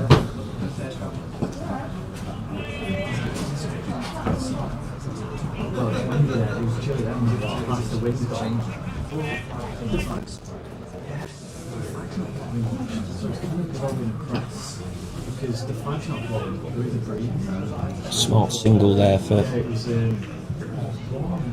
Shropshire. Comfortable enough, although in the end, like, he was scrambling in a little bit, but I don't think he was ever in too much danger. It's the end of another over for Brooks.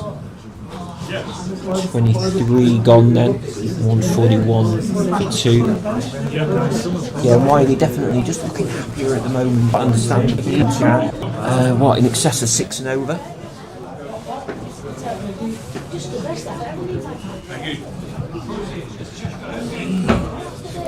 Andre Bradford on strike at the start of this next over for Harry Dearden, who continues his 8th over.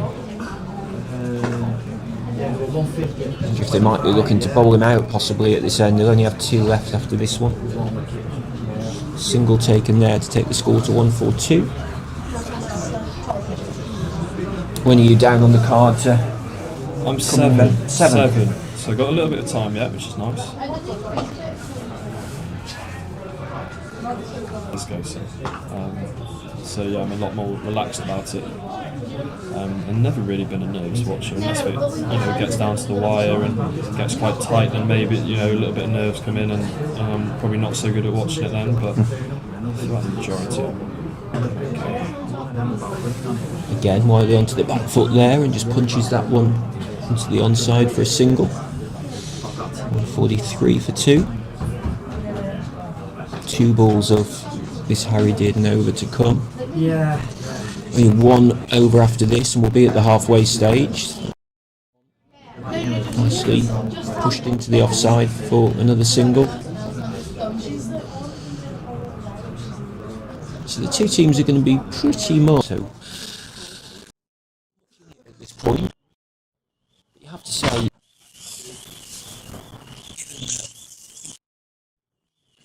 Cheshire fell away. They didn't crash on in the second half of the innings. Definitely. Giving some encouragement that you're well up to the race at the halfway point. yeah, I think so. Yeah, I think it's a lot. It's quite easy ground to take it forward. Of course, it's always the worry in these situations. It's finally you've got the set batsman, and I think that was possibly the problem for Cheshire a little bit as well in the second half of that innings. Once they started to lose wickets, it's harder, isn't it, for the batsmen who aren't set to come in and start moving the ball along. Change of bowling, by the way, for Cheshire. So Daniel Wilson has come on for his first over. Again, though, they've gone for the slow option. Sorry, guys.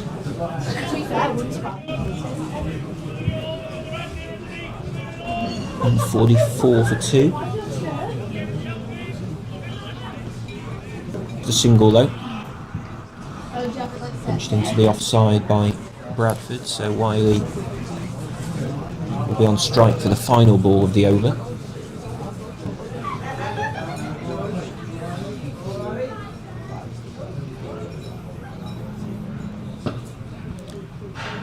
A single there to the offside boundary. I think you said earlier as well, the other thing with so many overs being bowled by slow bowlers is the overs fly by. They do. They really do. Yeah. You look at the board and before you know it, 5 overs disappeared. Correct. Yeah, correct. Can be slightly challenging when spinners are on. Because I suppose you do slightly lose track of that. But 6 for 2. So yeah, pretty much parity really. And fair to say the game is intriguingly poised as we move towards the final quarter of this one.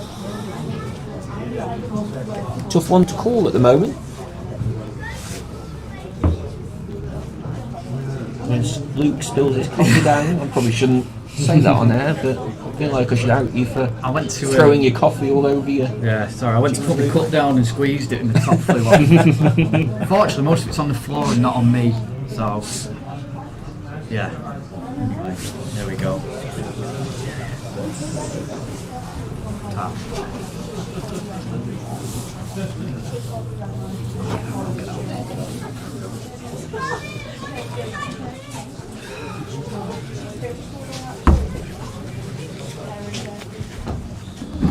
He's going well, Theo, isn't he? Yeah, he's doing nicely. Look at the other game in this group then. Cumbria 106 for 5, chasing 199 to win. It's off 24. So they'll be heading for drinks there.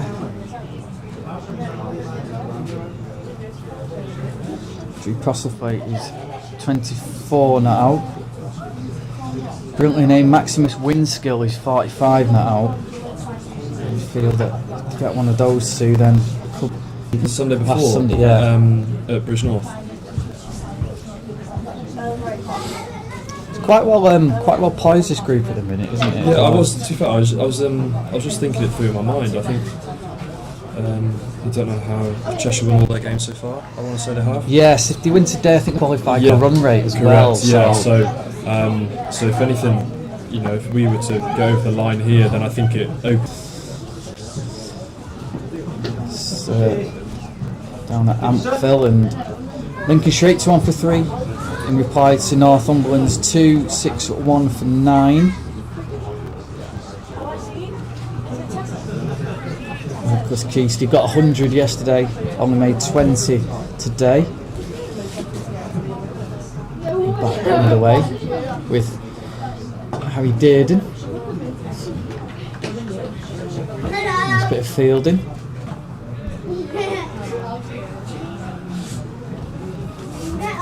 No inkling, but funny enough, a few mates of mine at the cricket club yesterday, they were turning around from the sideline, they were saying, almost sense when an umpire's going to give it or not give it. Watching from sideline, you don't actually know what's actually happened. You can always have a slight inkling as to what's happened. Well, that's nicely driven, that's 4. Yeah, beats the fielder. Theo Wiley moves on to 89, to the highest run scorer in the match, and he's now only 11 away from a well-made 100. He batted at 5 yesterday, but he's come in and just looked he it. did, yeah. So he's, I think realistically, especially in white ball cricket, he is an opener. But I think especially over the last few years we've been pretty set at the top of the order, so he's fielding at 5s. But I think it'll be a welcome change for him, really. And he's taken his chance quite nicely. It's precise work at the time.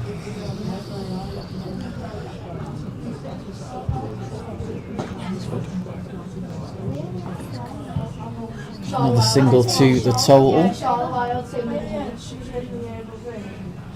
Herefordshire 67 for 2 after Hertfordshire made 176 for 8 off their for 3.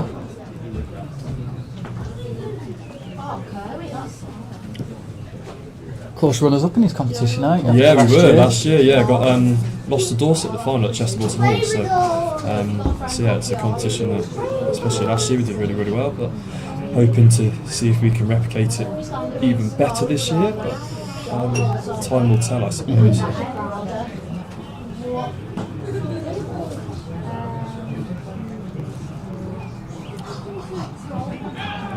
First result, Oxfordshire and Dorset, they had a late start.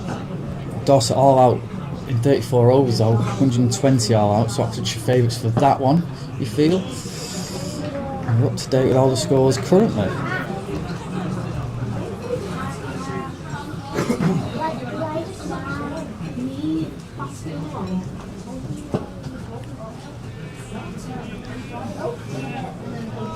If another wicket goes on, I'll let you head off. It's okay. Dan Wilson is bowling. Oh, that's a bit of a misfield there, a bit of a scruffy bit of fielding. Yeah, feel free to head off whenever you want. Yeah, we'll do. No, cool. Yeah, it's going to be a tight finish here. I mean, the only difference in it is 1 wicket, really. Yeah. In terms of runs, it's more or less the same.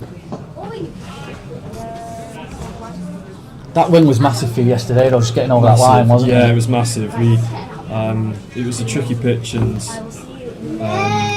we probably let him get slightly too many in the first instance, but then potentially, looking back on it, potentially might have been a little bit under par. But yeah, we were very much digging ourselves into a hole that we had to dig back out of in the end, which Thankfully we did, thanks to Andre, Yeah. with an 84 not out, which was superb really. It was match winning on a pitch which was tricky for a lot of people that batted on it. We He hit 6 and then was it? got a fourth the last. Didn't he? Yeah, one he off did, one. so I think didn't he went 6 then 2 and then he kept Ben Roberts off strike. he Didn't did, basically? yeah, which is probably for the best. Probably for the best, but no, yeah, he timed it quite nicely. And there's just something about us playing at Sheffield that it always goes down to the last ball. It happened in the semi-final last year, actually, funny enough, against Suffolk. We were in the last ball and it was Andre again, funny enough, they got so far. Get down. Played there. It's gone for 4. Split the fielders. That is Andre Bradford. Sweeping there. Guys at the shot, Tom Fell played. It wasn't the best At all as how we would have hoped, so. comparison.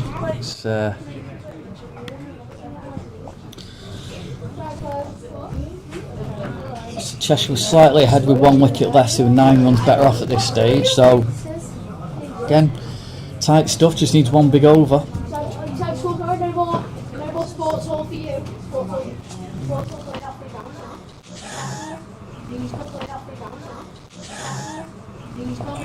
Is it a good pitch to bat on there? Is it a good pitch to bat on there?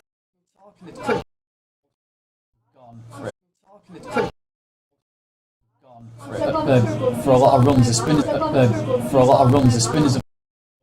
But it looks like as soon as if you time Spinners have done well to peg things back here and there. when it's like that though, you know, when it's 180 for 1 and you're thinking it's a good pitch. This when we get in, are you demoralised? Are you thinking, do you know what, this is a good pitch? We could chase anything because it's a good pitch. I think so. I think we've seen it. Looking at it, you know, as you look here and you think it's a big space, but it's actually quite a quick scoring ground. I think you get a lot of value for your shots. If you beat the fielders, most of the time it's in the gap and beating the fielder, then most of the time it's going for 4 or it's going for a boundary. So I think you get value for it.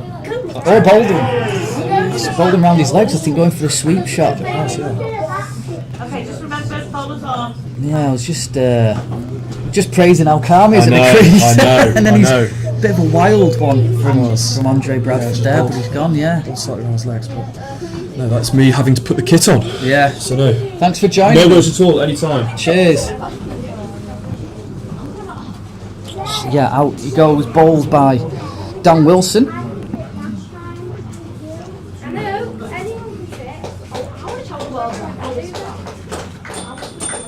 So the match-winning hero of yesterday is gone. We'll be pleased with that one, Cheshire. Yeah, bowled right round the legs. It's a full one. Just missed it. So he's out for 32. Off.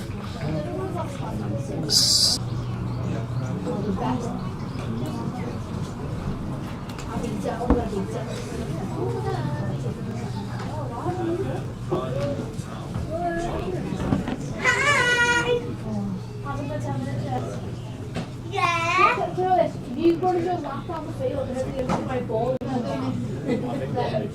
not doing that.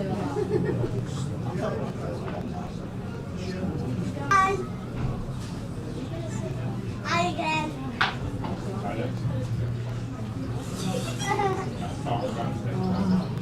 Okay.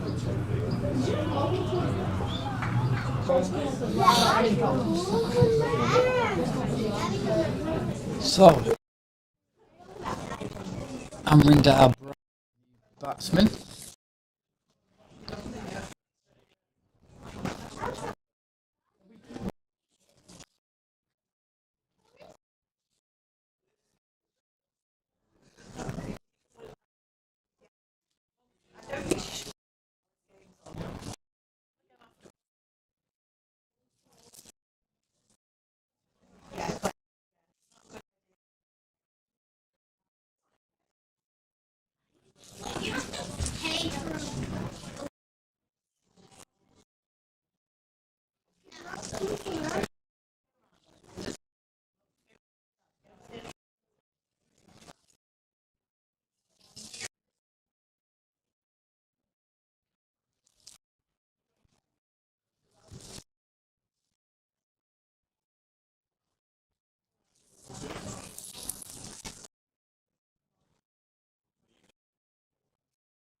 Cheshire's way slightly now. He was really economical.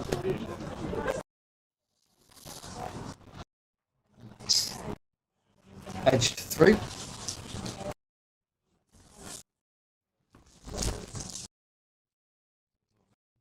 Third man. Just do the fielding.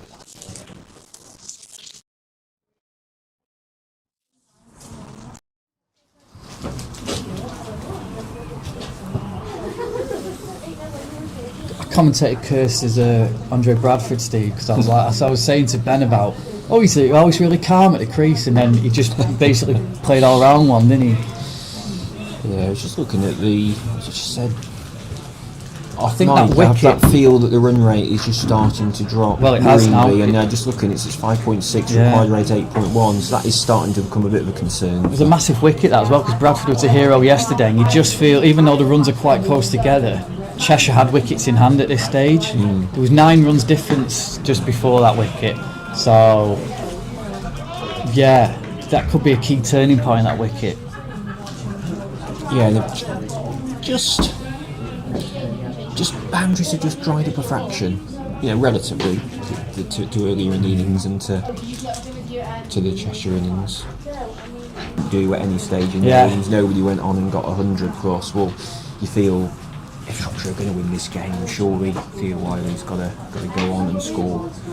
Differences, 120, 130 from here. Differences picks up. He's got to have the partners around him. He needs somebody to get like a 50 or 60 around him. At the minute, it's only 20 and 30s, isn't it? So, I mean, you look at Tom Fells 16, Harry Chandler 18, Andre Bradford.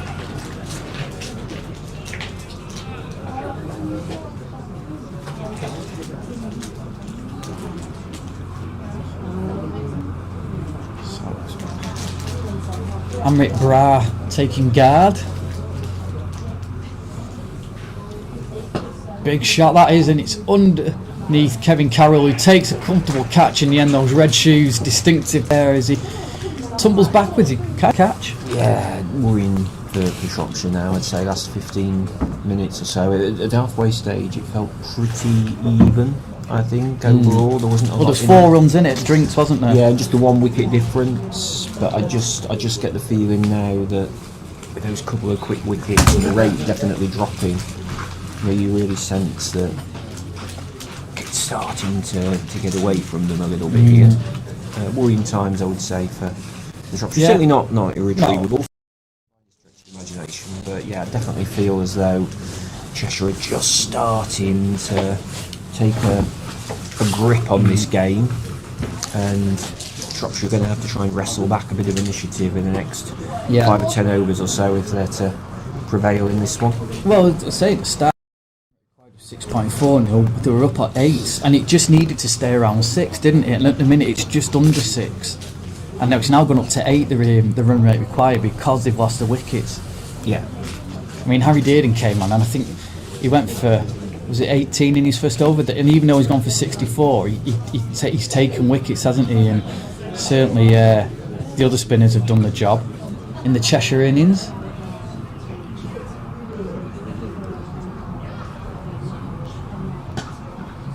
He's off the mark straight away, but yeah, Brow will be disappointed with that one. He didn't really get any purchase on it. It just kind of looped up in the air, didn't he? And we were right and behind it. And I mean, Carroll made a bit of a meal of it into where he dived forward, didn't he? But I think it was probably a shot again that wasn't really there to be hit, and yeah, he's just picked out the fielder, unfortunately. But for that's what happens when the rate starts to get away from you. You start to maybe play shots that you wouldn't ideally be playing, although he's played that really well, and that's a fantastic reverse sweep.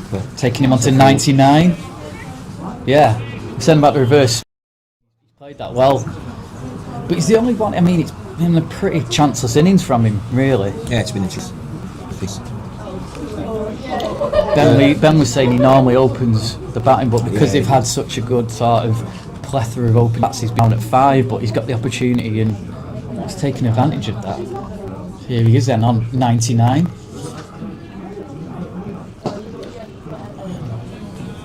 doesn't take advantage of that full toss. I think he has been pretty much chance free. He played and missed a few times. Probably 3 or 4 occasions where he's played and missed, but I don't think he's given a catch at any point during the inning. And right side of a runner ball. Yeah, well, His importance to this innings just gets more and more pronounced with every passing over, really, doesn't it, from Shropshire's point of view? Although I take your point here, they need somebody as well just to play around him a little bit here and take some of the pressure off him. if you get somebody in with a quick 50, they're back in it. He's definitely starting to drift in Cheshire's favour, and like I said, that's not to say it can't switch back again quickly, because of course it can. Shropshire have a good 5 overs or so, but it's definitely just started to move in Cheshire's direction. Work for Shropshire to do. Nice little clip away there. Possibly the nicest part of the day. Yeah, sun's broken out. Dobson then. You can see, oh, he was nearly chopped on 99 there, but he does get through for his century in the end. Off 9. Yeah, definitely a false stroke, but it's in the scoreboard. And it's been a fantastic 100 for Theo Wiley. Shropshire off to a wonderful start, giving them a real chance in this game. Had to get a good start, had to get a good platform. Giving them We dropped it.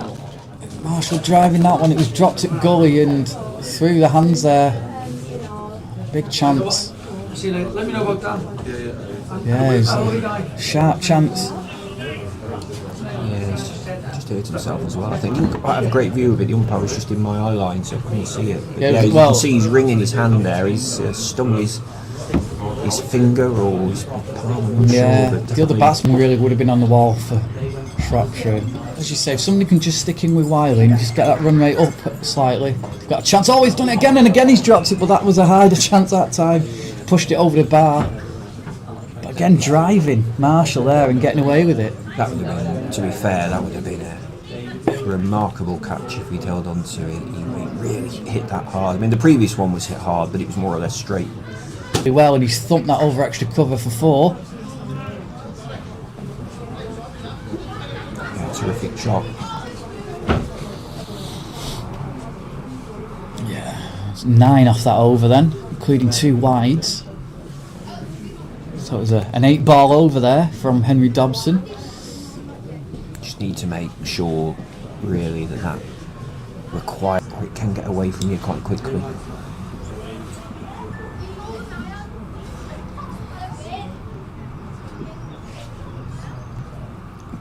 Dan Wilson back on then. Yeah, I think that's him. Is it him who took the? Or Oh, missed yeah, the he's catch? shaking his hands there, Really isn't he? struggling with his. Yeah, his he's- hand. I don't know if he's. Just get that run rate up towards, if they can get it up towards 7 and somebody can stick around with him, because Cheshire didn't really get away those last 10 overs like we expected them to, did we? No, I was saying to Ben, that was the intriguing thing about it. The scores, it was so closely matched at the halfway stage. Cheshire didn't really crash on in that second half. It's a better shot for Marshall. He's got hold of that one and that's going to be 4, and that's a boundary that, as I say, needed in support of Wiley. He's had a couple of lives as Connor Marshall, but he struck that one nicely. And he's on to 10.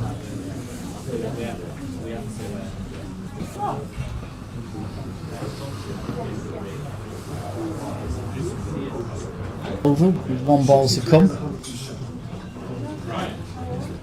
60, I thought the first 4. That.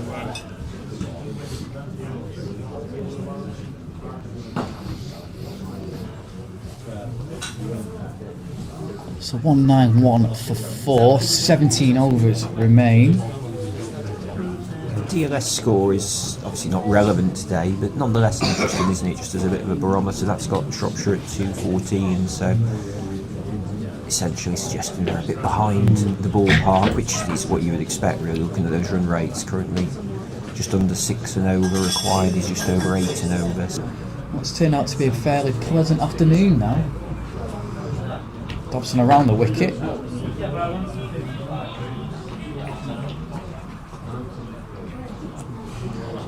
It's interesting. Throw the ball back to Alex Money, who shelled it, so it's going to waste a few more seconds. But no interesting saying to Ben Lees about when Cheshire were like 190. So yeah, I think despite Cheshire getting the scores that they did, I think it gave Shropshire the confidence to maybe chase them down. But saying it's a key match this for Shropshire. If Cheshire win this, they're more or less home and have won the group and qualified. Shropshire will need another result.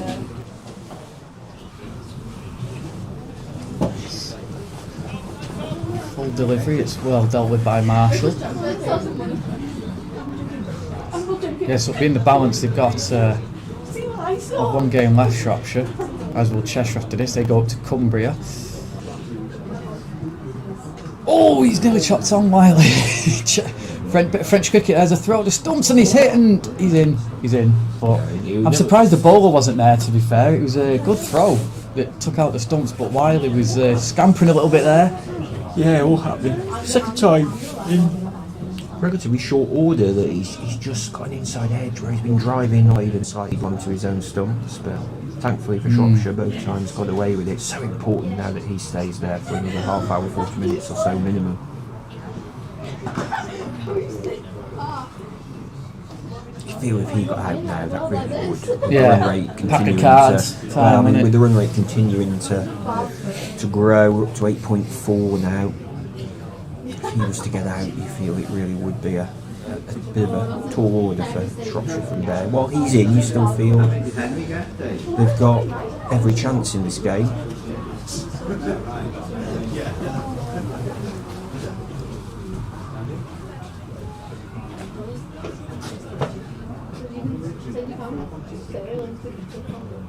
Oh, again, playing and missing. He's taking a few risks now, Theo Wiley.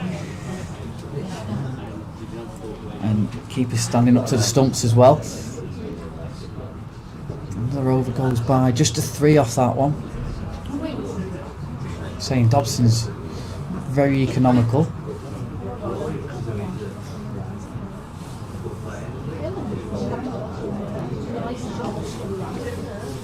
Going to continue with the spin of Daniel Wilson. There's a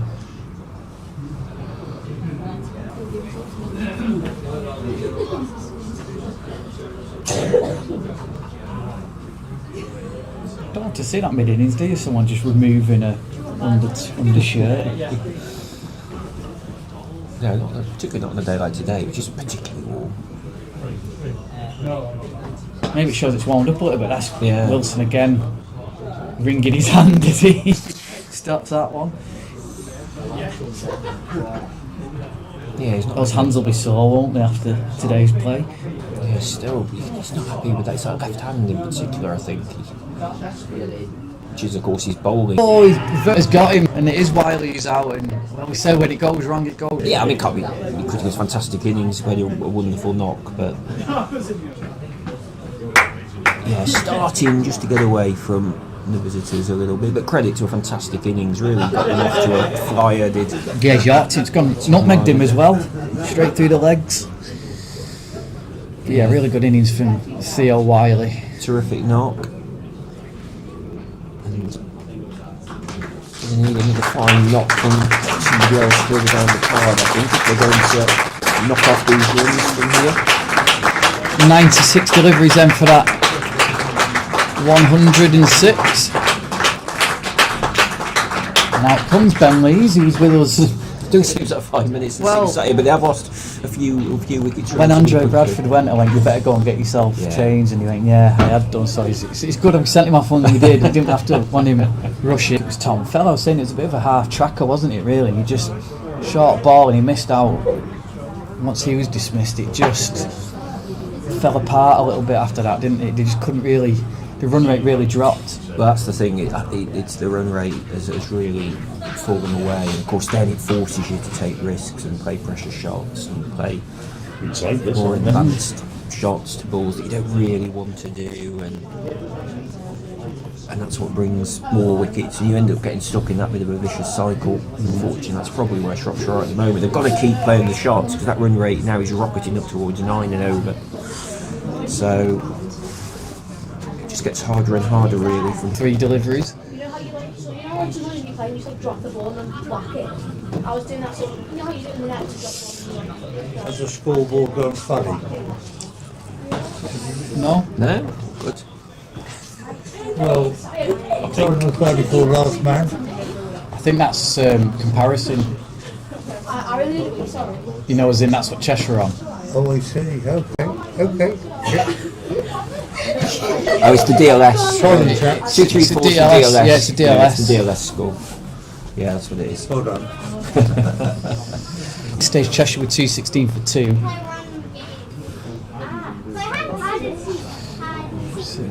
Grounds, most of the ground's bathed in sunshine now. Said it was coming, it's taking its time, but it's here. That DLS score is quite ill. It's going to take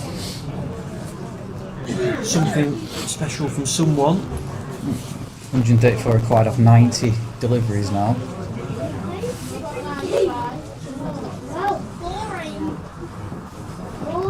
A couple of times that Dan Newton's come off the field, he's got a bit of a knock, but it's twice now he's... Oh, that's a lovely shot.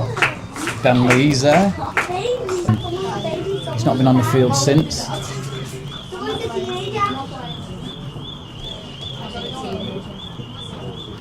Playing a miss from Lee's. just pushed that one through a bit quicker, I think.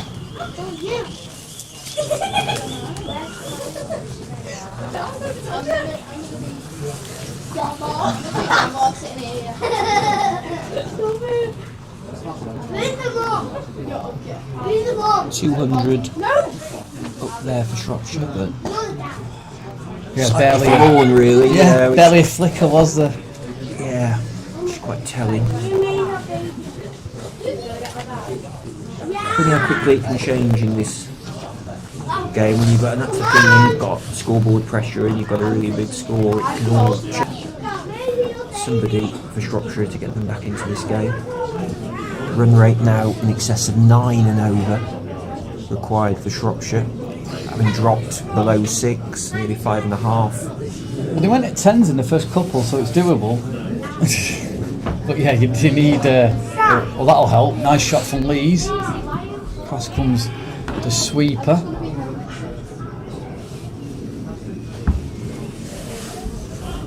Sub fielder.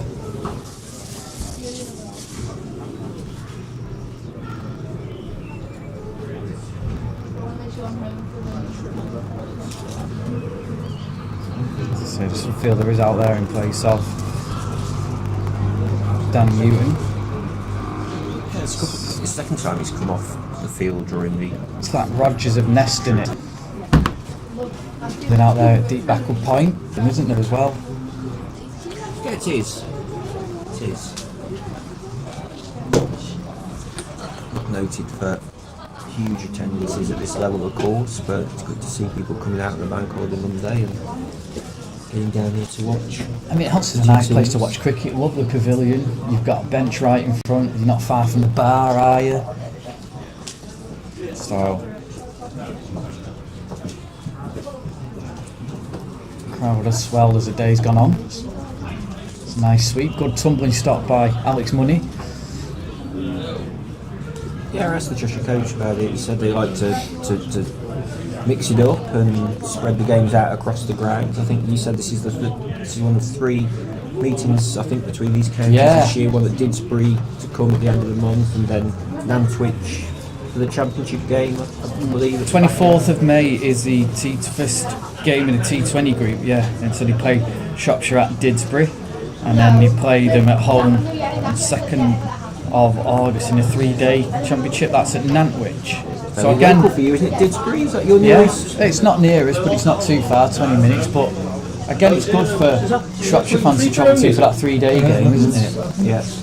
Yeah, it's not as strong as Of course, they finished the group stages a week on Sunday, Cumbria away, and then it's the quarter-finals. So they'll be at Chester Barton Hall for that one. If they finish top of the group. Money, disappointed with that one there, and another good effort. He's got something on it. He did. And it was, to use your analogy from earlier, a bit like the goalkeeper diving into his top right corner, but tipped it over the bar but couldn't hold on to it. Would have been a spectacular catch had he done so. That's gone through everyone, and that will go for 4 surely on this outfield. Nobody's going to get that. 4 more for Shropshire. They need a few more of those if they're going to get back into this game. Just what the doctor ordered. Yeah. Runs off the bat, was it? Yeah, it was. Must have got a thin tickle on that Conor Marshall.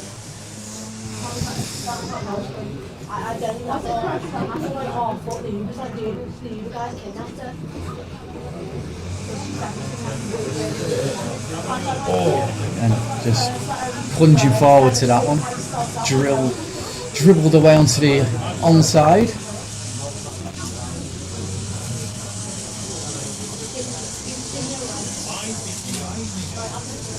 So 7 runs coming off that over.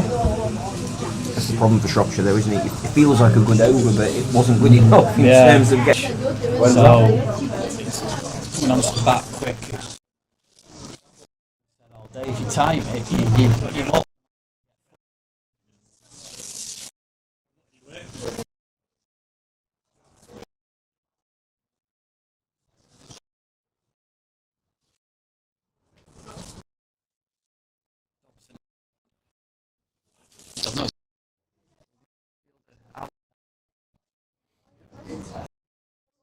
Yes, oh my gosh.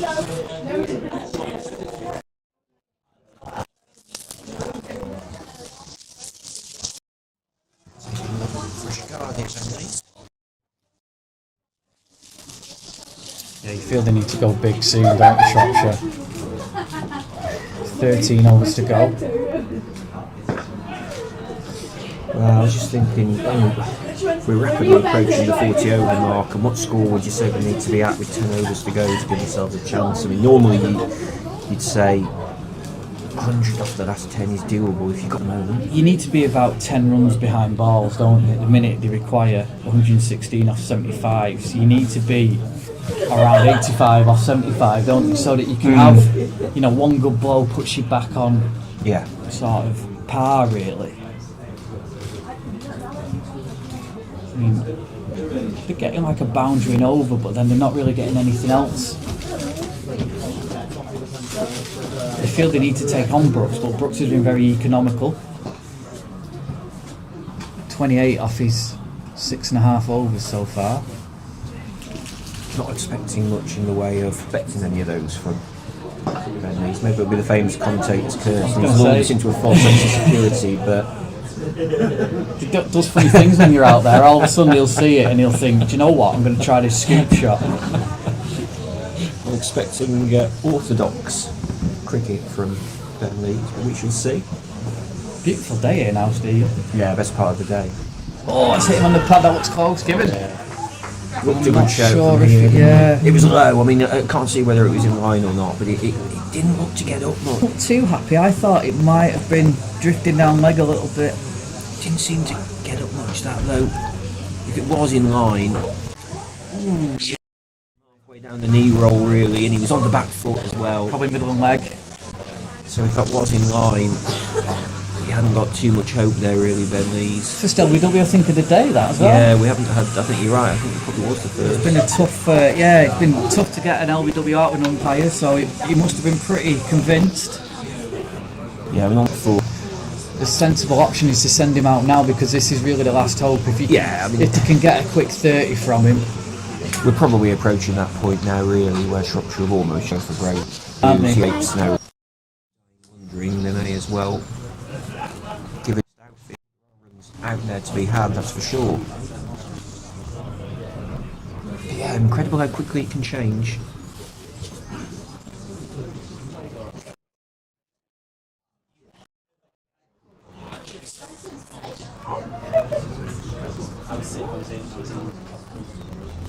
Nice swept by Marshall. Fielder's running around there, and it's Isaac Brooks, who's just been bowling, doing a fielding down there. Cheshire quite happy with that though now, aren't they? More than happy if Shropshire win in, take the ones, take that all day long with no.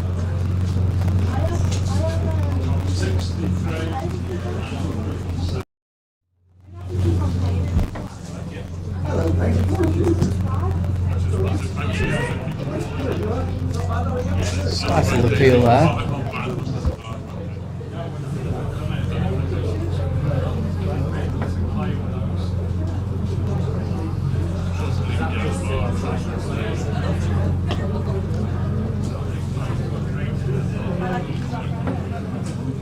It's got a certain inevitability about it at the moment, hasn't it? Game just stuck in a little bit of a rut from Shropshire's point of view. There's a big hit from Stanley. I said he can hit them, and he swept that nicely away.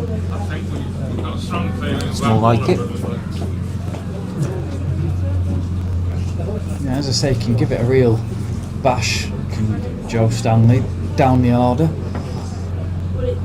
from Wolverhampton Cricket Club.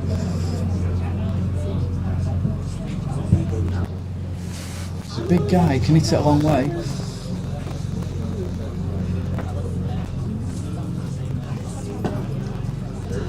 I think he was the main reason he got a competitive total in the final last year, is that he came in and got some really good late order runs.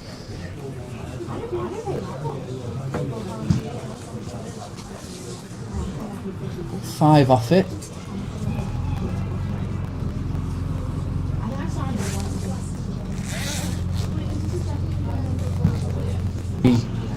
Four there.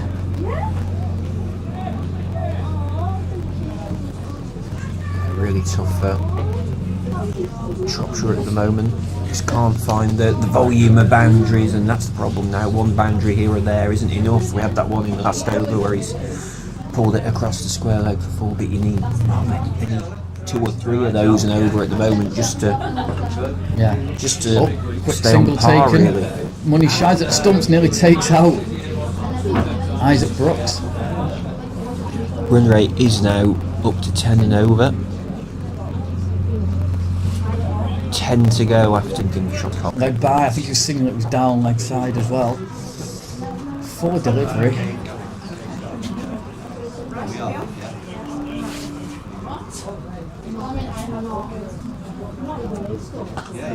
Nice shot off the back foot.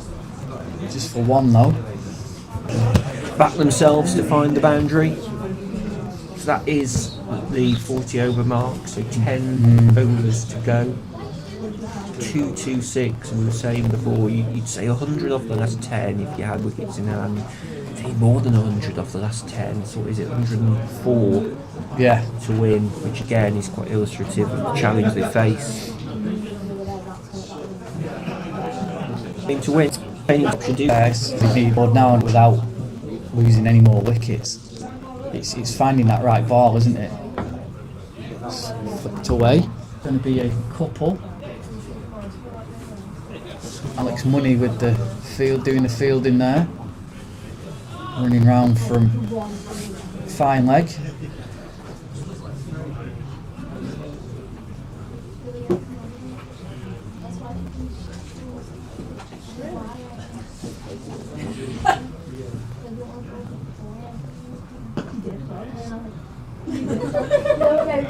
Again, his overs, runs per over, just in single figures.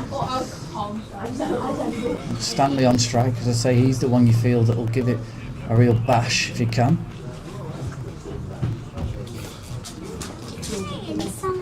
Well, big reverse sweep, and he's got it over the fielder. It's just plugged a little bit though. It's Captain Sam Perry who's reeled it in, and he come back for two. Again, he's gone for the reverse. There's a real game Missed plan it. here, isn't there, for Cheshire? They're bowling a kind of leg side line here to the left-hander, and they've got 1, 2, 3, 4 men, I think, out on the boundary on that side. Because of course they're happy to concede the singles. They're quite content if they want to push into the gaps. Oh, again, he's gone for the reverse sweep. He saw him coming, Well, and he kind of suckered him in there, didn't he? I think they're almost forcing him to do that because they're bowling this leg side line with so many bodies out there on the leg side. They're almost forcing him to try and play to the offside. Up to 11. Give or take. Temple. Current run rate now dipped below 6.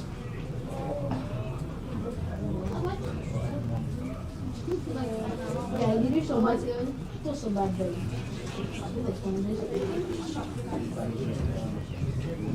Certainly got the stranglehold on the game here, haven't they? Cheshire. Just about executing the game plan now, you feel? Yeah. Even give anything stupid away. Interesting to see who else could bowl, because obviously, in terms of quick bowlers, Dan Newton's off.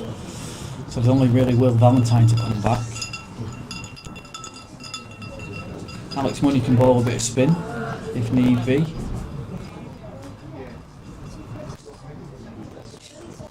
That's a hit back. Chance dropped, but would have been a spectacular catch if it had caught him. He's probably still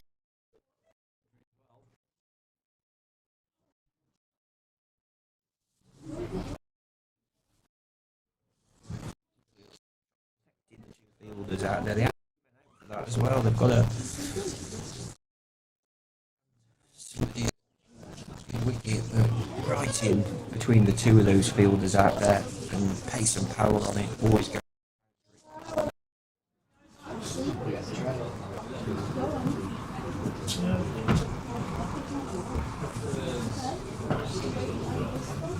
forcing it back that time. Quicker as well, it nearly knocked Connor Marsh. Really putting the squeeze on though again. As I say, they need more than one boundary over, don't they? That's the thing. It has a great strike to that last 4, but it doesn't do a lot for them unless they really need to be hitting 2 or 3 boundaries and over now, given where they are. That's a good strike as well. That will go for 4. This is a bit better over for Shropshire. Although still probably only just about up with 9 off it. Run rate, if that. Yeah, 9 off it, and it's gone up to 11 the run rate. Although it might come down slightly below 11 from that over, but yeah, 8 remain. I think from Shropshire's point of view, you've just got to try and give yourself a chance in that final over from this position, haven't you? If they could get within, even if they're just within 15 or so in that final over, with a couple of wickets in hand, you give yourself a sniff. All it takes is a couple of big hits in the final over and you can get over the line. Well, I think you've got to try and break it up. Just keep little targets for yourself. I think it's 15 in the last over yesterday. Yeah. So, but obviously they had 2 established batsmen. Well, they had Andre Bradford out there, who's an established batsman, 8 out there at the minute. Marshall's gone along nicely. We had those couple of chances early on, but he's on 37 off 32. Again, if you look at this stage, it's 2-6-7 for Cheshire. So this is where they slowed down a little bit in terms of run rate. It's missed by everyone. That's going to be buys, I think. Umpire signals, yeah, buys. So extras, that'll be a welcome buy for them. So there was 25 difference at this stage. So yeah, that's kind of. But again, this is where, as we mentioned before, where Shropshire bowled really tight towards the end of the innings and just put the squeeze on. So the opposite needs to happen now for Shropshire. That's a good shot as well, and that's going to be the fielder, and that's 4 more. So 8 off the first 3. Dan Newton is just doing some stretching. I wonder if they're going to try and get him back on to bowl those last few overs. I mean, I don't know if it's similar in first class cricket where you've been off the field for so long you can't bowl. Yeah, I'm not sure what the rules are at this level, how tight they are on it. You'd have to think if there were some rules in there, he wouldn't be able to come back on and bowl, but the fact he's stretching would suggest that maybe that isn't the case. Leg by.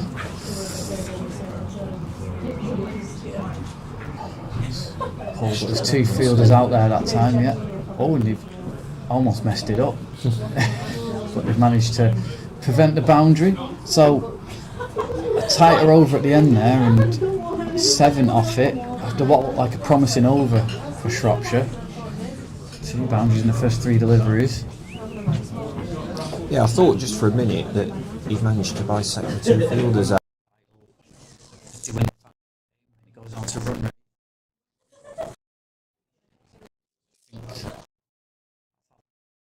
T20. Don't they, from somewhere? Up in the air and it's safe. Just bounces in front of the fielder. Sam Perry, the captain. Didn't really have much conviction on that sweep shot.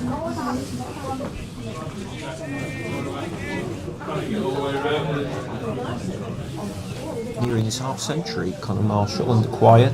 Gone under the radar a bit given the circumstances of the game, but that's a better shot, it's a bigger shot, but it's going to be caught, I think it is, and the subfielder takes the catch, and that is the end of Joe Stanley. yeah, you can't have any complaints really. I mean, from Shropshire's point of view, they've got to go for it. It's so difficult with so many men on the boundary. Really got to be so precise. I think there were 3 out there on the boundary waiting for exactly that shot, but got to go for it. Couldn't get the height and distance on it. But again, it didn't feel like there was much conviction in it. It was just, if he'd have got more power on it, it probably would have cleared the ropes, but it was always going to the fielder.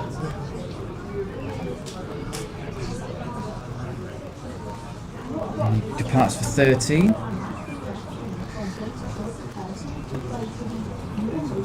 Off 18 deliveries, just a 1-4 there, and a catch taken by the subfielder.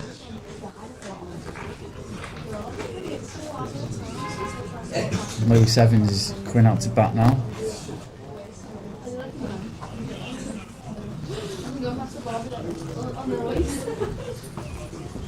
Number 8 batsman.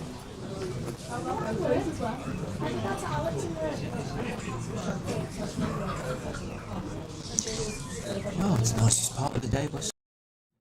Finally, we've got blue sky. The Clouds are broken. disappeared just in time for the end of the game. Yeah. That's typical.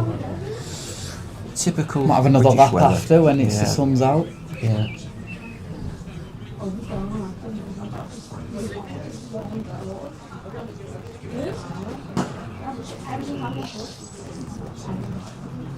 Did say it would be sunny, just didn't say when. 6 overs to go after this Brooks then. into Evans. Let's have to mark straight away. Just the one to come in this over.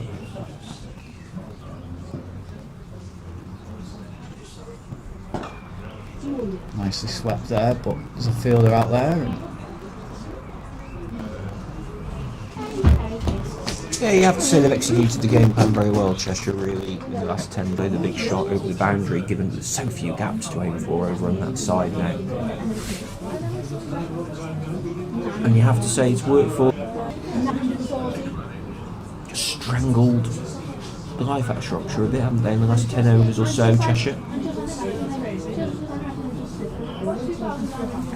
Run rate now up to 12 and over, 6 overs remaining. yeah, Daniel Wilson's bowled his 10. 3 for 47, so Henry Dobson's coming back on, but he's swat 10s.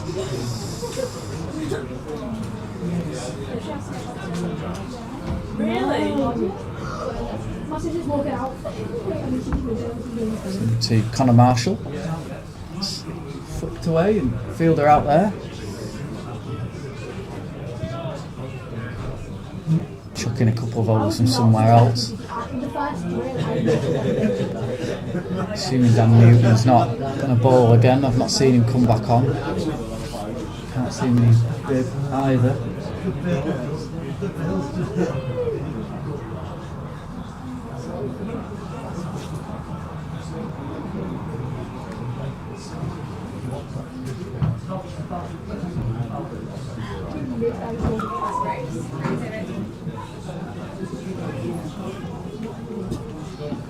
Just needs 4 for his half century now.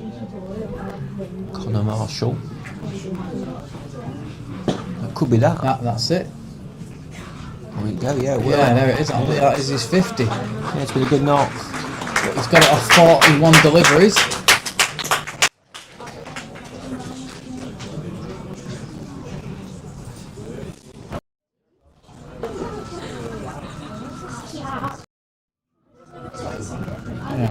while he was going for his 100. He needed Connor Marshall probably in slightly earlier. He was scratching around a little bit. There is Dan Newton still in his luminous bib, so it doesn't look like he's going to bowl.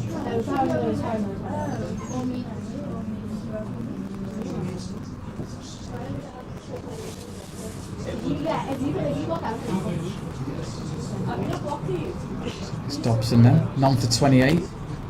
He'll get a single.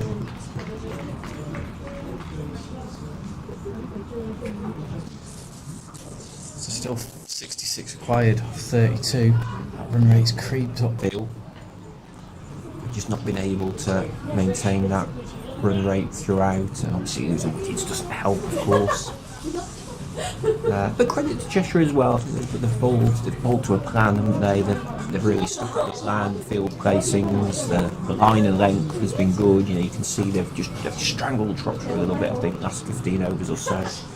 Shropshire haven't been able to get the ball away and score the volume. Sure, if at least five overs go the way we anticipate, certainly all to do for the visitors.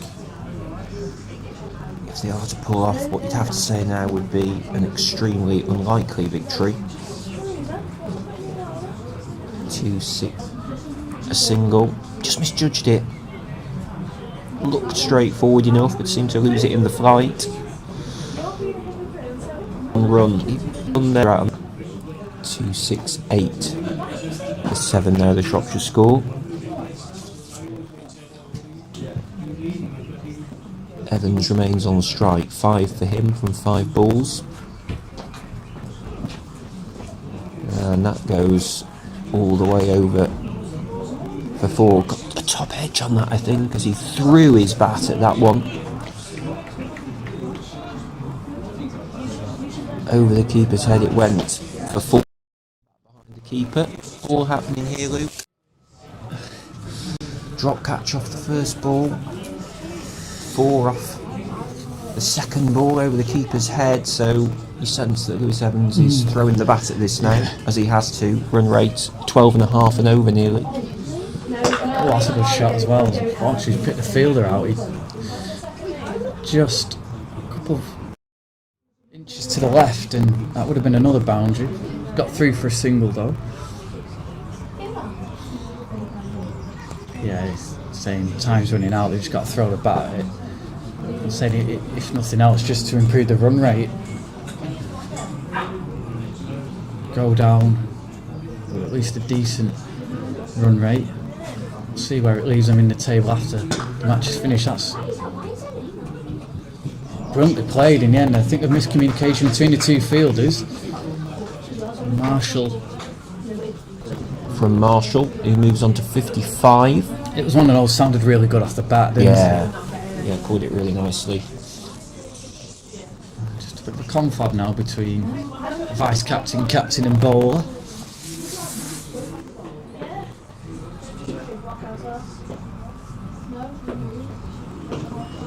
This is the biggest over for a while. Right. To this total. It could be 4 more, is it? It is. He didn't run there, Marshall. He basically put all his faith in that going to the boundary. As soon as he hit it, he never moved at all. They are going to have to just trade in boundaries now, you sense, if they've got any chance in this game. So I think it's just a stand and deliver approach from Marshall and Evans here. Boundary or nothing.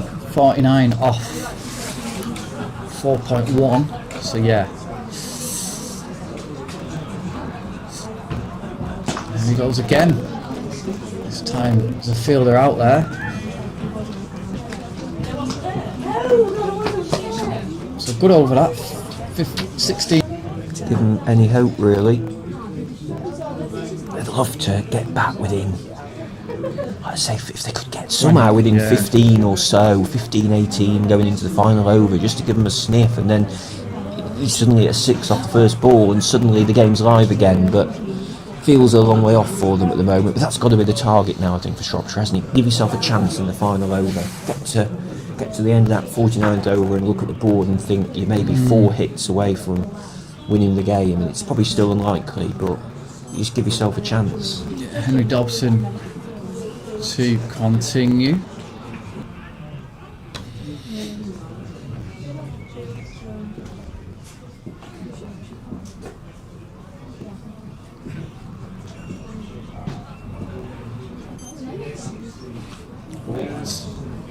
Four.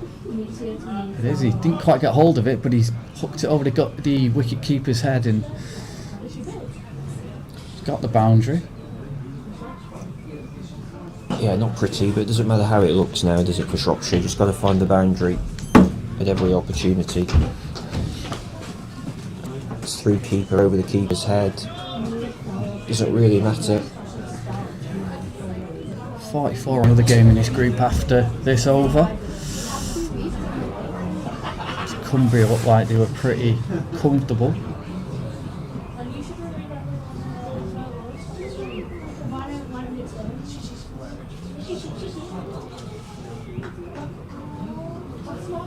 A change of pace there, I think, from Dobson. Just threw the shot before the ball had even got to him there, really. Really good bowling. Just slightly slower pace there meant he was through the shot before the ball really got to him. Yeah, good. Nearly 1 for 8. Plenty of value for being here today. As it stands, Shropshire are third, 2 points behind Cumbria, so there's a no result for some reason, and then Cheshire can beat Cumbria the week after. So that's the thing with this result, it's out of their hands at the minute, heavily to Cumbria to be usurped, because Cumbria will go top if they win next week, so the top two are guaranteed to go through, and whoever finishes top will have a home team.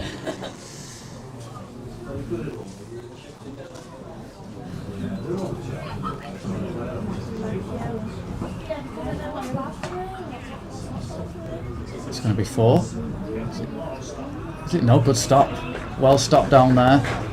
Looked like a boundary all the way there, but really good diving stop. So Bedfordshire 139 for 4. Jamal Richards 39 that out.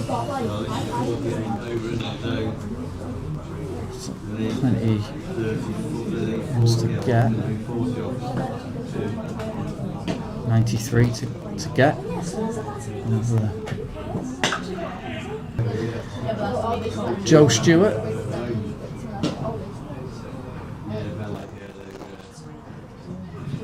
Oh, that's a big hit. That's going to be 6. As people scattering for cover.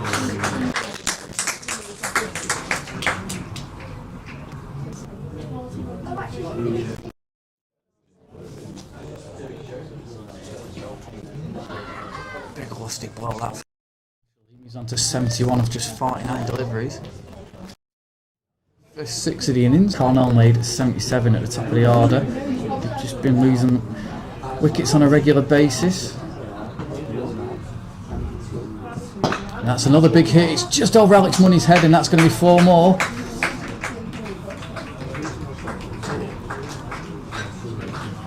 So 13 off the first 4. 6 and 4 from Marshall. 300 up for Shropshire. So another 30 required in 2 overs.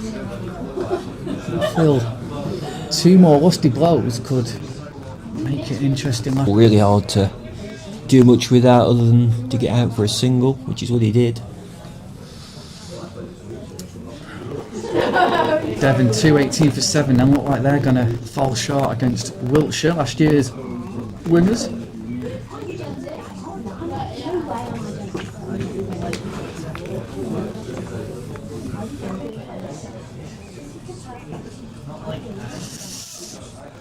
Ben Privet got 48, Sam Reed 51 that Dorset made. An interesting finish in store there at St Edward's School.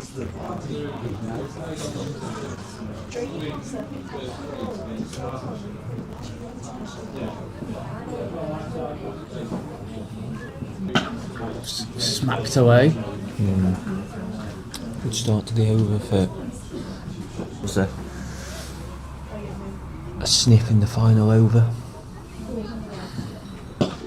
It's a good hit. A few Very more of good those. Oh, it's close to a only- 6. It's gone oh, all it the has way. gone for Yeah, 6. big hit. That makes it interesting. Another one of those in the over, and it will start to get a little bit worrying for the home team. 50 partnership. Marshall's contributed 38 of those.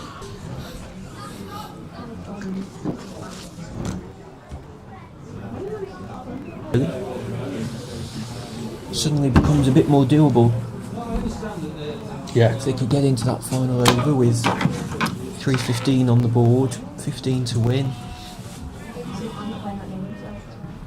Just got to keep the game alive. That's the goal for Shropshire now, isn't it? As they move into the final throes of this one. Oh, that's up in the air, and there's a field of conversion. It doesn't. It bounces between the two of them in the end, and they had to turn down a second run.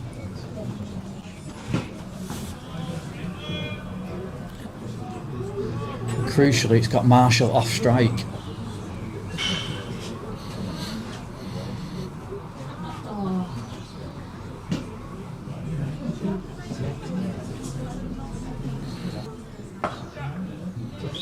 And he's going to get back on strike with that single.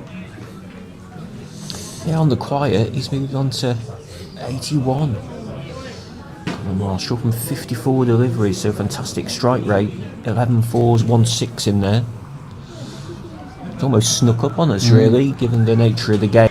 Just kept him in the hunt right up until the final couple of overs.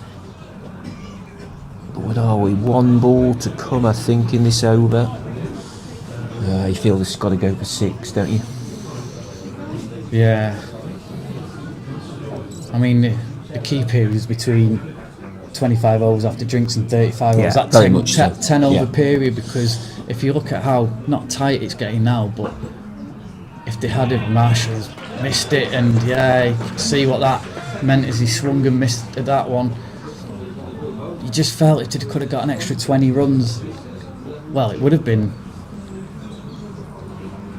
Yeah, 2 off the last over. So You they spot just- on as they needed to, really, to keep the scoreboard moving They're and probably keep the just- win rate where it needed to be. They're probably just 6 runs short going into this last over, aren't they? 22 is a big ask. Valentine's none for 62 off his 8. But it is Marshall on strike. In fact, sorry, it's Evans on strike, and Evans has got off strike and got Marshall onto strike. Crucially for Shropshire.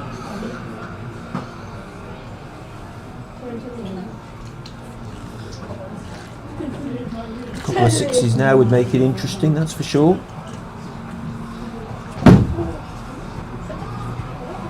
But that's what it needs. Shropshire, you feel here. Gonna have to get 3 6s from somewhere. And 5 balls remaining.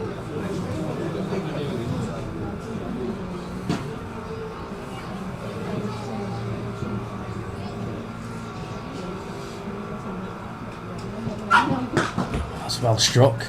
Very well struck. It's 4. Strike, Yeah. isn't it? The problem is it's not quite enough in the circumstance. Oh, it's a terrific strike. Got down on one knee and swatted it through the covers there for 4. It was a terrific hit, but yeah, Again, unfortunately still not quite good enough. Fielder was only another good shot, and it's beating the fielder again. It's running down the hill. The fielder's scampering after it. He's going to pull it in. And coming back for 3. That's high in the air. That could be 6, or it could be out. It's 4, and Money's done really well to prevent the boundary as well. Really good work from Alex Money there.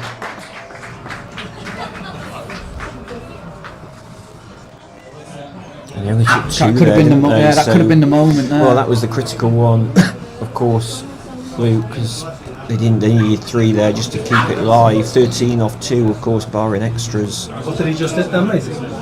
2. Did it They just took the 2, yeah. And they needed 3 within the final 2 balls. I mean- This game live going into the final ball.